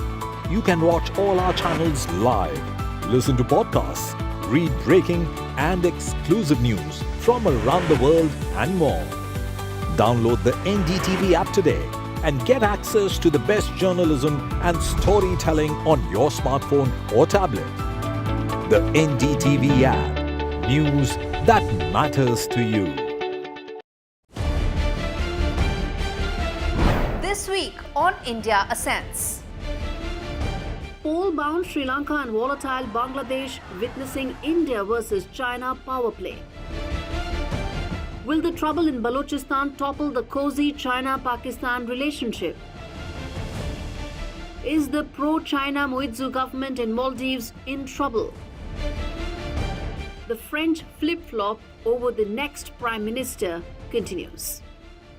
All this and more only on India Ascends with me, Gauri Dwivedi, at these timings on the NDTV network. Hi, I'm Shreya Saran.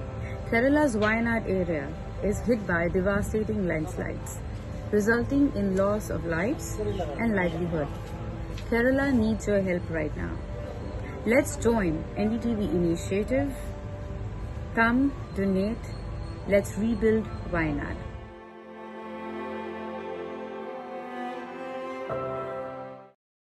Meanwhile, senior officials from the United States and China have been having some serious talks about stabilizing their relationship.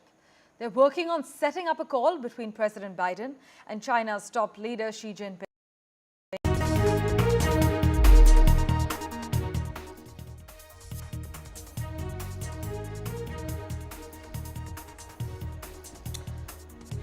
Good evening, ladies and gentlemen. You're watching NDTV. The Karnataka High Court on Thursday extended the interim stay on trial court proceedings against Chief Minister Siddaramaiah in connection with the alleged Muda scam case. Now, the hearing will continue on Saturday. Till then, the court's relief from prosecution granted to the Chief Minister will prevail.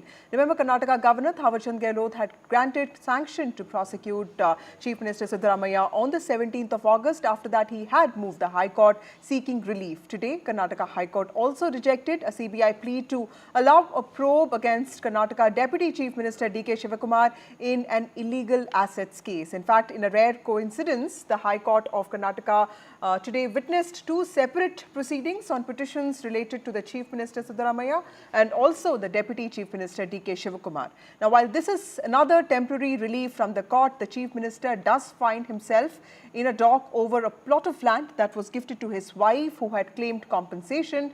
but there are also documents that allegedly show processes were not followed. There are also, these are some prime land plots in Mysuru that we are talking about. BJP is saying that this is brazen corruption by the head of the state, while the Congress has called this an assault on the party's guarantees, its model of welfare, and also its OBC chief minister. So what is the scale of the crisis that the Congress in Karnataka is facing? Will this temporary relief by the courts for the Congress leaders bring down the heat that they are facing? Will it be possible for the party to emerge from this, focus on governance and its guarantees in the state of Karnataka? Remember, it's a big state, politically and economically very significant. Or will this episode make the party stronger? And what exactly is the game plan of the BJP? We'll try and understand all of that tonight. But first, let's look at some reactions on this episode. See, I'm very happy Karnataka government and the people of Karnataka's victory. CBI was, permission was been withdrawn by the government and given to Lokayukta. Karnataka government has not withdrawn the case. They have just transferred it to Lokayukta, where there are hundreds of cases. That was a political thing which they are trying to do. Yediyurappa government had given a case to CBI. So the matter has been, no others can intervene. So now Yatnal has approached Supreme Court. Let them go. For them also there is a law, for us also there is a law. Okay, joining me now is Mohan Biswa, spokesperson of the BJP. We also have B.S. Arun, who's a senior journalist, former deputy editor of the Deccan Herald in Bengaluru. We'll also be joined by the Congress spokesperson shortly. But thank you, both of you, for joining me on this broadcast. To you, Mr. Arun, first. Sir, there have been allegations of corruptions against BJP in the past. Now, Congress, of course, faces some very serious charges, because if you look at the sequence of Muda, and today I was trying to understand the entire sequence, there are some very serious charges as to how was a land acquired without proper processes put in place from an SE person. How did it get denotified? And then, this whole process, these whole allegations that happened with signatures. Clearly, there seems to be something amiss with this scheme that also basically, this 50-50 scheme to continue despite multiple objections from the body itself. How do you think this is going to impact the Congress party and the reputation of Siddaramaiah as somebody who's seen as, completely non-corrupt? Yeah, Vasudha, you know that over the last many years, Siddaramaiah was known for, almost a spotless public life. He had not indulged or involved in any corrupt activities, or there were no cases against him in the court or any FIR filed. But this time, there is a serious case that has hit not just him, but the Congress party and the state government. And it's a serious case. Of course, the court battle is going on, and the court is expected perhaps to come out with a judgment next week. There will be arguments on Saturday and on Monday, and thereafter possibly there will be a judgment during the course of next week. But what has happened so far is that Congress has been badly hit. Siddaramaiah is shaken and rattled by this allegation of the land scam. Of course, he claims that he is not involved. There is nothing to show that his involvement in this scam. But then the BJP, as well as the three petitioners who have moved the governor and now the court, and this has really roiled the state government as well as Chief Minister Siddaramaiah. Now the fact is, the issue is before the court, and much depends on what the court would say about Siddaramaiah's involvement. If he is exonerated, suppose the case is stayed, right, then Siddaramaiah will get a relief. But then if the court continues without any stay, then it will be a serious setback for Siddaramaiah, and then the things will start moving. Okay. So there might be even a threat to his continuance in office, as well as even for his government. Okay. So things are moving very fast in Karnataka, So both Bhavya politically and Narasimhamurthy of the legally. Congress party also joins us. Thank you, Bhavya, for joining us. Before I come to you, Mr. Vishwal, let me go to Bhavya. Bhavya, Chief Minister Siddaramaiah has also released a video where he's showcasing the letter written by his wife, Parvati, to the authorities seeking compensation. The original letter that was written and the video of the CM also shows two different signatures. Now, that has also, again, raised many concerns. We also saw what happened with B. Suresh. His visits to the Muda office, or for that matter, these allegations of files going missing. Why are there so many loose ends to what the Chief Minister claims was a simple transaction between a brother and sister? Because there clearly seems to be something amiss here. I don't really know who spoke before me because I can't see the video in here. Okay. But they use some words like rattled, shaken, and all that. I really appreciate your vocabulary, but this isn't the first time our Chief Minister has been attacked. No matter how many times the same government, the BJP government from center has tried, and the BJP from Karnataka has tried to taint him and his image, he has only emerged stronger back, right? And so I don't think he gets rattled or shook only for these issues here. This is one of many allegations that they have put, and most of these allegations have always gone, bitten them back. So anyways, and regarding what you spoke, if there are anything like this, right? If there is an investigation, no one's against the investigation. Our only problem was how the governor took cognizance of a private person's complaint. When there are so many complaints lying on his table, which were filed by Lokayukta of the state. Like, what was the urgency? There was a protocol, there was a standard operating procedure to follow before considering such complaints. Why has the governor and the position of governor been misused by the central government? That's our only point. Let them go through the right way and let them investigate. No one's going to stop them. Okay. So, Bhavya, you're basically saying that a trial and an investigation is important. Stories like this, all these to create stories like, there is some file missing, this thing. If that's the case, if there is something in that, if CM's name was also in this case, then we would agree there is no substantial evidence in their hands. It's just a complaint based on which the governor has taken, an action like this and given permission to investigate. Okay. Before this, if you take Yadiyurappa's case, 1,600 pages were presented to the governor from the Lokayukta. There are permissions which were, asked by the Lokayukta in case of Kumaraswamy, Nirani, Shashikala Jolle, Janardhan Reddy, by the Lokayukta. But the governor is not ready to give the permission. Okay. But here a private person and who is also a blackmailer. And this blackmailer, I am not calling him a blackmailer, Mr. Abraham.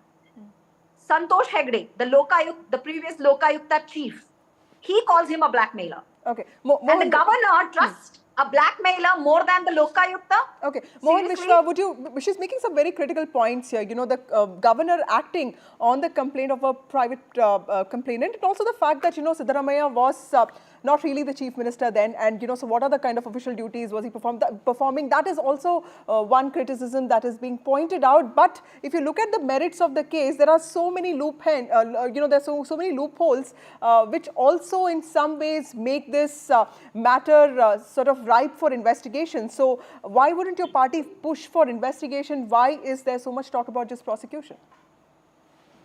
See, Vasudha, Congress is known for spreading lies, okay? I don't know how can my Congress colleague who is sitting in the TV can bluntly say that Siddaramaiah was not involved in the place. First of all, in the year 1998, when the land got denotified, Mr. Siddaramaiah was the leader of opposition. In the year 2004, when the land was bought as an agricultural land, which was developed under Muda, even after having roads, parks and all, by showing it as a fake agricultural land, Siddaramaiah was a deputy chief minister and also an in-charge minister of Mysore, and his son was part of Muda on the board. Let me tell you on the courts. And also in the year 2014, when the file was moved, okay, Mr. Siddaramaiah was the chief minister in the state. Come on. He was there in the power in each and every year whenever this file has moved. Let us be very clear. These arguments will come from Saturday onwards. Today and the last week, it was only on one-sided. Can you please keep quiet, Mr. Bhavya? I was keeping quiet. Okay, Bhavya, Please let him listen finish. to I'll me. come to you. I'll come to you. I'll come to you. Next, Okay, I just next. asked if I could respond. She Yeah. said he has not Miss Bhavya. shattered. He has absolutely shattered. If he has not shattered, why he did not allow us to discuss in Vidhan Sauda during assembly session? Why did he postpone? Why did he cancel the session itself straight away if he has not shattered? If he has not shattered, why did he form a commission under one IAS officer to investigate the matter? If he has not shattered, why did he constitute a investigation under one retired judicial judge? Come on, he has shattered. He knows the fact that he has done a mistake. Come on, there is an allegation straight away by converting 3 acres 16 guntas. He is eligible hardly for 2 sites, whereas he has taken 14 sites. These are all the blunt blunders which he has done, which is there on paper straight away. And also regarding the governor, my friend said that why is not putting for investigating? Come on, 17(1) talks about only investigation. Why is not cooperating for investigation? If he is clean, let him come out clean. Who is stopping him from? It's not, see, prosecution is the next stage. Let him get into investigation. And also today, if you see the argument, when the cabinet decides that, the governor show cause notice should be withdrawn, cabinet don't have that rights. In the past also we had a lot of case laws. Okay. Because now, allegation against let you, Bhavya speak again. Let her Siddharamaiah. respond. Bhavya, this is an interesting point, because if you talk about these 14 sites, the, CM's wife asking for compensation, 62 crore, but also, Muda saying that there are no developed plots available in Devanuru layout, and you talk about some prime lands in Vijayanagar, and all of us who live in cities understand what is the value of this land. So clearly, how would you respond to something like that? No, I would just ask him one question, Mr. Vishwa. You actually blame me for spreading lies, but I just wonder where you got your facts. Is it from your WhatsApp university? Because trust me, these 14 sites were allotted to Siddharamaiah when your government was in power. So you mean to say when your government is in power, you will listen to the leader of opposition has more influence on the government than your government itself? So your chief minister is not powerful. Back then also Siddharamaiah was more powerful. He was ruling the state. He was the head of Muda. Sorry to say this, it was your government who allotted those 14 sites. Why did you do that? Then the problem is with your government and your chief minister. Okay, let us finish. And 1 second, let me finish. Let me finish. All right? We do not, let me again reiterate, we do not have a problem with the investigation. Our problem is the governor's position across India in so many states, only where the BJP is in opposition, being misused. That is our problem. And we are not going to let that happen in Karnataka. We are not letting this governor's position being misused by the central government. You have misused him enough. But Bhavya, and sorry to say this, our governor has a history of doing such things. Okay, but Bhavya, is there an acceptance? Is there an acceptance within the party that there is something amiss and there needs to be some investigation into this? Because clearly, is there some acceptance within the party? The governor, of course, is a different issue, and a lot of us agree that there's been overreach in many states. But when it comes to Muda, when it comes to the fact that Muda is questionable land exchange, and it's been going on for several years with several people across party lines being beneficiaries of this. Is there an acceptance within the Congress party that there was something wrong in this entire case? Because the entire sequence seems to be quite problematic. The High Command, the whole cabinet, everyone is supporting Siddharamaiah. We know this is a conspiracy against him. The whole party stands with Mr. Siddharamaiah today, our chief minister. The High Command itself. So where's the whole question of party acceptance or anything at all? And not just from the party. The Ahinda community, which is minorities, other backward classes, and the Dalits, they had a huge protest against the, this conspiracy and against the governor being a stooge of central government, trying to defame the sitting chief minister, Mr. Siddharamaiah. Okay. So it's not just our party who is with Siddharamaiah. The people of Karnataka are with Siddharamaiah today. Mohan Vishwa, Siddharamaiah comes from the OBC community. He, in some ways, has created history. He's not a Lingayat, he's not a Vakaliga. In some ways, he represents in some ways it's a very different, it in some ways has defeated your emphasis on Lingayat politics or Vakaliga, tie-up. So in some ways politically, is this case going to also, in some ways very interestingly alter the prospects of the BJP looking at the OBC or SC/ST votes, because Kharge ji is also SC, then OBC, you have Siddaramaiah. How do you see this playing out politically, and do you think that will also overshadow the merits of this case? See, Vasudha, before answering your question, I just want to answer my friend's question. She has not answered for the 98 incident. She has not answered for the 2004 incident. She has not answered for the 2010 incident. She has not answered the 2014 incident. She came to 2023. Like the site allotment. the question is about 14 sites, right? Please Which listen. was allotted during your government. Listen. You have raised the question. Please listen. Okay. 2023, so October month. Yes, the site was allotted when we were in power. She don't have the fact that the next month itself, there was a letter from DC of Mysore to Mr. Bommai, who was BJP's chief minister from our party, stating the irregularities in the Muda. Immediately, the committee has been formed. The investigation started. When the investigation ended, unfortunately, we lost the election. Mr. Siddaramaiah was in power. He is having a report in front of him given by the commission found by us. Irregularities are there. She can't come out and say that, oh, the sites have been not in BJP period. Okay. Come on. Let me go to BS Arun first. He's been waiting. Don't even know it. When Mr. Arun has been waiting for a long time. Your own Bommai was the chief minister. Okay, Bhavya, I'm coming to you next. Let me also take in the view of Mr. Arun. He's been waiting for a long time. Mr. Arun, every time Siddaramaiah, or for that matter, Congress comes to power with JDS or by itself, we've seen this, 2.5 years and then 2.5 years. Now that this was supposed to be the honeymoon period of the Congress government, they've come to power. It was a landslide victory. They were supposed to focus on governance.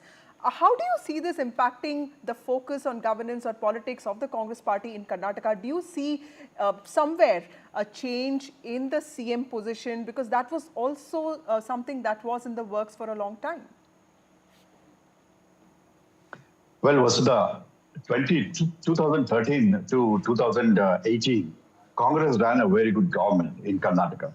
There were hardly any questions raised on the efficiency of the chief minister, on the efficiency of the cabinet, things like that. It was a fairly good government. But then in this new government of Congress, in just about a year, Congress has been hurtling from one controversy to another, one crisis to another. There's also the question mark over, the change of guard at the chief minister's level once these 2.5 years are completed, whether Mr. Shivakumar will take over from Siddaramaiah, or what will happen to Mr. Siddaramaiah himself in case this case goes against him. So there are many questions that need to be answered. Already the government has been hit with these issues, whether they are scams or scandals, that I don't want to go into. But then the issues like the giving away of land at cheap rates to the Jindal factory, then the Valmiki corporation issue, where the government itself has accepted that there is a scandal, and now the Muda issue, things like this, and then the Kharge trust for which land has been given. So these are the things that have come to haunt the Congress party within 1 year of its rule in Karnataka. Right. So the question needs to be asked for Congress about all these issues, which I think there are not many answers. Okay. So that's why. Let me ask this to Bhavya. Bhavya, finally, we are out of all the technicalities of Muda, which have been really confusing. Let me ask you a political question, because when the Congress party came to power in 2023, it was a landslide victory. It was huge, and it was expected that the Congress party will be a change maker of sorts. Bengaluru will change. There will be a new brand Bengaluru that will be put in place. Infrastructure problems and urbanization problems will be dealt with. But what we see every month is one new controversy or the other. Do you think somewhere the Congress party or the Congress state government has been focusing too much on guarantees for that matter, or even for that matter a little less on governance, and these controversies have in some ways overshadowed or limited the kind of work that you could have done? Whether it is the opposition or even the media, I don't know why everyone obsesses over the guarantees. Those were our 5 very important promises which we have fulfilled within 11 months. after we took over the government, right? And it was a big deal. It was huge. So huge that even Narendra Modi copied, Modi ki guarantee from our guarantees. Someone who came to Karnataka and campaigned against these guarantees took the name and he wants to start on the same lines, Karnataka model of government. So that is our priority, yes. But that doesn't mean we have deviated from the good governance. Yes. And the difference I would like to tell you, during BJP, there were more than 21, 23 scams. But now, there was a scam called Valmiki. I'm sure you know about it. Yeah. Yes, our chief minister has accepted that there is a problem there, and we are going to make sure, whoever is involved in this will be punished. And there was an SIT set up as fast as possible, and most of the some 9 or 10 officers were arrested, whoever was there, and the investigation is on. Right. We are not like BJP government which literally denied PSI, whether it is PSI scam. Until the evidence was produced in front of the minister, he literally denied the scam inside the assembly. We didn't do that. That's the reason, this is happening. Yes, there was a scam. Sadly, our system is, completely, what do we call? It's like haunted by these scams, and it's very wrong. But we will make sure that, the good governance, and coming to urban problems that you're talking about, and the good governance, brand Bengaluru. If you see our Deputy Chief Minister, Mr. DK Shivakumar, right, he's been on field visiting places even before the monsoon. Okay, let me take in. Yes, we saw that. Mohan Biswa, last word from you, because the allegations of 40% Sarkara cannot be forgotten, sir. So clearly, and also Mr. Yadurappa's family controlling your party there. I'm wondering, what is the new thing that you would be offering to the state if you're talking so much about corruption, sir? See, Vasudha, who is stopping Congress from making investigation? They said there is a 40% commission. Where is the investigation? Who has been arrested? Where is the 40% money? And also there was a scam called Bitcoin scam. That's what they created. That every day Mr. Priyanka Targe used to come out and do press conference. What happened to the Bitcoin the same private people, the same activists that you are basically, celebrating now, these were the activists who came out and spoke against, corruption charges even during Bommai's government, right? See, that is their right. Now, what I am asking Congress government is, they are in the power. What they are doing from past 14 months? Nothing. And Mr. DK Shivakumar himself in one of the TV interview told that he bluntly lied just for the sake of getting the votes. He has accepted the fact that he has lied. And also, let me tell you, from past 14 months, if you take out any newspaper in the state, like our friend Arun was saying, every day you can see any one of the scam or price hike. These two are the only two headlines you can see in the state. That's all. Okay. As far as Muda scam is also concerned, my friend said High Command is for Sidramaya. Okay. Let me ask her one question. Where is the word from Rahul now Gandhi? I'm completely out of Till time. now. Thank you, Mohan Biswa. Thank you, Bhavya. Thank you, Mr. Arun, for joining us on this broadcast. Next time, Mohan Biswa, thank you. So also temporary relief for the Congress brass in Karnataka. But really what happened in the court today, my colleague Pratibha Raman, who tracked it very closely, has this details. It was indeed a needed coincidence because all roads of the two top Karnataka Congress leaders led to the Karnataka High Court today. What started off with the battle between the governor and the chief minister regarding the Muda's case started off at around 2:30 p.m. when the hearing continued between Mr. Singhvi, who was representing the chief minister, seeking quashing of the permission for prosecution that was granted by the Karnataka governor there. It has been a battle between two constitutional powers in Karnataka, and also this proved to be extremely important for the chief minister as far as the jurisdictional courts are concerned, because it is definitely going to be an interim relief for a span of 2 days. The matter has been posted to August 31st, where the arguments would be carried over and would also be presented by the Solicitor General there. So two things that needs to be closely watched on Saturday as far as this case is concerned. One is whether the jurisdictional courts would be granted the powers to carry on with the investigation as well as the case with respect to the complaints filed by several of those private citizens. And on the other hand, also to find out whether the permission for prosecution granted by the governor stands valid or not. But for DK Shivakumar there, it has been half the battle won, because we're talking of relief that has been provided to DK Shivakumar by the Karnataka High Court that dismissed the petitions filed by both the CBI as well as the BJP leader challenging the withdrawal of consent given to the CBI by the Karnataka government here. And even though the BJP leader has said that he will be fighting this at the top court, it is a definite big relief for DK Shivakumar because this worked as a crucial part as far as his political future is concerned. Well, for the Congress government, it is half the battle won. But with respect to the remaining half for the Chief Minister, all eyes are on August 31st. Well, thank you, Pratibha, for joining us with those details. A temporary relief by the Karnataka High Court for both DK Shivakumar, the Deputy Chief Minister of Karnataka, and the Chief Minister of Karnataka, Siddaramaiah. But remember, these are corruption charges that are expected to play out. We'll keep tracking all that for you. But now, time for a short break. More news and updates on the other side.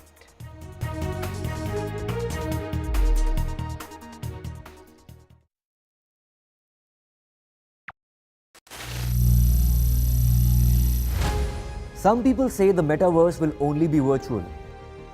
One day this lecture hall will be made of code, and driverless cars would be trapped in intersections.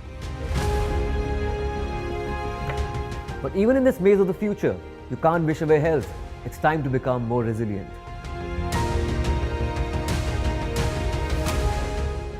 "10 years of Banega Swasth India, we have grown and achieved so many milestones.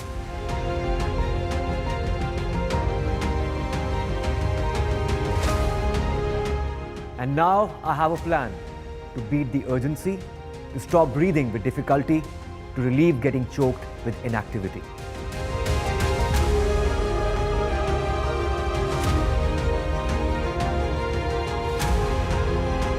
Energize our government, our environment, our society, and ourselves. Everyone, everywhere, every day.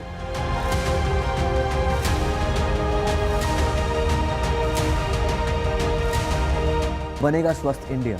One world hygiene. Landslide devastation in Kerala's Wayanad. Join NDTV's initiative. Donate for Kerala.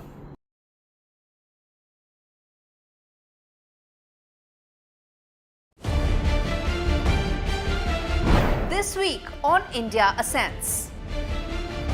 Poll-bound Sri Lanka and volatile Bangladesh witnessing India versus China power play. Will the trouble in Balochistan topple the cozy China-Pakistan relationship? Is the pro-China Muizzu government in Maldives in trouble? The French flip-flop over the next Prime Minister continues. All this and more only on India Ascends with me, Gauri Dwivedi, at these timings on the NDTV network. Stay informed and entertained with the new and updated NDTV News app. You can watch all our channels live, listen to podcasts, read breaking and exclusive news from around the world and more. Download the NDTV app today and get access to the best journalism and storytelling on your smartphone or tablet. The NDTV app. News that matters to you. Where authorities have confirmed that the individual who attempted to assassinate former President Donald Trump acted alone, with no evidence suggesting foreign involvement. However, during a press briefing, the FBI officials revealed that the motive behind this attack remains unclear. They described the 20-year-old suspect, Thomas Crooks, as having a mixture of ideologies. In fact, the FBI also shared details about Crooks' search history and released photos of the weapon and improvised explosive devices discovered in his vehicle. The attack, as you know, occurred on the 13th of July at a rally in Pennsylvania, where Crooks managed to graze the former president's ear, resulting in one death and serious injuries to 2 others. I must inform you also that the head of the FBI's Pittsburgh office has disclosed that Thomas Crooks had been searching online for Trump campaign events as far back as September 2023.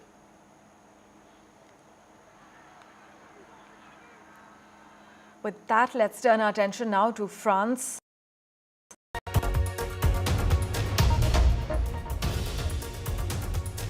Great to have you with us. You're watching the news at 8 with me, Biswa. Over the next half an hour, we'll get you all the top stories from across the country. And also the latest coming in from Kolkata, where 3 explosive tapes have revealed how the RG Kaur Hospital initially misled the parents to believe that it was a case of suicide. We'll get you all the details and play out those tapes. But first, let's take a look at the top headlines. Tapes of 3 phone conversations nail RG Kaur Hospital authorities, expose how the hospital had misled the parents initially to believe the trainee doctor's death in Kolkata was a case of suicide. BJP knocks on NHRC's door, alleging police excesses on protesters in Bengal.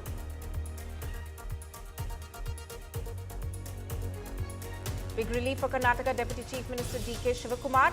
Karnataka High Court dismisses CBI plea to continue probe in the disproportionate assets case against him. This as the state had withdrawn permission from the central agency to operate in the state. Kerala government faces the heat from the opposition over the damning Hema committee report and Mollywood Me Too storm. Congress BJP protest demanding accused CPIM MLA's resignation. Accused MLA gets interim protection from arrest till September 3rd. BJP Central Election Committee to hold its meeting with an eye on Haryana and JNK polls.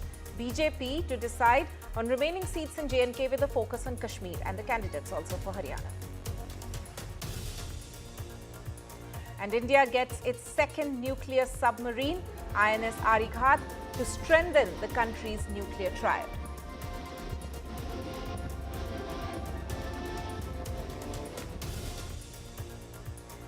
And it was a day of legal relief for the 2 top government faces in Karnataka.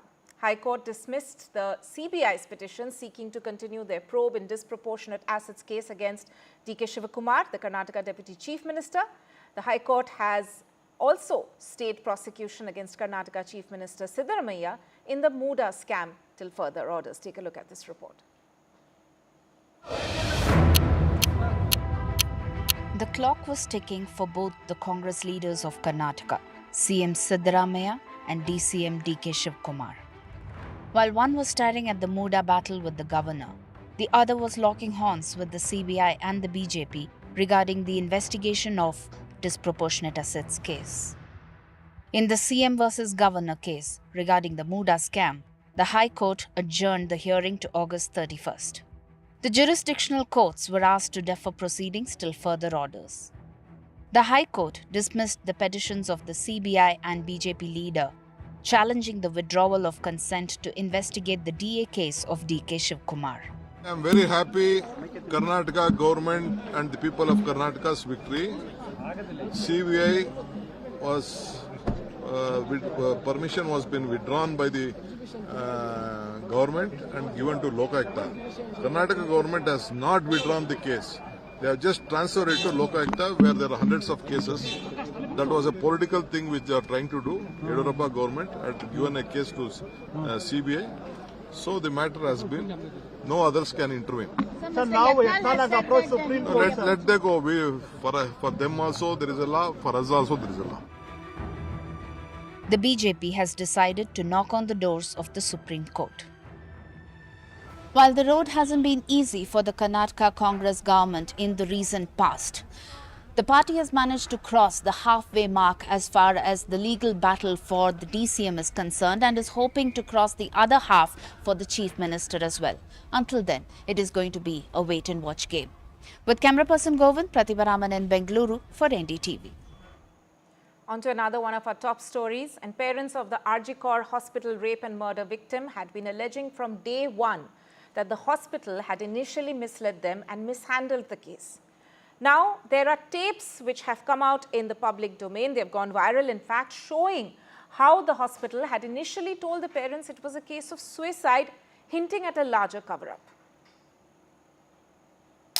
মেয়েকে আমরা এমার্জেন্সিতে নিয়ে এসেছি, আপনারা আসুন, এসে যোগাযোগ করুন। কি হয়েছিল কি? ও তো ডিউটিতে ছিল। Proof of the cover-up attempt by RG Kaur Hospital. These viral phone conversations between the deceased parents and the RG Kaur officials demonstrate how the parents were misled about their daughter's death.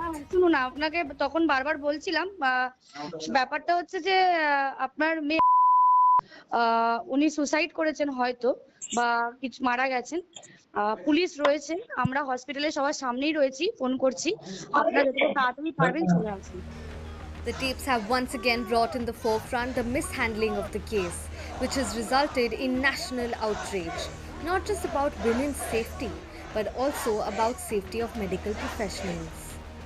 Department ব্যাপারটাকে চাপা দেওয়ার চেষ্টা করছে প্রথম থেকেই তো আমাদের suicide বলেছে, হয়তো সুইসাইড হয়েও যেত যদি স্টুডেন্টরা আজকে ঝাঁপিয়ে না পড়তো। But from the doctors' protest, it has now become a political street fight, with the BJP vowing to hold daily protests for a week against the Bengal government, demanding Bengal Chief Minister's resignation. A delegation from the BJP met the acting chairperson of the NHRC, raising concerns about police action on protesters during the Navarna Abhiyan rally. जो घोटाला किया है, जो हत्या किया है, जो rape किया है, उसको अरेस्ट होना चाहिए। और पुलिस का उसमें ध्यान नहीं दे रहा, पुलिस जो प्रोटेस्ट कर उसका ध्यान दे रहा है, तो पुलिस का खिलाफ भी करना चाहिए। हम लोग तो विरोध करेंगे ममता बनर्जी के खिलाफ तो विरोध करेंगे। हम लोग विरोधी पक्ष है पश्चिम बंगाल में, तो हम लोग करेंगे। As the CBI investigation continues into the rape and murder case of the young doctor in Kolkata, amid the backdrop of politically charged protests, a verbal battle between the BJP and the Trinamool Congress, and violence on the streets of Bengal. What one must not forget is the main cause of this movement, the demand for justice. What remains to be seen is what will finally come out of the investigation. With camera persons Vivek Matpal, GD Shankar and Mukesh Singh Sengar, this is Tanushka Datta for NDTV. Latest now in the Mollywood Me Too allegations, and police cases have started piling up in connection to those complaints. The SIT in fact has started registering multiple FIRs. The Kerala government also faced opposition heat today as both the Congress as well as the BJP protested, demanding the resignation of accused CPIM MLA Mukesh. Let me go across to my colleague Ishika, who's now joining us live on the story. Ishika, you have of course been covering all aspects of this case, right from talking to the survivors as well as following up on investigations. But now we see a third front in a way opening up, which had of course been there right from the beginning, but then now this has led to anger spilling out on the streets in a way, with the opposition gunning for the Kerala government.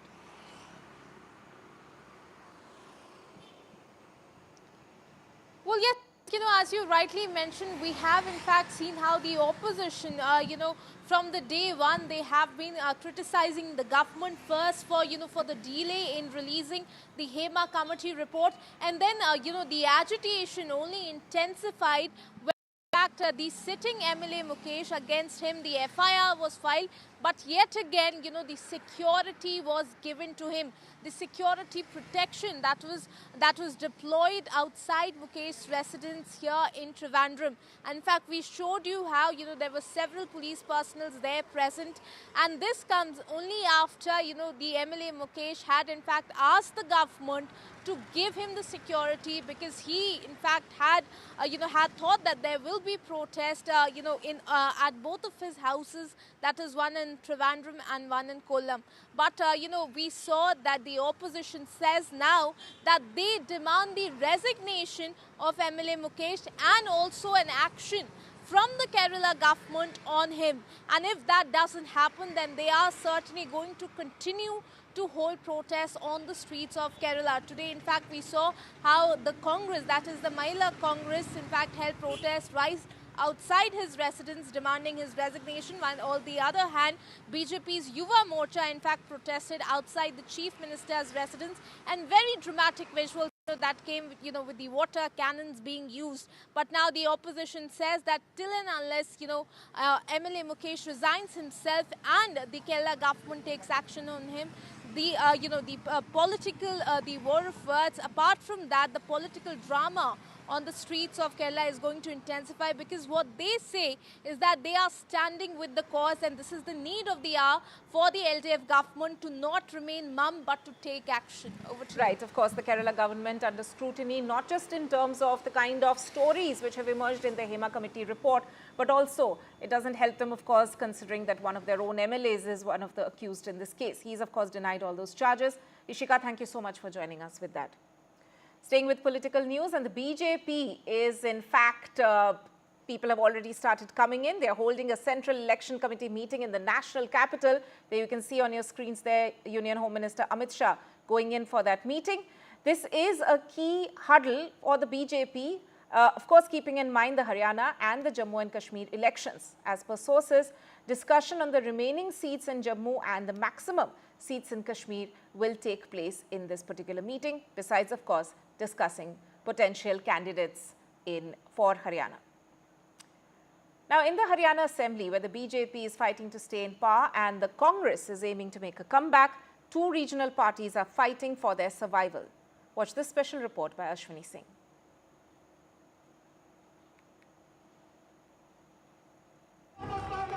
Always been a force in Haryana politics.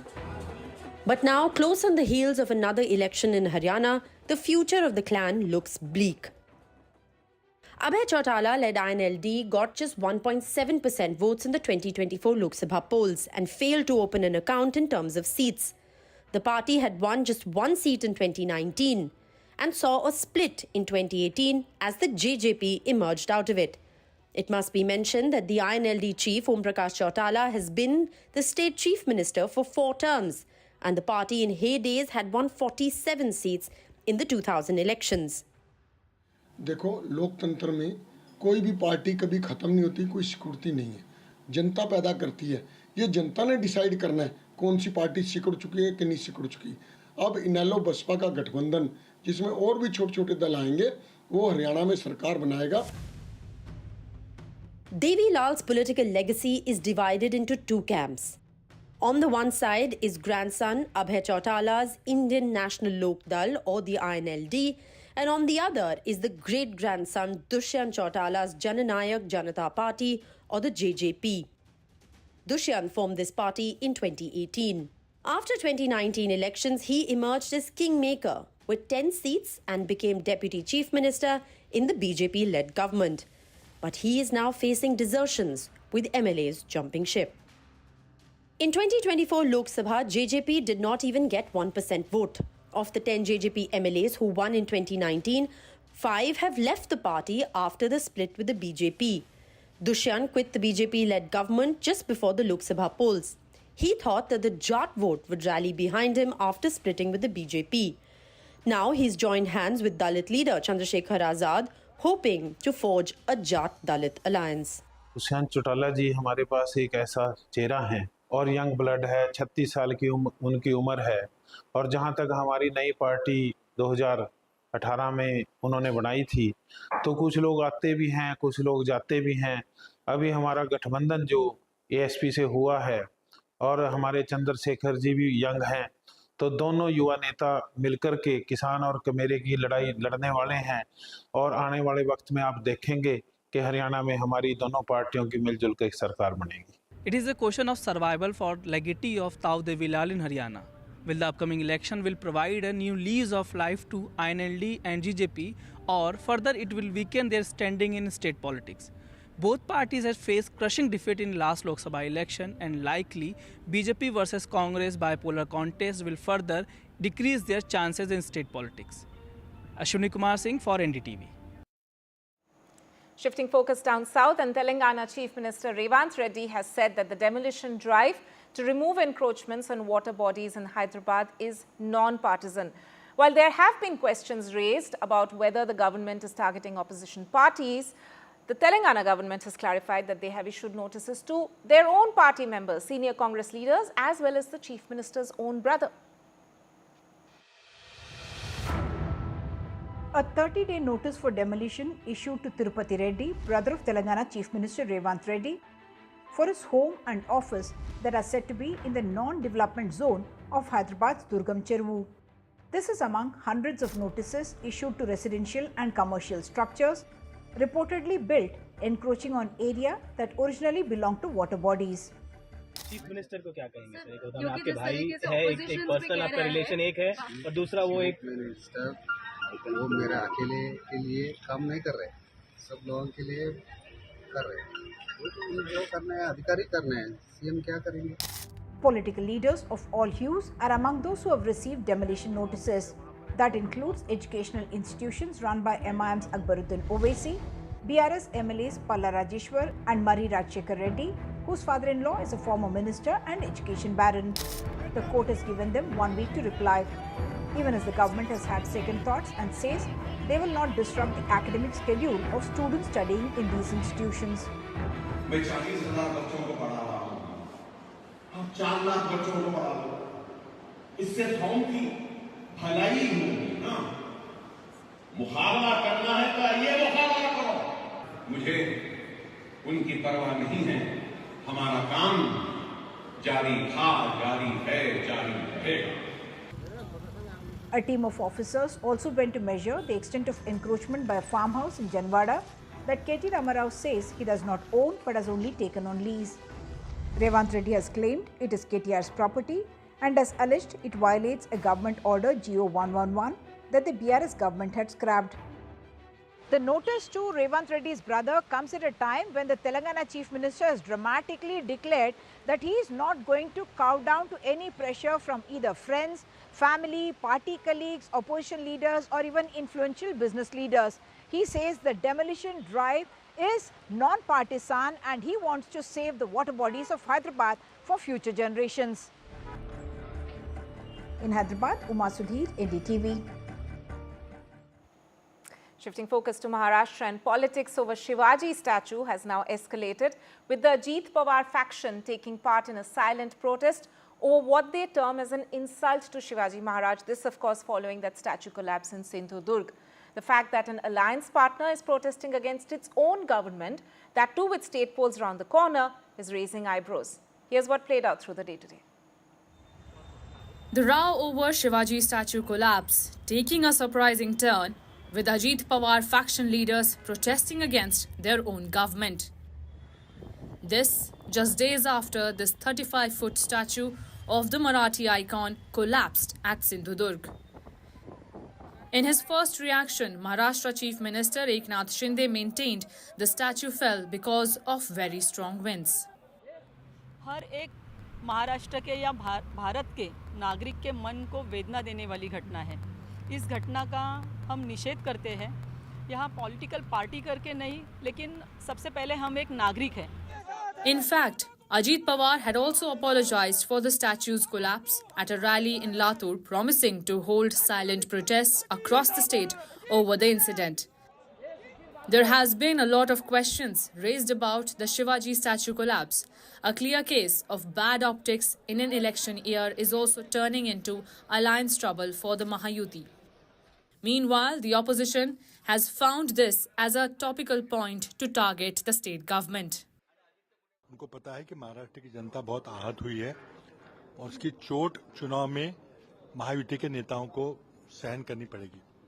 अब उससे बचने के लिए कुछ लोग अपनी माफी मांग रहे हैं, कुछ लोग आंदोलन कर रहे हैं, मूक आंदोलन कर रहे हैं। किसके खिलाफ कर रहे हैं आंदोलन? हमारी मांग है कि किसी न किसी को नैतिक जिम्मेदारी स्वीकार करनी पड़ेगी। Ajit Pawar is synonymous with fronting the unexpected in Maharashtra politics. From regretting fielding his wife from the Baramati seat against his cousin Supriya Sule, Sharad Pawar's daughter, to now a silent protest over the Shivaji statue collapse. Ajit Pawar plays his clan's Maratha card tactfully. And all this just months ahead of the state elections has once again raised eyebrows. Radhika Ramaswamy in Mumbai, Bureau Report, NDTV. Now, the Delhi High Court has refused to provide any relief to former Wrestling Federation of India President Brij Bhushan Sharan Singh. The court has asked Singh's lawyer to submit a short note with all his contentions for quashing the case against him. Singh's petition seeks to contest the continuation of these proceedings, and he faces charges of sexual harassment and outraging the modesty of women, with a number of female wrestlers complaining against him. Now, the incidents of student suicides in India have grown at an alarming annual rate, surpassing the population growth rate and overall suicide trends. Based on the National Crime Records Bureau data, the Student Suicides and Epidemic Sweeping India report was launched on Wednesday. The report pointed out that while the overall suicide numbers increased by 2% annually, student suicide cases surged by 4% despite a likely underreporting of student suicide cases. Now on to a news you can use, and the online portal for passport applications will be shut over the next 5 days for maintenance exercise. No new appointments can be scheduled during this period, and appointments which were booked earlier will be rescheduled. The External Affairs Ministry called it a routine procedure, saying that for rescheduling of appointments, they have always had contingency plans. The maintenance activity for a public sector service like the Passport Seva Kendra is always planned in advance so that no inconvenience is meted out to the public. Now, India has in fact commissioned its second nuclear submarine INS Arighat today in Visakhapatnam. The Arighat submarine will strengthen India's nuclear triad, enhance nuclear deterrence, help in establishing strategic balance and peace in the region, and play a decisive role in the security apparatus. Let me go across to my colleague Vishnu Shom for more on this. Vishnu, explain to us the significance of this. Well, this is one of the most important engineering feats that this country has actually achieved. This is the second in a class of nuclear-powered ballistic missile submarines. It forms the naval nuclear deterrent that India has. This is a submarine designed to fire ballistic missiles with a nuclear warhead. It ensures that our nuclear deterrent against China and Pakistan exists. There are already 3 Indian-built nuclear ballistic missile submarines in the water. 2 of them have been commissioned. The second one was commissioned today, INS Arighat. The sister ship Arihant was commissioned a few years back. In the very little information which the government has shared today, they've said that Arighat, which has been commissioned today, is markedly superior and more advanced and more developed than her predecessor. The next submarine, which should be entering service sometime next year, would be more advanced still. They're armed with ballistic missiles of a range of 750 kilometers. That's for the moment, but they're ultimately going to be armed with a missile which has a range of 3,500 kilometers. That means they'd be able to strike large parts of China if required. Ballistic missile submarines are, in many senses, the last line of defense that nations have. They're also the deterrent on the basis of which another nation, in our case China or Pakistan, will choose not to attack us. This is technology which is not shared. The reactor is built in India. The engineering is Indian. Yes, there have been Russian influences, but the overall integration entirely Indian. The fact that it's out now and commissioned is a huge fillip to the Indian Navy. Vishnu Shom, appreciate you joining us there. Now, the Securities and Exchange Board of India has issued an advisory to investors cautioning them against investing in certain small and medium enterprises listed on the SME segment of stock exchanges. In a statement, Sebi noted that some SME companies, after listing, tend to project an unrealistic picture of their operations through public announcements. These announcements are often followed by corporate actions such as bonus issues, stock splits, and preferential allotments, which can induce investors to purchase these securities. Simultaneously, this also provides an opportunity for promoters to offload their holdings at elevated prices. And let's take a look at this report from Sakshi Bajaj on this. Market regulator really coming down heavily, warning investors at large, saying that, look, you should be absolutely clear as far as investments in small and medium enterprises are concerned. And experts believe this really comes in the face of massive loopholes being witnessed, especially ahead of IPOs. So that really is a red flag from the market regulator, raising that red flag, questioning, practices with unrealistic projections at large. And that's how really this whole story has come to limelight again. Unrealistic projections really is what has caused the regulator, who has always been acting, the regulator has always been acting on such moves, but now coming down heavily as far as investors are concerned at large, saying that, look, this caution is crucial at a time when immense risks are involved. And this really has come to limelight because, remember, there were bids worth 4,800 crore for a 12 crore IPO of a Delhi-based company. That's how the story really has grabbed the headlines. We've seen in the last 2 days or so, this company has just 2 outlets and 8 employees.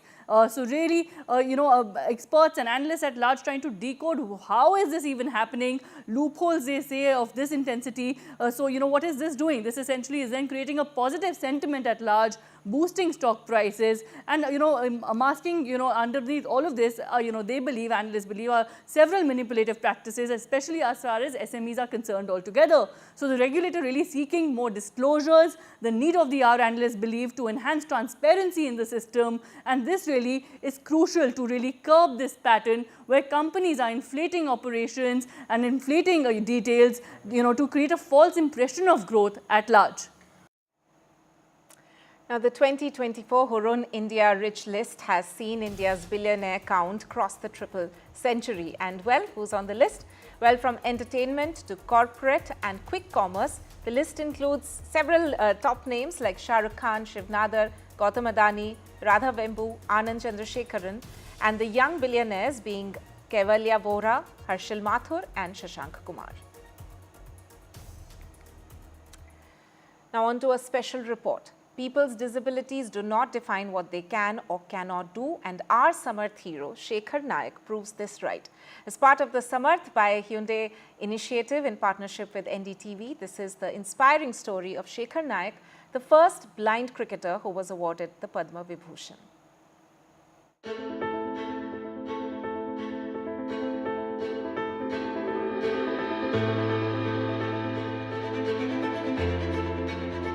My mother used to always motivate me that you should not think you are a blind person or you are not able to do anything.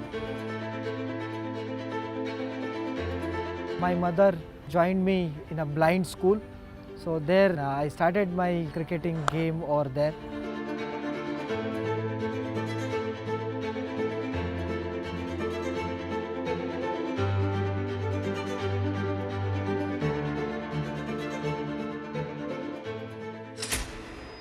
Heading to the pitch, next is Shekhar Naik from India.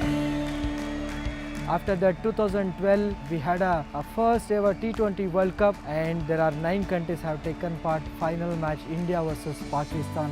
We won the final match of the World Cup against Pakistan by 28 runs.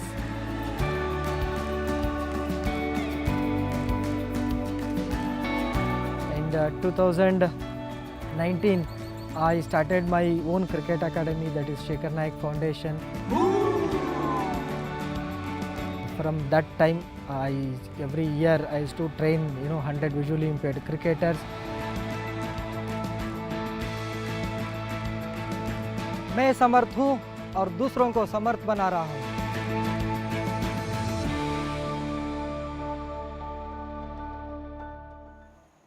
We'll head into a short break at this point. Stay tuned to NDTV.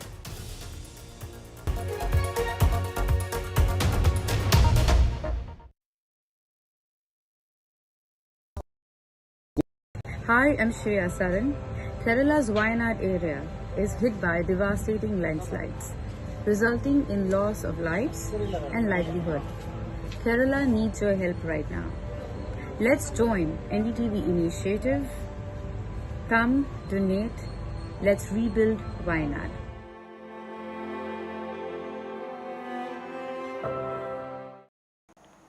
Meanwhile, US Democratic presidential candidate Kamala Harris and her running mate Tim Walz took their campaign to Georgia. The state, which actually Democrats narrowly secured in 2020, could be pivotal in this year's election, but their visit focused on energizing young voters. They hit the road in southern Georgia, focusing their efforts on areas with significant black populations. The campaign has recently expanded its presence in this region, adding staff and also opening new field offices. But Liberty County, with a population of approximately 65,000 and around 40% black, played a key role in the 2020 election, having cast a strong majority of votes for Joe Biden. We have a reaction of Kamala Harris. Listen in.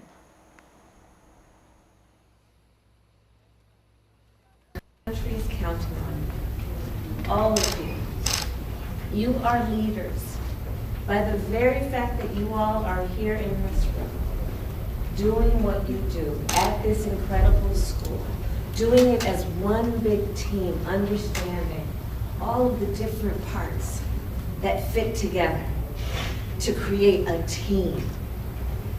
You are doing some of the best work any leader can do. And we're so proud of you, and we're counting on you.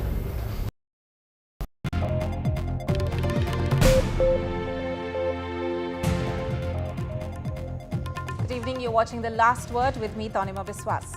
Now, politics over Shivaji statue has escalated in the state, with Ajit Pawar faction taking part in a silent protest over what they term as an insult to Shivaji Maharaj in Maharashtra. This, of course, comes on the heels, close on the heels of that of the Shivaji statue in Sindhudurg collapsing just a few days back. Now, the protests by Ajit Pawar faction are panned out across the state with basic demand that the Maharashtra government, of which the NCP is a part, work round the clock to rebuild the statue. The fact that an alliance partner is protesting against its own government, that too with state polls round the corner, is raising eyebrows. Here's what played out through the day today. The row over Shivaji statue collapse taking a surprising turn, with Ajit Pawar faction leaders protesting against their own government. हर एक महाराष्ट्र के या भारत के नागरिक के मन को वेदना देने वाली घटना है। इस घटना का हम निषेध करते हैं। यहाँ पॉलिटिकल पार्टी करके नहीं, लेकिन सबसे पहले हम एक नागरिक हैं। This just days after this 35-foot statue of the Marathi icon collapsed at Sindhudurg. In his first reaction, Maharashtra Chief Minister Eknath Shinde maintained the statue fell because of very strong winds.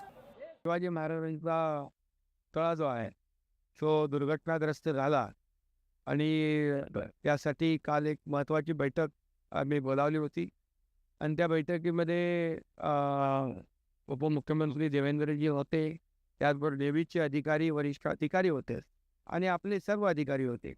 त्या बैठकीमध्ये सगळ्यात महत्त्वाचं म्हणजे एक 2 joint committee आपण केल्या. In fact, Ajit Pawar had also apologized for the statue's collapse at a rally in Latur, promising to hold silent protests across the state over the incident. There has been a lot of questions raised about the Shivaji statue collapse.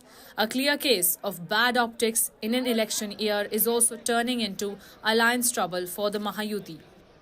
Meanwhile, the opposition has found this as a topical point to target the state government.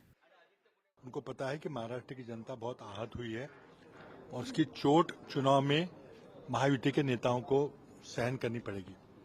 अब उससे बचने के लिए कुछ लोग अपनी माफी मांग रहे हैं, कुछ लोग आंदोलन कर रहे हैं, मूक आंदोलन कर रहे हैं. किसके खिलाफ कर रहे हैं आंदोलन? हमारी मांग है कि किसी न किसी को नैतिक जिम्मेदारी स्वीकार करनी पड़ेगी. Ajit Pawar is synonymous with fronting the unexpected in Maharashtra politics. From regretting fielding his wife from the Baramati seat against his cousin Supriya Sule, Sharad Pawar's daughter, to now a silent protest over the Shivaji statue collapse. Ajit Pawar plays his clan's Maratha card tactfully. And all this just months ahead of the state elections has once again raised eyebrows. Radhika Ramaswamy in Mumbai, Bureau Report, NDTV. So what we are asking on the show today is, from statue collapse to cracks in the ruling alliance, is there Maha trouble for Mahayuti with elections just round the corner? Joining me on the show to discuss this further is Krishna Hegde, spokesperson for the Shiv Sena, Shinde faction, of course. Anand Prakash Paranjpe, NCP spokesperson. Clyde Crasto, spokesperson for the NCP Sharad Pawar faction. Rohit Chandravarkar, senior journalist. Thank you all for joining me today, gentlemen. My first question is, in fact, to the NCP, Mr. Paranjpe. What is the reason behind this decision taken by your party? We've of course heard from some of the protesters who were part of that silent protest today. But if you could also tell our viewers once again as to why the NCP is protesting in a way against its own government. We NCP, as a part of this Mahayuti, have a different stance on whatever happened in Sindhudurga, Malwan at Fort Rajkot. Yugapurush Chhatrapati Shivaji Maharaj statue Shinde guy joined, Krishna? Was fallen, and hence we categorically took a stance where our party national president himself apologized to the 13 crore people of Maharashtra for whatever has happened there with the falling of Yugapurush Chhatrapati Shivaji Maharaj statue. Chhatrapati Shivaji Maharaj is an emotional and sentimental issue for the people of Maharashtra. He is the pride of Maharashtra, a symbol of Swabhiman and Gaurav for Maharashtra. And whatever unfortunate thing happened there at Fort Rajkot, NCP took a stance of apologizing to the people of Maharashtra. Right, but then, you know, this is of course something which will be considered bad optics just ahead of the Maharashtra elections. Are you not worried about that? In a coalition government, in a Mahayuti, there are no cracks. NCP as a political party has taken a stance on this particular issue, but I don't think it will affect the Mahayuti in the coming Vidhan Sabha election. I am also hoping to be joined by Mr. Krishna Hegre to actually take the questions forward to him, because it's very important whether they also think the same as their party alliance. But before that, let me bring in Clyde Crasto. You know, while, okay, we will try and get to Clyde Crasto as well, but I believe Krishna Hegre has in fact joined us. Yes. Mr. Hegre, you know, you heard from your party alliance, your alliance partner over there. And they are in fact saying that they are protesting as citizens, that it's very important for them to actually, you know, in a way show the fact that they are upset that such a thing has taken place. But are you not concerned about the fact that this kind of a protest happening just with elections just around the corner is going to send out very mixed signals to the voter? No, I don't think so at all, and I agree with Anand Paranjpegi, what he said. See, the entire leadership and the cadre of the Bharatiya Janata Party, the Shiv Sena and the NCP, we are all anguished and grieved as to what has happened.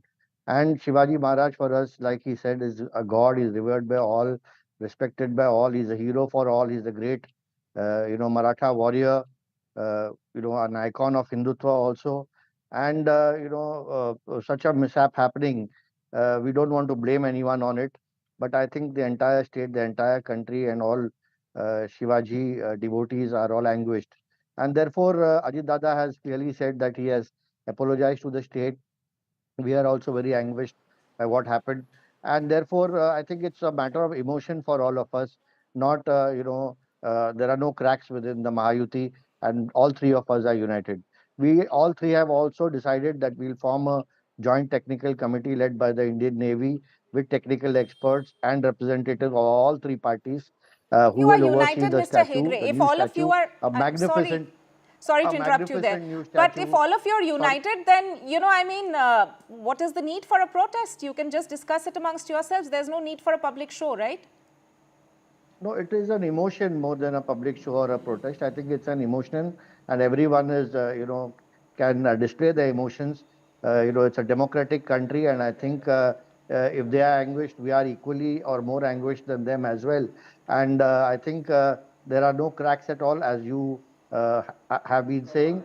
It's that we formed a technical committee led by everybody, and all representatives of all the three parties will be there, and we will build a more magnificent, you know, more glorious statue for our great leader. Okay, let me bring in the others now into the discussion. Clyde Crasto of the NCP Sharad Pawar faction. Now, while the MVA and the opposition has been targeting Maharashtra government over this issue ever since it's come to the forefront as yet another instance of corruption in the state. Now, how do you see this protest by the Ajit Pawar faction? Do you think it's a distraction tool, or is it a political move by Ajit Pawar once again?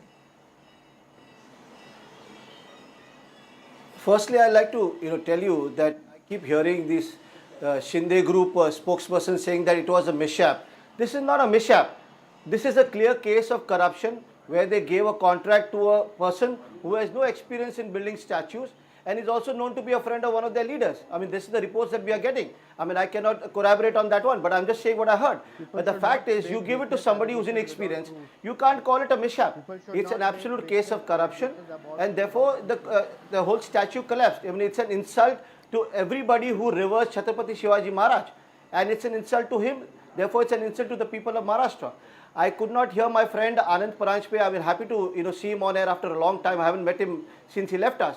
But the fact of the matter is, it's good to see them protesting. Finally, it looks like their conscience is speaking. But the fact is, they have to say it openly, bring it out in the open, and at least speak whether there's corruption or not. Because if they do not speak about this corruption, and you do not speak about how an inexperienced person was given this whole contract to make a statue, then the people of Maharashtra will think that they are doing just a drama. So the fact is, it's good to see them protesting because their conscience is still alive. That makes us feel happy. But this is nothing but a clear case of corruption, and that's why the statue has collapsed. And I think in times to come, the people of Maharashtra will give the whole BJP-led Mahayuti a perfectly befitting reply. And also let me tell you one thing, the cracks are being seen in this whole Mahayuti, because even the cadre from the BJP, the cadre from the Shinde Sena, they all are talking against the Ajit Pawar group. They were the ones who called Ajit Pawar ji corrupt. Okay. I as a spokesperson was defending him all my life. All right, so after calling him corrupt, I will have to take give them in, and now wanting him to go out. Right, I will. It just shows that there are cracks. Your point has been made, Clyde Cresto. I'll have to give time to Krishna Hegre to come in with a quick rebuttal on this before I go to Rohit. Yes, Mr. Hegre. These people have been, making allegations till the first day. From the government have come. They submitted no proof. They were known as the Maha Vasuli Agadi. They should take 100 crores a month from ladies' bars. They planted the bombs below industrialist houses. They did a 6,000 crore COVID scam, and we don't want a certificate from these people. They were riled in corruption even in Mumbai Municipal Corporation. These people, made out of 40,000 crores budget every year. They cannot make Mumbai roads pothole free, and let them not give us a certificate on corruption. We don't need their certificate at least. Okay.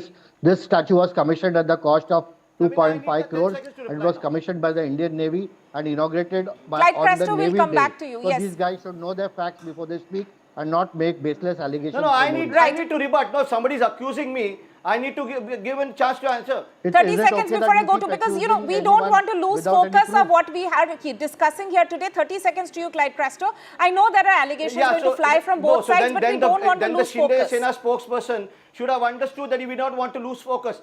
I mean, they are talking about Vasuli Sarkar and all. The courts have given everything. The point is the Shinde Sena spokesperson, they think they are holier than thou.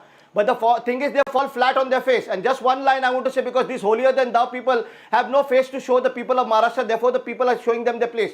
In the 30 years that they are accusing of the Shiv Sena of corruption in the BM seat, for 25 years BJP and their own leader, Mr. Eknath Shinde, was part of the whole team. So if they are accusing Mr. Eknath Shinde of corruption, then so be it. Okay, this cannot, all right. Okay, this cannot be two voices on the show only. We'll come back to both of you later. You are holier than thou. Keep your facts to yourself. Bringing in Rohit Chandravarkar now. Rohit, I'm sorry, please give other people also a chance on this show to speak. Rohit Chandravarkar, considering we've seen Ajit Pawar fronting the unexpected in Maharashtra politics several times now over the years, do you think this time around the Mahayuti once again has any reasons to worry?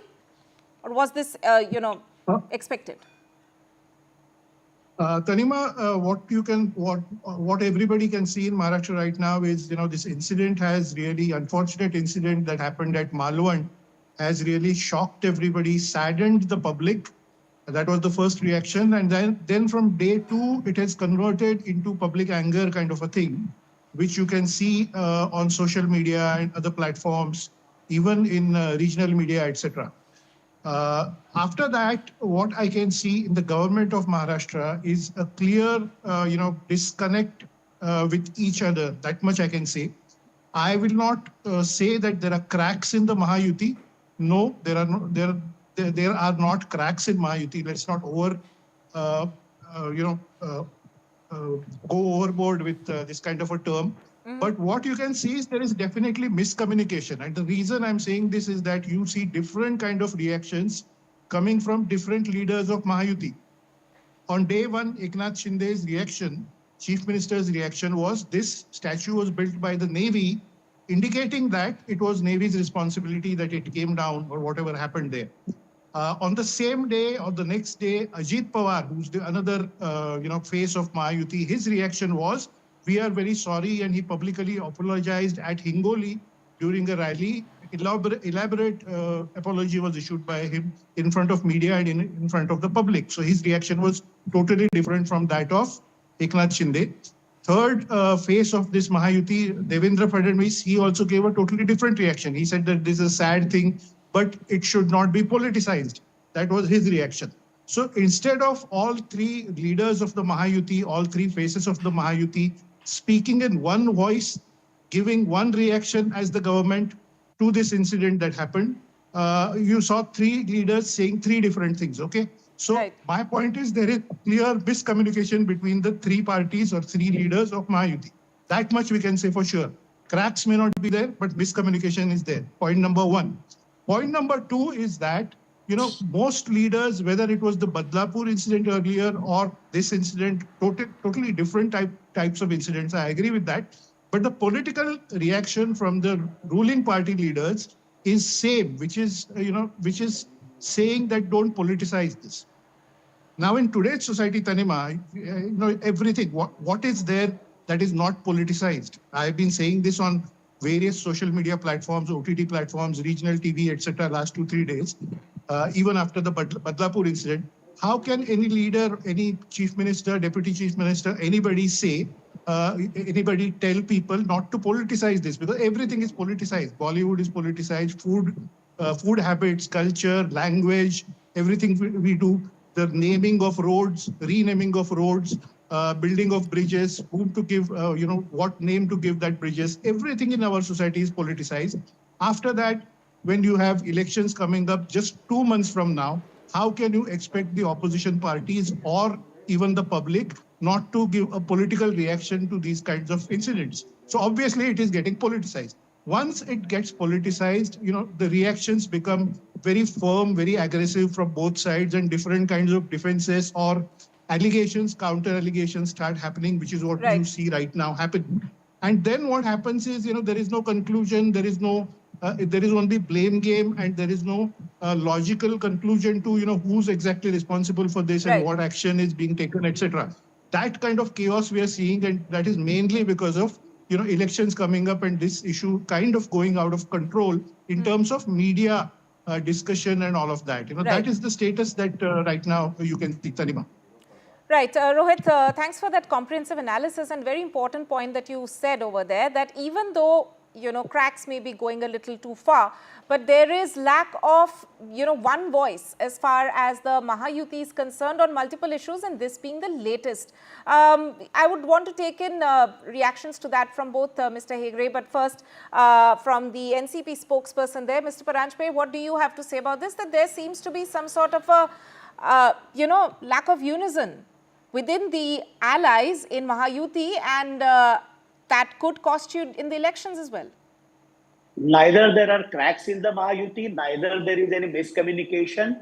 All the three leaders of Mahayuti are on the same page.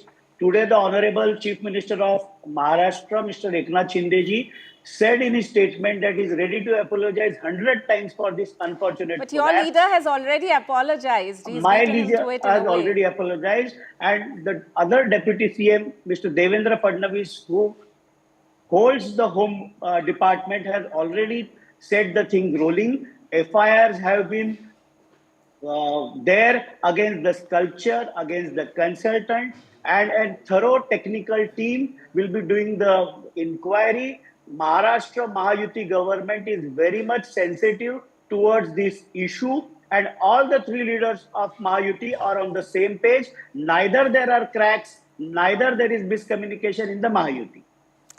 Right, Mr. Hegre, at the cost of hearing the same words, but I would want to give you, a chance as well. But the point is that, the fact that there are these protests being held, the fact that Ajit Pawar has actually apologized before Eknath Shinde, these things will be perceived in a certain way, whether you like it or not. You may come on the show over here and both of you may, in a way reiterate the same words. But, especially during the Lok Sabha elections, if you saw, there were a lot of people who we spoke to as well, even in the run-up to the elections. They said they were a bit disappointed by the way the politics was, taking place in the state, and especially with this, the kind of churn that they have seen recently. And this seems to be one of the fallout of that. In fact, a lot of people would also comment saying that this is a result of unnatural alliance, that criticism that you actually level against the MVA. Wouldn't this be the same case? It seems to be the case, that is, and this is an aftermath or a repercussion of that this is an unnatural alliance within the Mahayuti. Parima, not at all. Like Devendra Fadnavis had earlier said, Shiv Sena and BJP are together since 1987, and our understanding with the NCP is a arithmetic, solution. And over the years, we will also work in tandem. That will also be a natural alliance. That's the second thing is, since the last 2.5 years, Everyone is working together. We are bringing out several government schemes. We are on the same page, whether it's a Lake Ladli, whether it's the Vayoshri Yojana, whether it is a subsidy for farmers, whether it's free electricity for farmers, free travel for women, the Ladli Behna Yojana, which is a game changer again, just before the elections. All the schemes are worked together in tandem with all the three leaders and the cadre, and therefore we are in one voice, one common minimum program, and our destination is work for the people of Maharashtra. Now people want to, exaggerate things and say that we are not together or there is corruption. I firmly do not agree with this because we are working for the people. We know what it was called earlier, the Vasuli Agadi, and everyone knows that that was a government which did not work. We are a government which works 24/7 for the people. All our chief minister and deputy chief ministers are working face to face, and that was a government which worked, on Facebook Live. And these words are not ours, but their own ally Sharad Pawar Sahab has written in his book Lok Maze Sangati about the tenure of Uddhav Thackeray ji's regime or rule in Maharashtra. And therefore, we will continue, let them say whatever they want to say. We will continue to work for the people of Maharashtra, and we'll go and take their blessings again in the coming months. And I'm sure the Mahayuti will win again. And again, our leaders and our cadre, will work for the people of Maharashtra even after the elections. All right. Clyde Crasto, coming across to you now. And stepping away from this particular incident for a bit, if I may, how do you perceive these, series of actions taking, which is in fact being fronted by Ajit Pawar?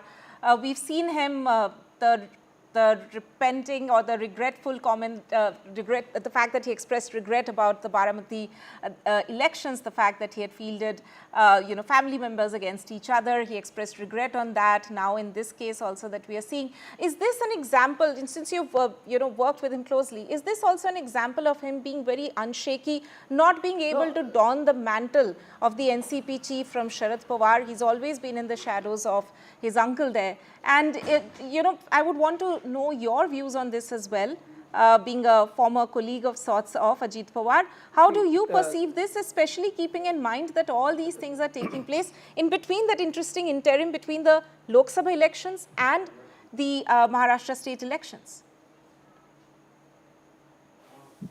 See, Tanima, I'm going to be very candid, okay? I mean, Anand knows me very well. Anand Paranjpe is an old colleague of mine. He knows me very well. I speak the way it is supposed to be spoken. Now you ask me about Ajit Pawarji. The Ajit Dada that I know is a hard-working, impeccable, erudite, a very good politician. And he's worked for the people. He's gone away. There's no chance of us coming back together. We are not going to be together. So if I'm going to say something good about him, I'm only saying it from a perspective that I've experienced him.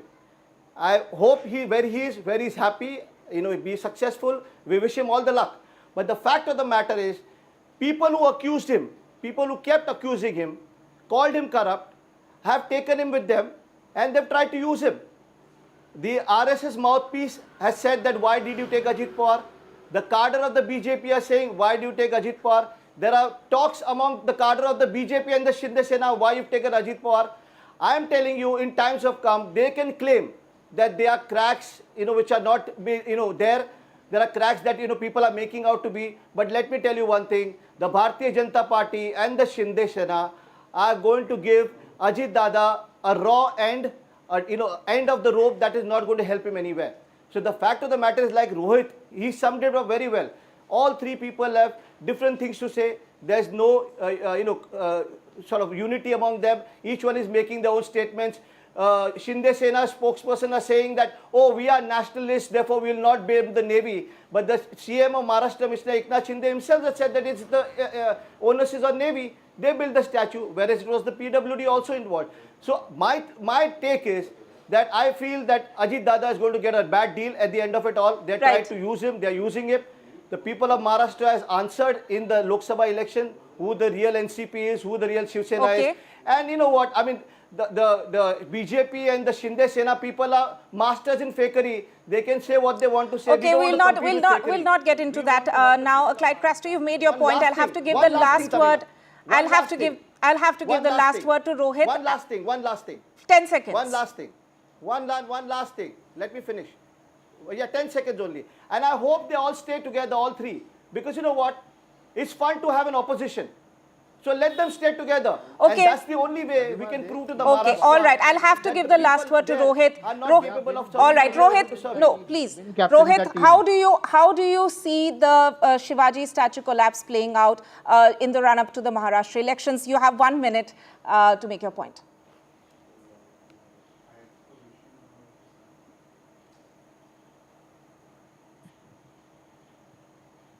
Rohit, if you can hear me. No, I think the frame, I think I had an internet problem or something, but... All right, so I was basically asking you, how do you think the Shivaji statue collapse, is that going to have any sort of a repercussion in the run-up to the Maharashtra elections? Yeah. You saw the Ajit Pawar party workers, activists protesting Tanima today, and that is, I think, one of the main things that we are discussing, right? Why are they doing? So I think most of the political parties have realized that this is going to damage the image of the government to some extent, and it's going to make a huge impact in the elections. So what you see Ajit Pawar's NCP doing is, kind of trying to hunt with the hounds and run with the hare. Do both things at the same time. Show the public that, they are protesting against what happened, but who are they protesting against, like what Prithviraj Chavan asked. So it's becoming a complicated thing. One defense is, don't politicize this, etc. But I think it's going to leave some impact, political impact, and, it's only a matter of time. I mean, the delay in elections may help them a little bit, but there is going to be some kind of impact. For sure. Right. Rohit, thank you so much. I'm really sorry to interrupt you there, and thank you to all my guests who have joined me on the show today. Unfortunately, we have completely run out of time, and that's a wrap from my side. Coming up next is Vishnu Shom with Left, Right and Centre. Well, we've got a lot coming up on this program, Tanima. The predators in Kerala in the film industry, something that's been going on for so long. What's going to actually happen over there? Will there be justice for so many women who say that they have been impacted? That's just part one of the program today, but there's a lot more coming up on Left, Right and Centre, including new shocking statistics on suicides by students, well above the national average. Why is this taking place? We need to be talking about this. These are the issues which matter to us in India.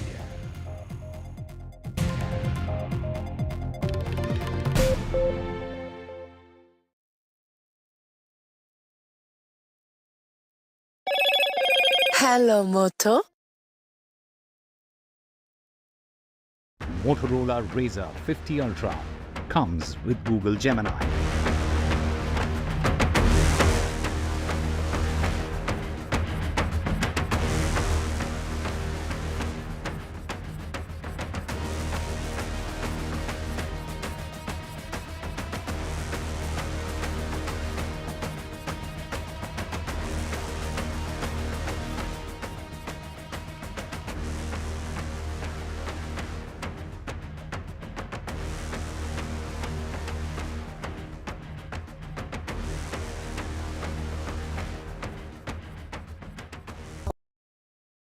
Landslide devastation in Kerala's Wayanad. Join NDTV's initiative. Donate for Kerala.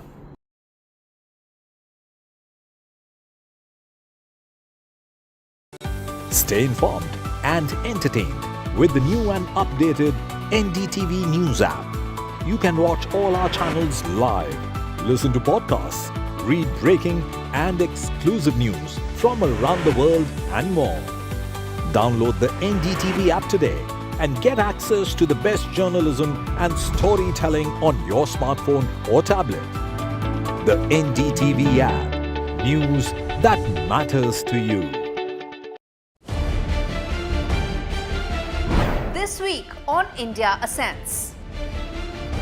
Pole-bound Sri Lanka and volatile Bangladesh witnessing India versus China power play. Will the trouble in Balochistan topple the cozy China-Pakistan relationship? Is the pro-China Muizzu government in Maldives in trouble?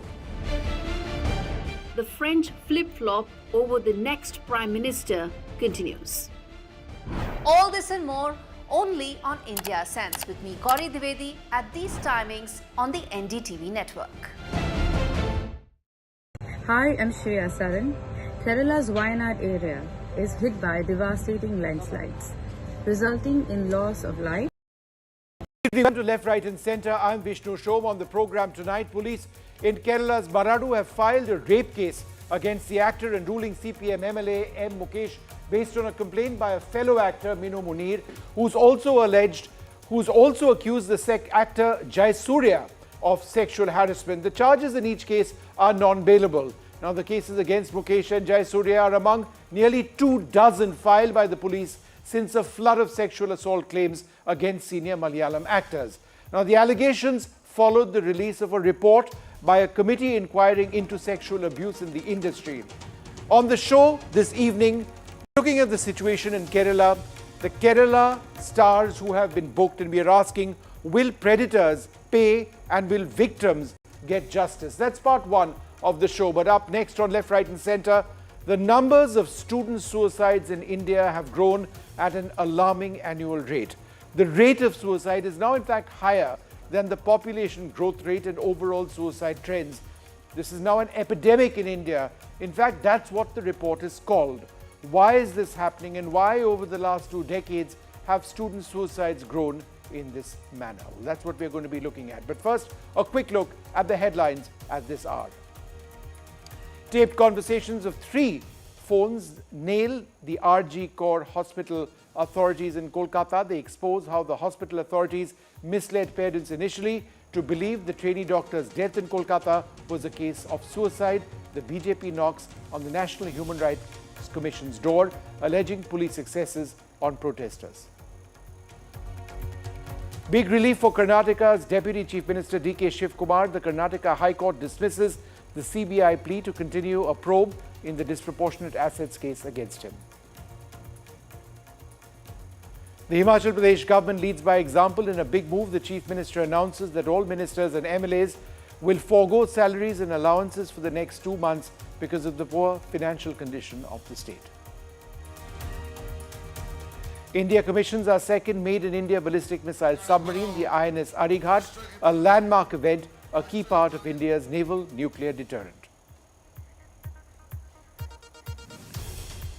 But first, our top story. Police in Kerala's Maradu have filed a rape case against the actor and ruling CPM MLA M. Mukesh based on a complaint by the fellow actor Minu Munir, who's also accused the actor Jai Surya of sexual harassment. Now, the charges in each case are entirely non-bailable. That's the top story that we are tracking. Joining us now, my colleague Ishika, who's been following this very, very closely.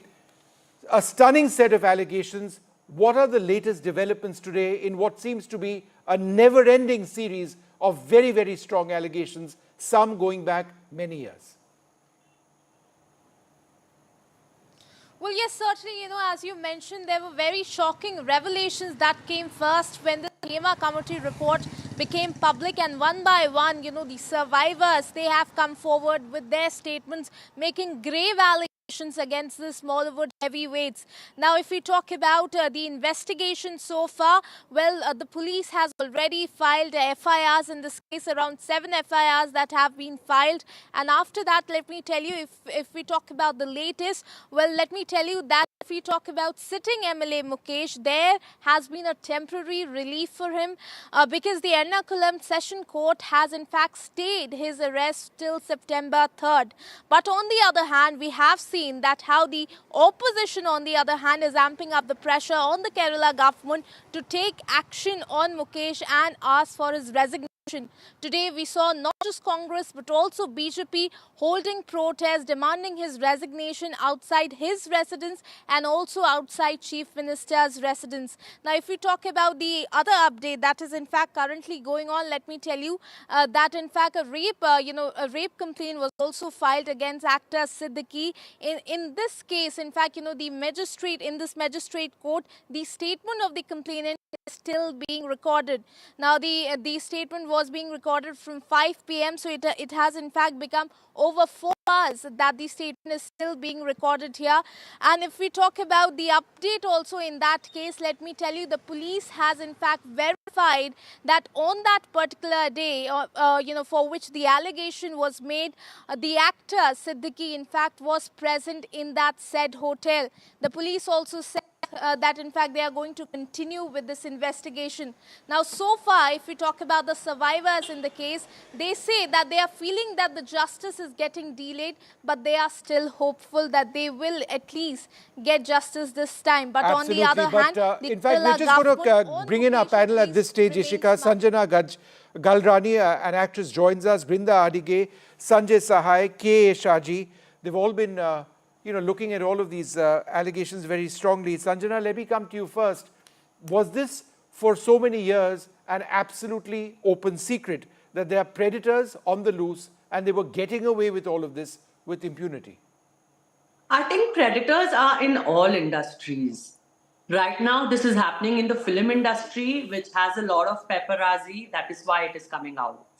Irrespective of whichever industry a woman works, there are 5, 10, 15, 20% of men who are like this to them. And remaining 70, 80% of any industry remains clean.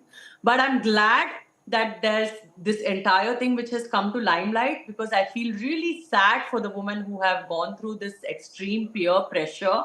And I think it's about time our country itself, indulges in respecting women more and more, from what we are seeing in the Kolkata murder again. And there should be stringent laws. And there's no solution to this. Like you can see, all the Amma members have completely resigned. And the only solution to this is there should be some new laws which come from the central in the Supreme Court. No, but Sanjana, let me just try and understand a little bit. On the one hand, you say that predators exist across the board. That's stating a fact. But I'm just curious to understand about how this entire film industry worked. Was it done on the basis of sexually gratifying people in positions of power? Was it done on the basis of women being constantly harassed to fulfill whatever it is these predators sought of them? Is that how this industry worked? Sadly, it happens to newcomers, because a lot of newcomers, girls who come in at the age of 17 and 18, they come with a burden of not being very educated, not having a lot of exposure about how to handle life, very innocent, and then quit their education, and maybe they have financial troubles and they give into the entire situation with desperation, and they're taken for a big ride. So some things like this, of course, do happen with a lot of newcomers.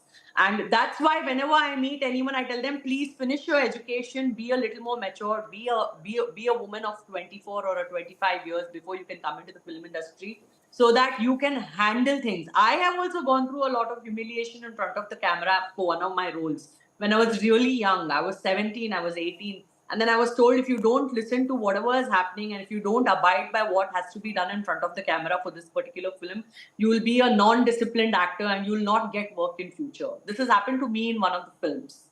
No, but could you tell us more, if you can? I mean, unless it's something that's very private and difficult for you. Are you saying that you were sexually harassed? In a way, but I was forced to do things in front of the camera for the film, which was not a part of the agreement. There were certain glamorous scenes which were definitely not a part of the agreement. But then they're like, after I've signed the film, I'm shooting abroad, and they were like, just do it because the film has to be a hit. And when you said that you were uncomfortable with that, what happened? Sorry? When you said that you were uncomfortable with that, what happened?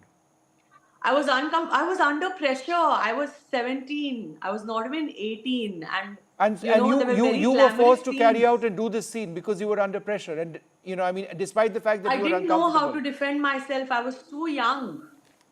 I was scared. And then I was told that you'll be banned in the industry if you don't listen to the director, if you're not an obedient artist. So I was like, oh my God, is it? And then I'll not have a career. I'll not have a life. I never thought beyond it at that point of time because I was not capable of thinking beyond it. But everything that happened with me was in front of the camera. It's not that somebody came and gushed into my room or anything like that. And I spoke about this even earlier, a couple of years back, and I had a huge backslash about it. But however, what has really happened with me has happened with me, and that's the truth. It's very courageous of you to talk about it right now. And when you say that, you've had a flashback of what happened, is this something that's haunted you about what you've had to endure when you were much younger? It has haunted me. It has haunted me all my life. And people judge me with that particular role because it was a very bold role. And people, even now, they told me saying, "Oh, haven't you seen that film of hers? That was such a bold film. You know, she's just acted so boldly in that film. There were such bold scenes in that film. And this is how she is." It even haunts me today. But I just take it with a smile, you know. Some things have to happen and some things cannot be changed. I cannot go back in the past, like 15, 16 years back, whatever has happened with me, to undo things. And I just accept it with a smile. Life is about moving on. Sanjana, let me ask you this. What you had to endure is painful enough, but were you aware of what was happening around you, what the Hema Committee report has actually referred to as casting couch being a troubling reality, sexual favors demanded in exchange for job opportunities? I have seen things happening around me. I worked in 55 films, and 2-3 films I have observed that women of B tier and C tier who come in. When I tell you B tier and C tier, which means like supporting artists in the film who have come for smaller roles, who are just working on daily wages of 500 or 700 bucks, or junior artists for that reason. Their payment is withheld, you know, in the evening at around 5, 6 o'clock. Now nobody works for 500, 600. Now it's all become 1,500 or 2,000 rupees. But in the evening before their payment is cleared, it'll be the last payment to go out, and they'll be like, "Why don't you wait for some more time in the location?" And that woman would be really uneasy to be waiting for her money. And I don't know, it's a very fishy vibe. I've seen it in 2 or 3 of the films that I've worked in. But even after seeing it, you cannot do much about it. You just behave like you're going unseen about it, because you never know. Maybe the woman itself is flexible and you don't want to be an activist saying, "Okay, I will protect you over there," and get a slap on your face saying, when they both are fine with each other, when the man is fine with the way the woman is being treated and the woman is ready at the receiving end, what is my role over there? So even if I see certain things like this, I would behave like, "Okay, I haven't seen anything," and I would move off by just sitting in my own car and minding my own business and leaving the location. K. Shaji, and Sanjana, thank you so much for having the courage and telling us about this and coming in front of the camera and describing the ordeal that you've had to go through. It needs a great deal of courage. But, Mr. Shaji, could you tell us a little bit about, the moment now where you've got more than 17 cases which have been registered in connection with sexual harassment. You've had this AMMA, the Association of Malayalam Movie Artists, being disbanded.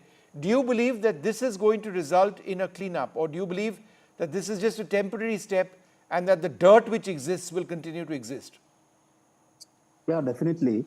Before going into the details of the current developments, we have to go back to 7 years before to a particular incident in which an actress was raped on a moving vehicle in Kochi. That was happened during the daytime, and it shocked the entire Kerala. And in continuation of that untoward incident, the Kerala government has formed the Hema Commission. Initially, it was a commission with judicial powers. That was the impression the government was giving to the public. Later, its character has changed. It reduced to the level of a committee. And the committee, given its report 5 years ago, and the government, the left government of Kerala, has kept as a secret till the last week, when the Information Commission of the Kerala decided, single-handedly decided to release the content of the report, expunging all the controversial or personal kind of information. And then there was a legal tussle. 2 times, 2 different people with proven vested interest, they went to the High Court and they tried to disrupt the release of the report. So it was a long history of the struggle by a set of women, a set of actresses in Malayalam, the collective of Malayalam film actresses. That was the first of its kind unity across India. And the present development, you mentioned about the number of cases registered so far. It is the ultimate ultimate result of the persistence of these women in the film field. Also, the actors who are subjected to rape inside a moving car. So their courage, their resilience, and their ability to stick to whatever they said 7 years ago, and their continued persistence, that's how prompted the Information Commission to release this report. Then after this Pandora box, now we are witnessing. And now, a number of important personalities who were still associated with AMMA, this Association of Malayali Movie Artists, they are facing very serious sexual harassment charges at one level.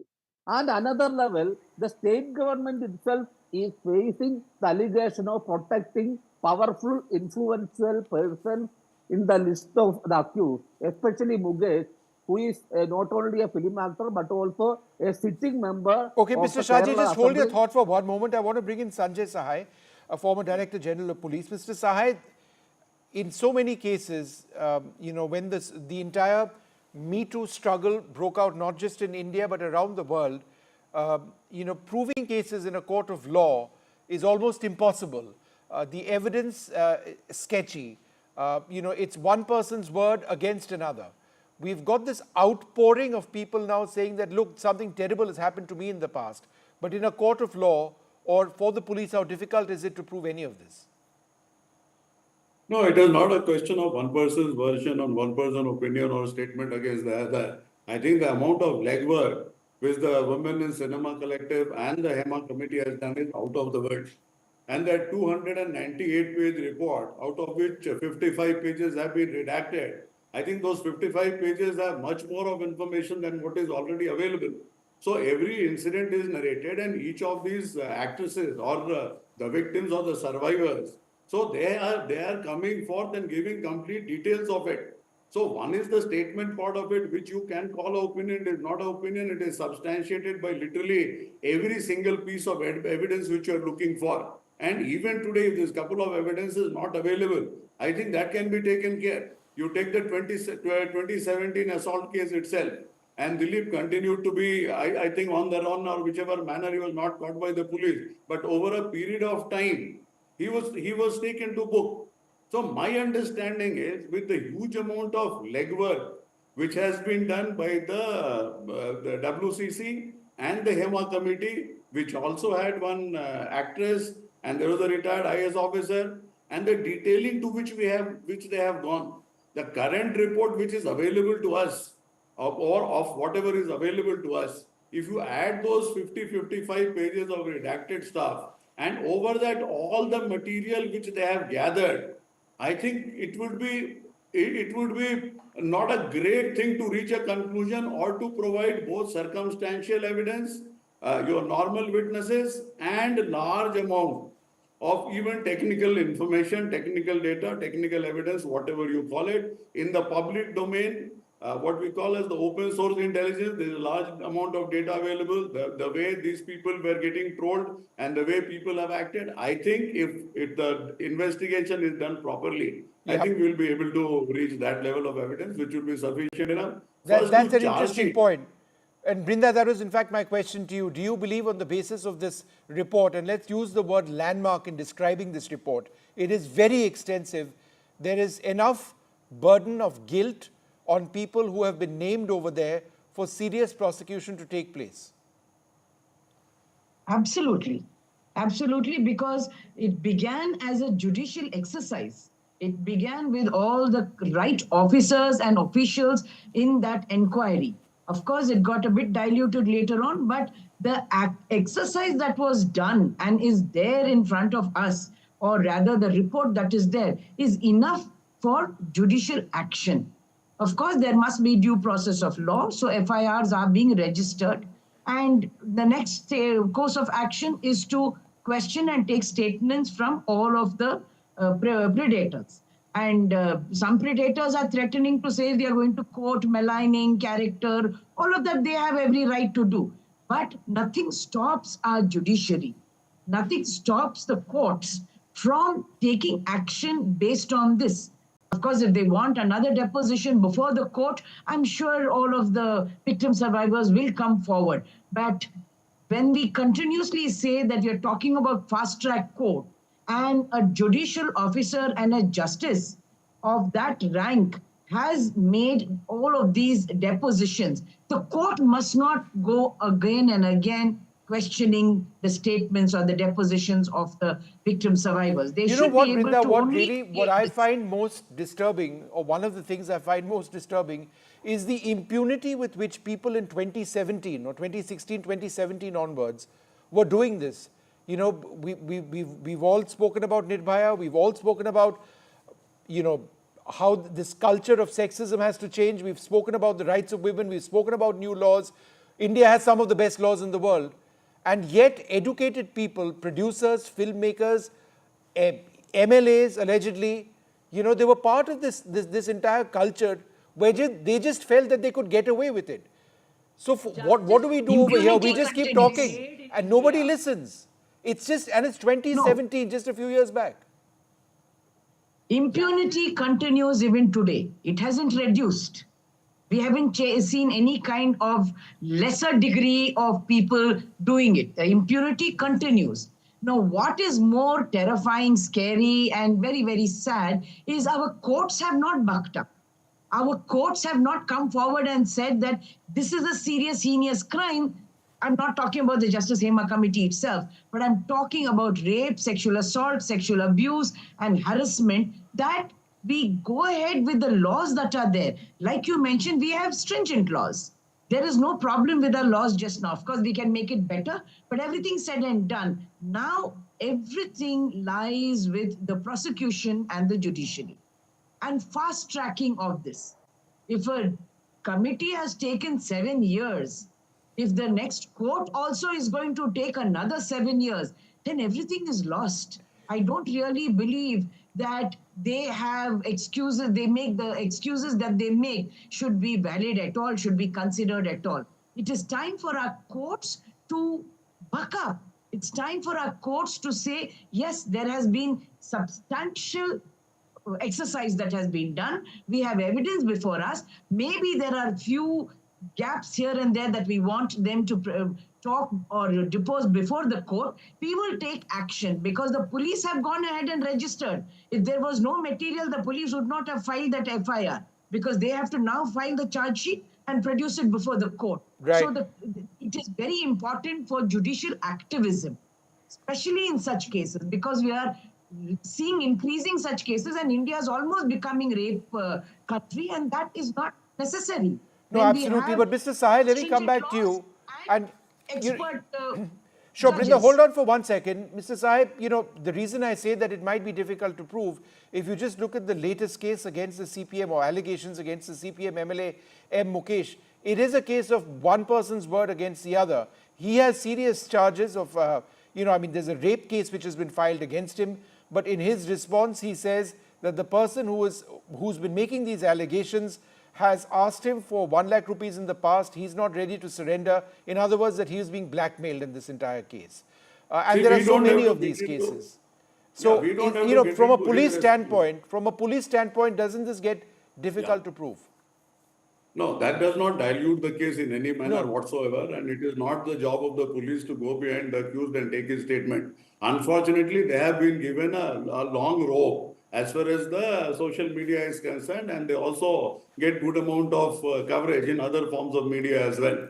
If we take whatever complaint has been given, police is not out of its mind to register a rape case just like that. So that's point number one. Point number two, that the HEMA committee, I think the amount of legwork they have done in this particular case, and I keep on repeating that while I was preparing for this particular panel discussion, is huge amount of work. If we add to that technical evidence, I think there are lots of things which will come from the call data record. There will be lots of things which can come from CCTVs, in hotels, in shooting places, and there are lots of other small gaps which can be filled up. And what Brinda was saying, that the evidence which is garnered is primarily a judicial level evidence. And the whole gamut of work or the frame of work which has been provided to SIT, whether it is a preliminary inquiry into sexual harassment, or they are mandated to take each of these 17 cases which have been registered so far within a timeline of 15 days to 1 month, charge sheet each of these cases after correct judicial scrutiny. By judicial scrutiny, I mean the prosecution officers of the government, they need to scrutinize. Right. And if need be, there can be special prosecutors to take it forward. I think this is a close and shut case to best of my understanding, and good amount of evidence is available. If we look for more evidence in cases of this nature, it will be next to impossible. And most of the victims, most most of the survivors, I think they're still in a frame of mind to battle it out. And WCC has both the gumption, the guts, the legal capability. I was going through what this particular organization has done. It is outrightly commendable. And they are ready to provide all the support required for the victims. So presently, I think it might be the first time in the history of this country where civil society, some arm of judiciary, the police, the government, everybody is coming together. And delay has not been on the part of the judicial committee.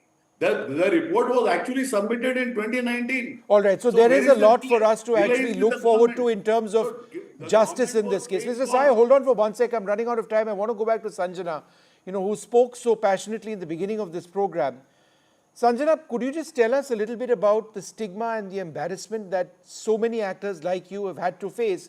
Because according to the report itself, there were some who were considered non-cooperating actresses and others considered cooperating actresses. Two classes over there based on how they would gratify these male producers. Is that what it was? It's not exactly like that, but yeah, in a way, if you look at it, if in case you happen to open your mouth, your career is seriously at stake. And these girls who have come out so boldly in Mollywood, in the Malayalam film industry, I really doubt if they'll have any career ahead of them. Because at the end of the day, let's face it, good men or bad men, it is a male-dominant industry. And any man will look at you as a threat to work with. It might be a clean man or a non-clean man. They would be like, no, this girl got into this controversy and spoke out very, very boldly. So working with her, maybe she'll have the same kind of allegations on me as well. And I'll get into serious trouble in my personal life and in my career. So let's just not work with her at all anymore.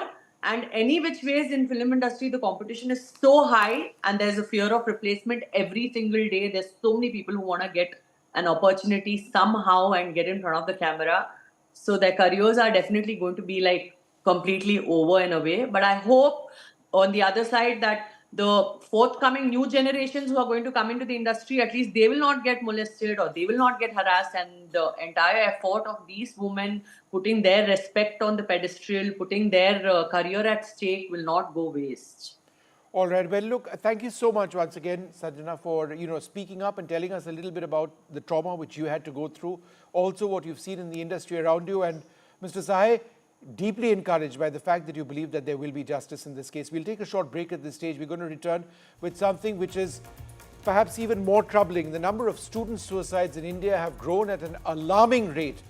There's a compilation of numbers. It is absolutely shocking why young children in this country, young adults in this country are ending their lives. What is killing our students? Why is this happening? We've got a wonderful panel that's up after this short break.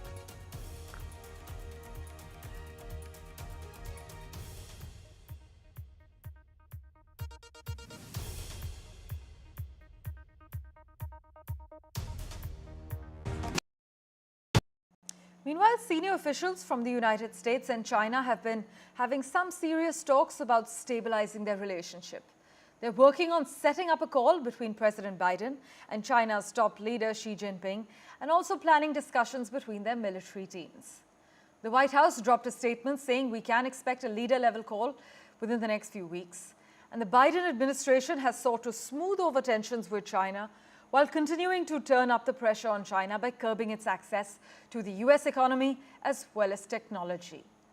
But the meetings, meanwhile, between Jake Sullivan and Wang Yi following talks between Mr. Biden and Mr. Xi last November in California are also aimed at showing that the rival powers can manage their differences.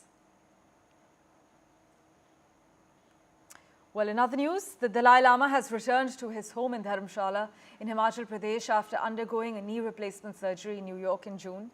The Tibetan spiritual leader was accorded a warm welcome by the local people at the Kangra airport, as you can see on your screens at the moment.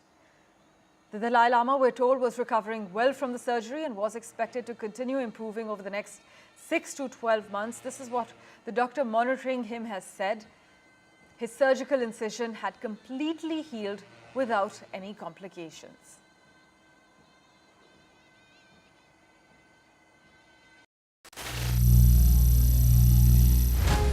Some people say the metaverse will only be virtual.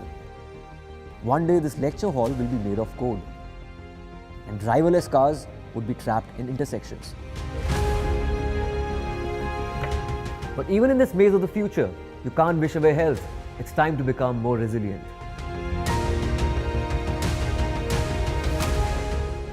10 years of Banega Swasth India, we have grown and achieved so many milestones.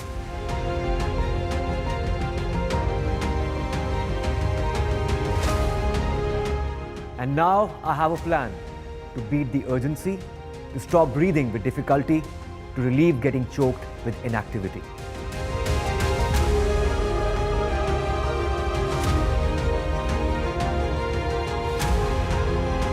Energize our government, our environment, our society, and ourselves. Everyone, everywhere, every day. The number of student suicides in India have grown at an alarming annual rate. The rate of suicide is now higher than the population growth rate and overall suicide trends in India. It is an epidemic in India. In fact, those were the words used in a report to describe exactly what it is that we're talking about. The author of the report joins us in a few moments. Why is this happening, and why over the last 2 decades have student suicides grown in this shocking manner? Joining us for more on this, Ganesh Kohli is the founder of the IC3 movement who compiled this data. Thank you, Ganesh, for being with us. Advocate Anubhav Srivastav Sahai, the President, India-Wide Parents Association, and a lawyer and child rights activist will be with us as well, and our other panelists. But Ganesh, let me come to you first. What were some of the most shocking findings of your report? I think it was the fact that, worldwide, the number one cause of deaths among young people was road accidents. India was the only country that stood out. There were some other alarming numbers. We had essentially, in the last 10 years, India's young population from 0 to 24 has actually shrunk. We've gone from 582 million to 581 million. And the student suicides have actually increased by 64%. We had 6,654 student suicides about 10 years back, and we're up to 13,044. So with the shrinking population in that demographic, we're actually seeing a 64% increase in suicide. So those are two of the numbers that really stood out for us. Is there any reason why this is happening, Ganesh? Is it all linked to, is the large amount of this linked to competitive exams, or are there other pressures? To a great extent, Vishnu, what we're seeing is young people are being compared really, really early. As our country becomes a little more, we have a growing middle class and an aspirational population, we're comparing our kids, and when this comparison becomes acute, competition is born. When competition becomes acute, violence is born. Essentially, students taking their life is the extreme form of violence on their own self. And we start comparing our kids very early around the way they walk, the way they talk, the way they look, the way they dress, the way they draw, the way they do math. And then by the time they're in middle school or high school, we've really gone to the extreme forms of comparison, which is competition. And that's leading to this violence, which is self-inflicted. Advocate Anubhav Srivastav, just in speaking to Ganesh, I picked up on 4 words, which I found interesting, or 5 words: jobs, aspirations, competition, and comparisons. Are these really part of the biggest problems that we face right now? There's a problem of jobs in this country. There are incredible aspirations, and why shouldn't there be? But there is this unhealthy competition, and then people end up making comparisons. You have a job, I don't have a job. Therefore, you are a loser, and I am not, right? It's this unhealthy mix which exists across our country. It's killing young people now, right? That's what this is about. Yes, thank you for having me on this show. And really, it's an alarming situation in our country, and we are heading towards this epidemic. And it's really very concerning. I don't know. I think it is an epidemic, Anubha. I would suggest that we are there. And, that's what the report is called. I tend to agree with it. Do you?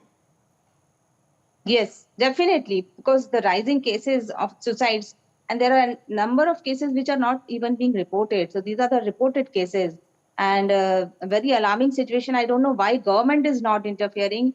They are busy with so many other issues, but this is a very important issue. Each and every child's life matters a lot. But we have been debating on this issue since past, I think since COVID, since last 4 or 5 years, I'm seeing that the cases are rising, and we are just discussing on every medium, everywhere, social media and everywhere. We're just discussing, but implementation is not happening.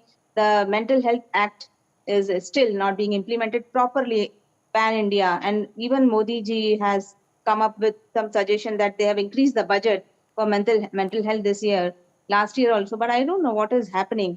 They must do something as far as the schools are concerned, right from beginning. I think right from primary school level, we must start some counseling session and different sessions for children and teachers and parents also, so that the students will not face any trouble in the future if they fail. Failure is the biggest challenge which students are facing as far as the career is concerned, competition is concerned. And we see now many number of students committing suicide. 12th board students, NEET aspirants, even those who are studying in IITs are committing suicide. PG students and those who are doing NEET PG, even NEET resident doctors are committing suicide. I don't know. It's high time that government and all the stakeholders must take cognizance of this matter, No, this absolutely. Anubha, alarming just issue. give me a second. I want to go across to Amit Sen, Director and Right. Senior Child and Adolescent Psychiatrist. Dr. Sen, you know, the 2017 Mental Health Care Act decriminalizes suicide attempts for individuals with mental illness, right? Yeah. But is that necessarily good enough? Because there is this legacy of criminalization which, as I understand it, appears to continue.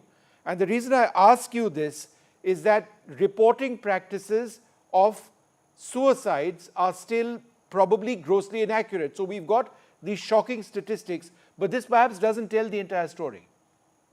Oh, absolutely. I think that it's a very inadequate measure to just have people who have a diagnosed mental illness to be decriminalized. In fact, this is what brings all the shame and the stigma and the guilt and the othering that goes with any kind of suicidal behaviors or attempts. And that actually makes young people that much more wary of coming up with any kinds of the crisis they're going through, the despair or hopelessness that they're going through, whether due to a mental illness or not. And indeed, one of the reasons why we have so many people ending up killing themselves, which is indeed a shame and a shocking statistic that we see now, is rising. And I think that we have to get to the bottom of it, because it's a developmental process. It's not suddenly overnight somebody develops the need to end their lives. It develops over periods of months and years sometimes, when they have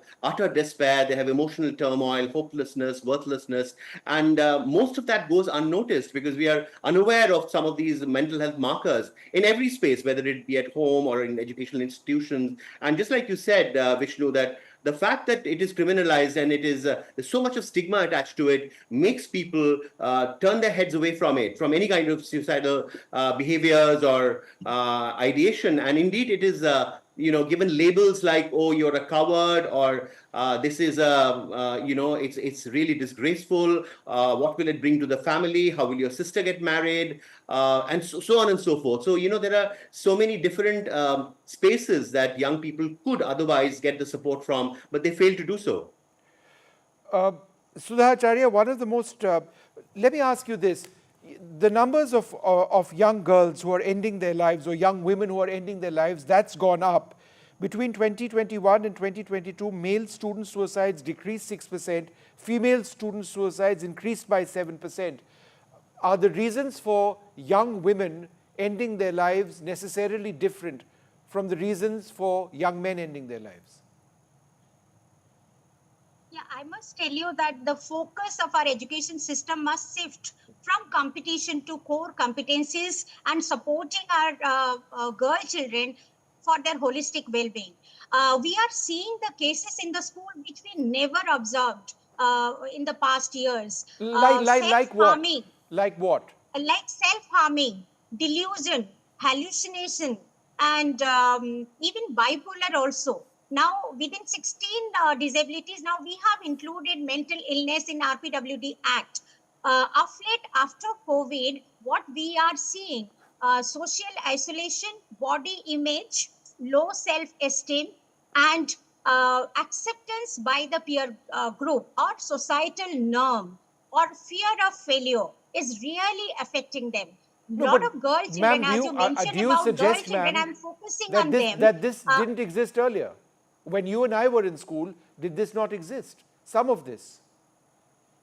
So what I would say that of late I am seeing more of female or girl children are affected by this mental illness. What our counselor or as educationists we are observing, low self-esteem, cyberbullying and body image, and pressure of academic achievement. And I would say that no role modeling and career counseling.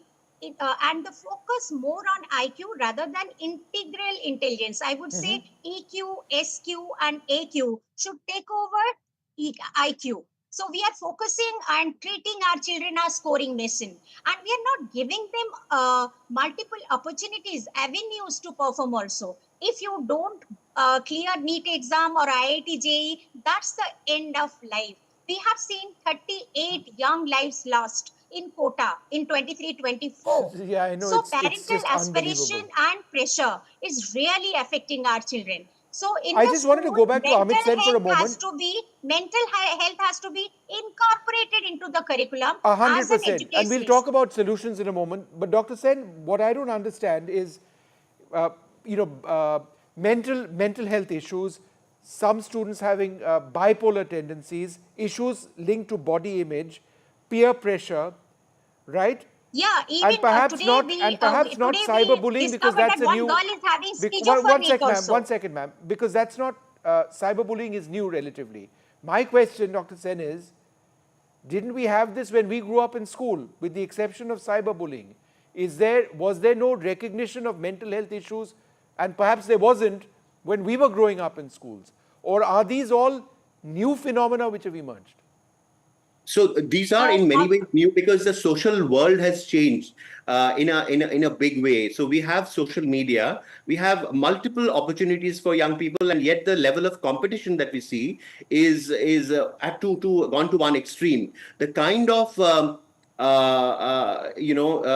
course the cyberbullying, but trolling, shaming, body image, as the lady said, all of that has accumulated. And mind you, COVID also has had a huge impact on the mental health of people. WHO reported that there was a 4 to 5 times increase in symptoms of depression, anxiety, suicidal behavior, substance misuse during the COVID time. And as a community, we did not really respond to it. And it's not surprising that many of these young people who do not have anywhere to go to seek support, to seek understanding, ultimately, in despair, begin to self-harm and see no other way. There is also an internalizing of the problem, rather than seeing it as an issue of social justice where you are not responsible for it. You take it in and begin to believe that you are to blame, and that indeed you are guilty of having failed your family, failed your community, or even failed your peer group. And those are things that sit so heavy on the frail shoulders of young people that they cannot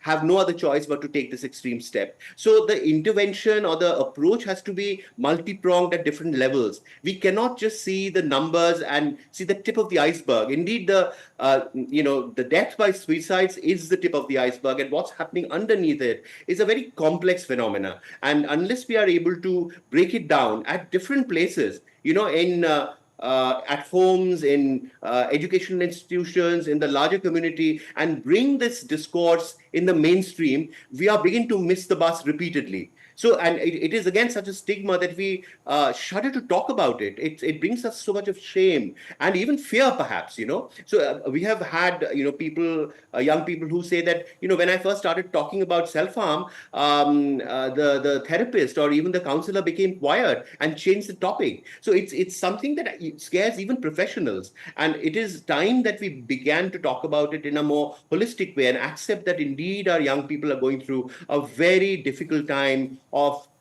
turmoil, of conflicts, and perhaps a very uncertain future. I think that our future, Vishnu, to answer your question, was probably much more predictable, and there were clear pathways to achieve success and to have a career, to have a life. Whereas now it's also confusing, and whatever you do, you fall short. Social media will tell you that you're not good enough repeatedly. From morning till evening, you'll get messages which might actually indicate that your body is not good enough, your marks are not good enough, the friends you have are not good enough, the holiday you took is not good enough, and that actually constantly chips on the self, on the sense of self that people have. So there is, although we are in some ways connected digitally, but we do not have a sense of belonging. And young people often grapple and are desperate to find, a community of people who they feel they belong in, adults and even peers who feel they understand and show some kind of empathy. Ganesh Kohli, what are some of the other really shocking details which you've been able to unearth? I noticed the statistics and they're shocking, but have you been able to, identify reasons behind many of these deaths? Yeah. So, Vishnu, we are currently working on